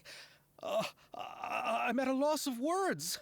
How could he have done something like this? I'm just glad that you're all safe and sound. Who knew that such a labyrinth of cases would be behind this story? Well, what should we do now? We have a finished film, of course, but should we still go ahead with the premiere? What do you mean? Shouldn't you be even more motivated to spread the word now that you've learned the truth? Chiori is right. I'd also like more people to see this story for themselves. But the real ending of the story seems to have deviated somewhat from the one in the script. Is that still acceptable to you, Miss Chevreuse? The call is yours. We still have time to reshoot an ending if that's what you'd like. No, it's fine as is. I like what we have for the catharsis. Romanticism is what gives works of art their appeal. Fiction is able to explore means of restitution that could never work in real life. Just like the real world, the world of stories also has its own set of rules and justice. These different possibilities are what initially drew me to reading in the first place. Sounds good to me. I support your decision. What about Veronique? Will she be okay? She will soon face her judgment alongside her brother and Morris. If I had to guess, they'll probably all be sent to the fortress of Meripede. I'll make sure to give Risley a heads up about it. Oh, you mean that kind of heads up? Exactly. Ahem. All right, then the matter's settled. Now that everything's been taken care of, there's no reason for us to keep looking all gloomy and grumpy. Let's get back to the feast and enjoy each other's company. We'll be starting the post-production process tomorrow. You should join us, Chevres. You missed the first few hours of the party, didn't you? All right. Count me in. Then I'll wait for you over there. There's still some good news that I'd like to share with Chevres. Traveler, Paimon, could you wait for me by the sea after the party ends? I'd like to go on a brief walk with the two of you. Ooh, how romantic. Absolutely. Thank you very much.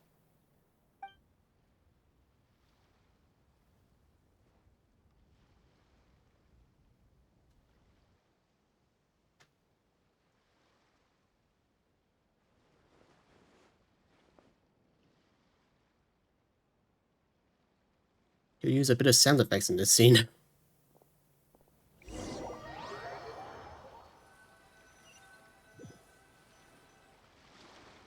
Sorry for the wait. Oh, we weren't waiting long at all. Is there something else you wanted to tell us? No, I don't have anything new to share. I just felt that since you were my investigation partners, I should have another conversation with the two of you.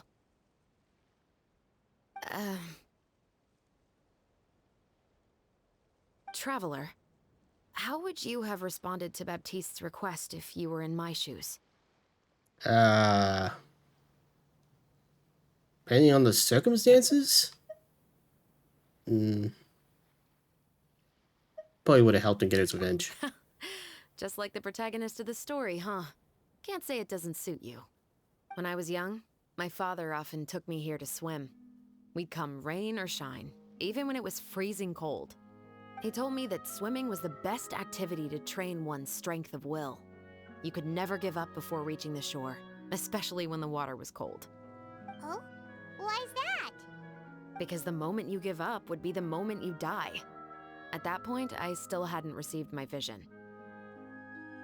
One winter, the chilly wind felt almost like knives on my skin, and the seawater was so frigid that it numbed my toes the moment I stepped in. I cried and begged my father to spare me from having to swim across, but he wouldn't listen. He used to be a member of the Special Patrol as well. You could say it was his way of educating his children. That sounds awful. Yep. When he saw that I wouldn't stop crying, he just picked me up and tossed me into the icy water. The bone-chilling cold took away my senses. I couldn't feel anything but fear and rage. I waited for my father to save me, but one look and I knew he'd already started swimming for the opposite shore. I realized that if I were to give up, I really would die right then and there. Tell me you killed your father used by the end of all this. my strength to try and catch up to my father. Those few minutes felt longer than my whole life up until that point. I did, however, make it to the other side. I've never felt afraid about anything in my life after that, nor have I ever cried again. But tell me you killed That him. way of teaching would have never worked on Paimon. Yeah, I don't think that was the right method for anyone. It's just that, working now as I am in the pursuit of justice, I still sometimes feel like I've been tossed into that winter sea all over again. The anger and the helplessness. Chevres. But the worse I feel, the more I know to never give up. The alternative would be to forever lose myself among the waves. Anyway, how about a race? Neither of us will drown, but we can still see who swims faster. Come game. you guys go ahead. Paimon will grab the clapperboard to mark the start of the race.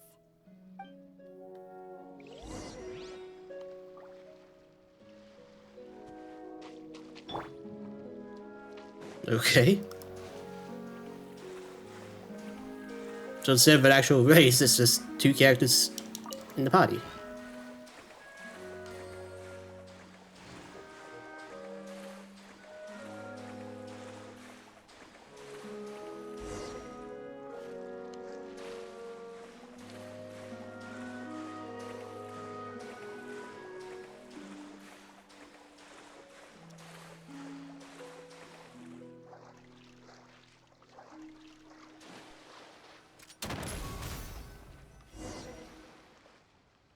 Oh, that felt good. You were so fast in the water, Chevres. You were swimming even faster than Paimon can fly. So, about the special patrol, did you join because of your dad? Partly, but I'd say I was more inspired by the heroes I read about in stories growing up. Oh, so it's due to your love of stories. Of course, it was only after I joined the Special Patrol that I learned that truth is often stranger than fiction. Come on, let's walk a bit more.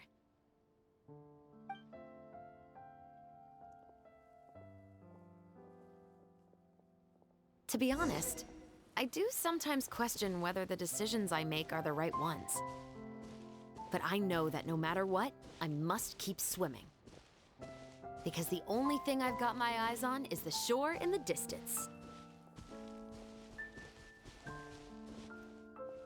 Gotta come back for that.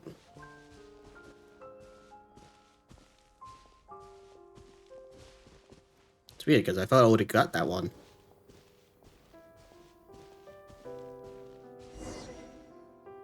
Thank you for coming on this walk with me.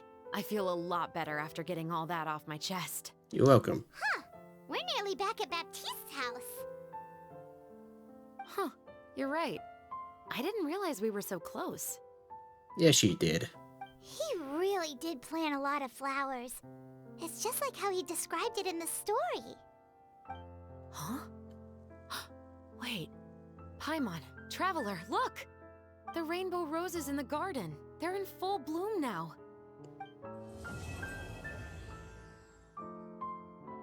I believe there's like one more crest. Even though it's a bit late, I must thank you for investigating this case with me. Not on behalf of the Special Patrol this time. It's a personal expression of gratitude from yours truly. About your family. Oh, you want to hear more about my father? To be honest, I didn't spend that much time with him. He was always busy with the Special Patrol, so he would often return home really late at night. Some nights, he didn't come home at all. Once, he didn't come home for a long time, maybe a whole week or so. When I went out to buy food, I learned that he had become a criminal, and by extension, that made me a criminal's daughter. But we can talk about that another day. Sure. I actually have a lot of sympathy for Veronique and Baptiste. I can understand the hatred they feel for their father. But that doesn't mean I'll allow them to walk the path of evil, even if it might lead to another sense of justice. Films are different from the real world. They're a form of art and represent the wishes in people's hearts. I adore the two Musketeers, and I'm very happy to have had the opportunity to act the role as one. I can't wait to catch the film when it premieres in the Opera House. I'm looking forward to seeing the audience's reaction to the climactic ending. Oh, so you have movies at the Opera House. So it's not only a court, but a theater and a movie theater. Thank you for looking out for me. I'll see you at the award ceremony. I'd be very surprised if we don't win. Yeah, it's gotta be rigged for sure. We got Farina on our side. Let's go grab this real quick.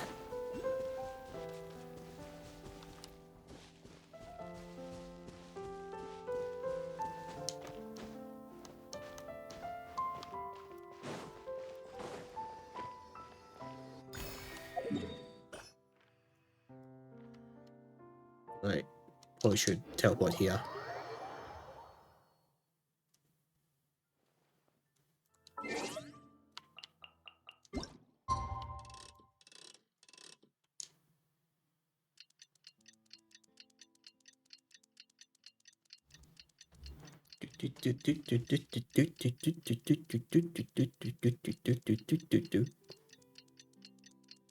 Kinda wish this was quicker.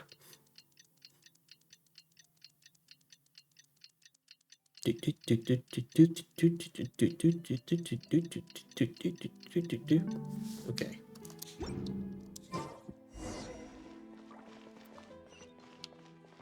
Ah, damn it. So much for the opera house.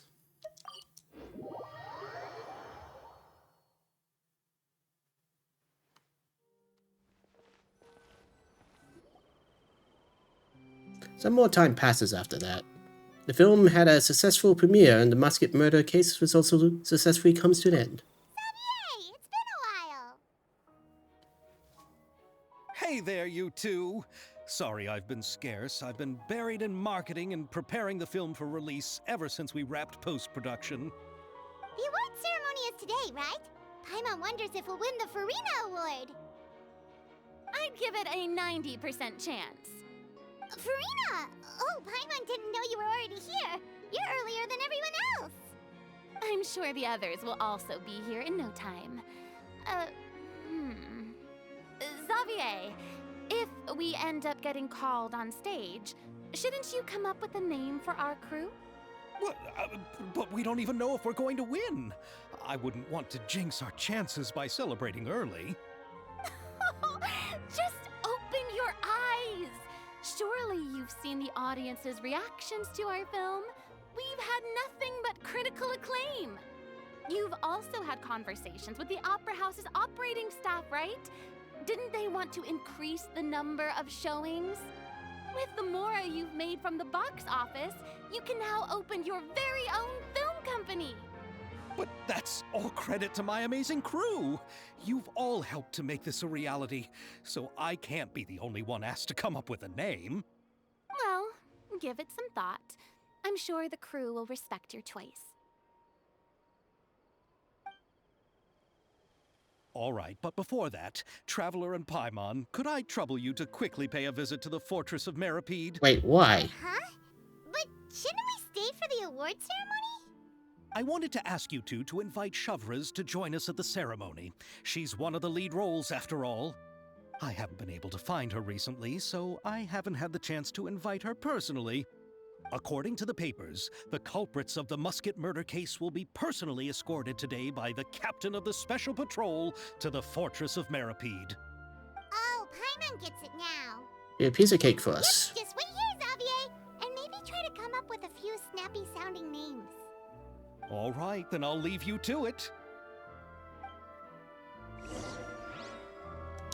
Will we really win an award? Trust me. When have I ever been wrong about something like this? Alright. I go to Fortress of Meripede. It's down here.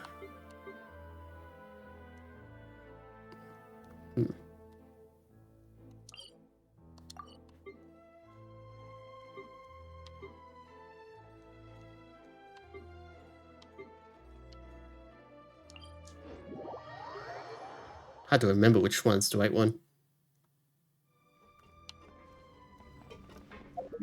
Not this one.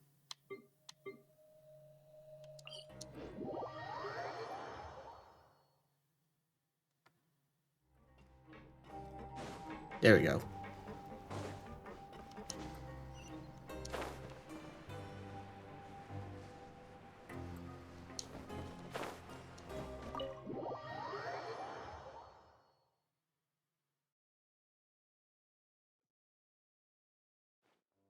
This is as far as I'll be taking them.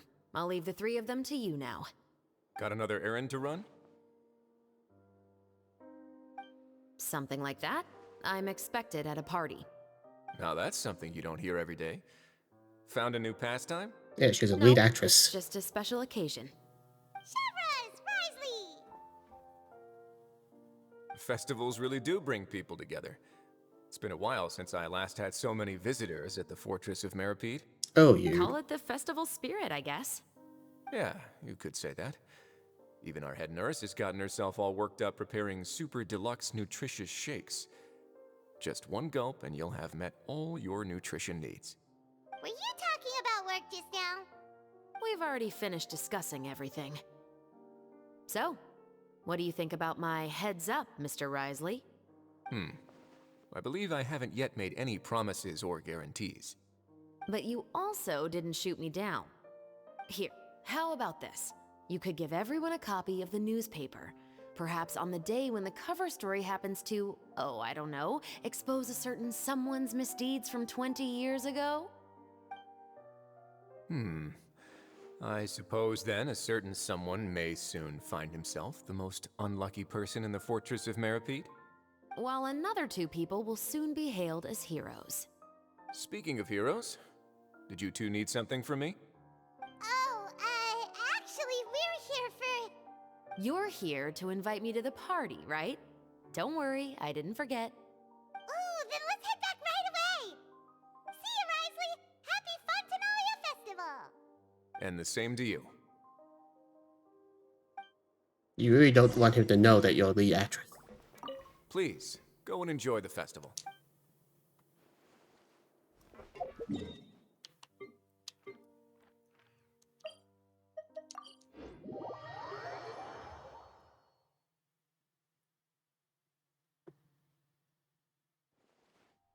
And the winner of the Farina Award for the first Fontanalia Film Festival is...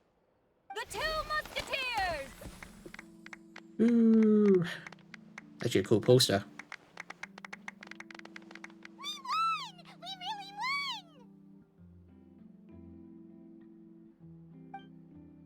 Congratulations, Mr. Xavier. We won?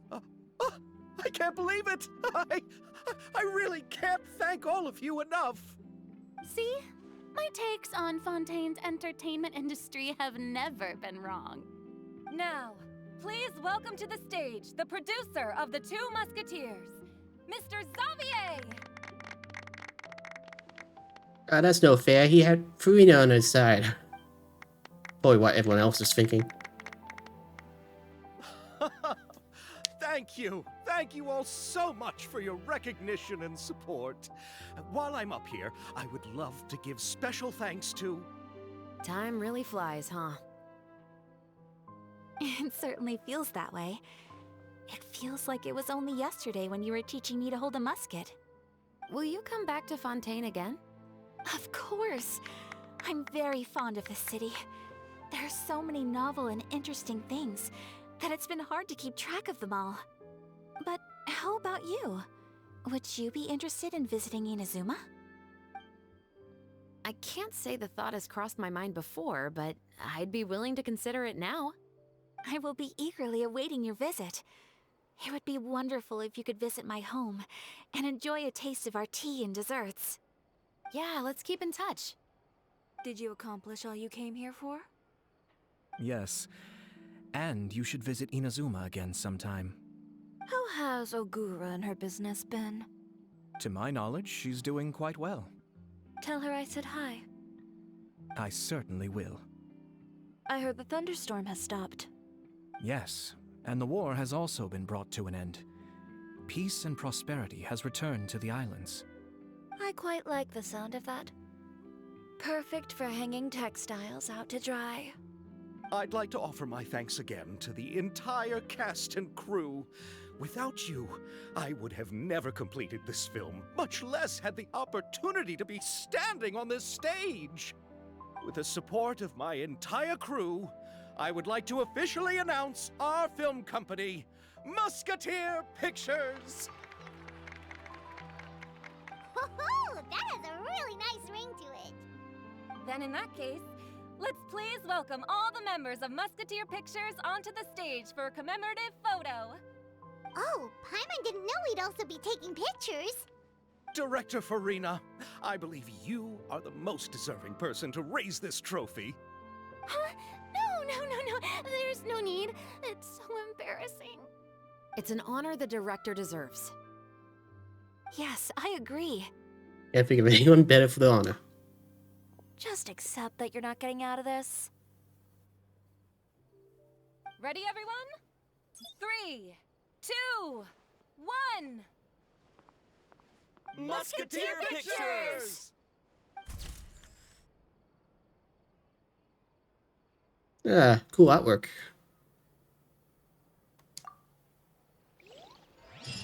And with that, the event should be done.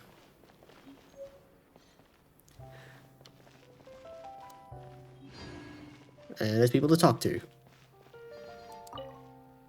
Lady Farina, please allow me to take just one more photo of you.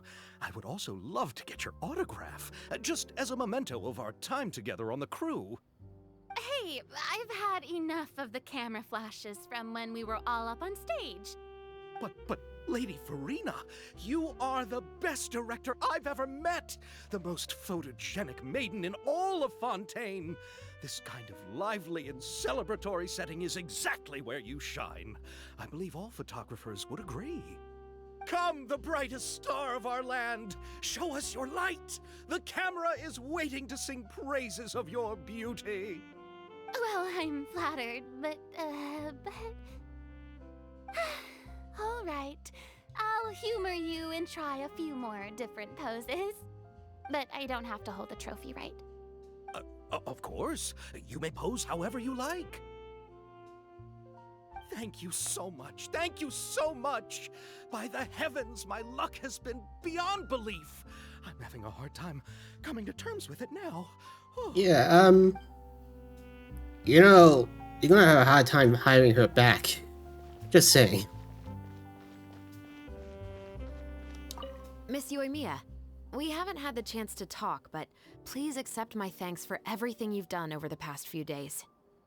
Oh, but I feel like I didn't do anything out of the ordinary. So I was pretty dead. I'm very grateful for your assistance during that special performance in the warehouse. It was always going to be somewhat risky, to engage and draw away Morris all on your own. You're only a civilian and have never been trained to act in such a dangerous situation. Don't say it like that. As the director's assistant, it was my duty to help out the crew however I could. It was an honor to help you solve the case. I have to admit, though, my heart was thumping super hard the entire time I was laying on the ground. I was scared that everyone would notice. You did great. Oh, and before I forget, if you ever visit Inazuma, please come and pay a visit to Naganohara Fireworks. I'll make some fireworks for you. I even know what shape we'd make. I'm guessing a musket. Telling you now would ruin the surprise. If you really want to see it, just come and visit me. Cool. And I assume Choi and Ayata has moved away. So, same with Ayaka. Oh well. Well, that was a fun event. Full of drama and suspense. And a lot of filmmaking. Kind of wish that you had more of those storyboard moments. Like in the event game. In this particular event story. Because it was actually a bit fun. But for now, let's do some wishes. I'm still trying to get Navia. Did I, yeah, I already did. Let's see if I get Navia. Only got like 5 rolls, I guess.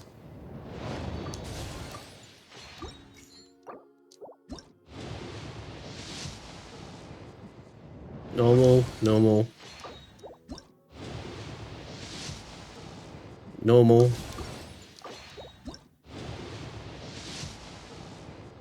Red. And it's a sword.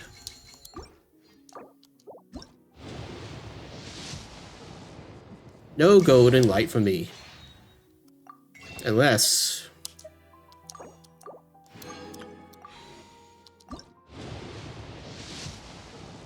Yep, no golden light for me. Oh well. Maybe next time. I hope everyone enjoyed the stream, and I'm going to turn off for now, because I've been live streaming for about 4 hours and 14 minutes. Hope everyone enjoyed, and please tune in next time. See ya. I'll most likely be playing Star Rail Story.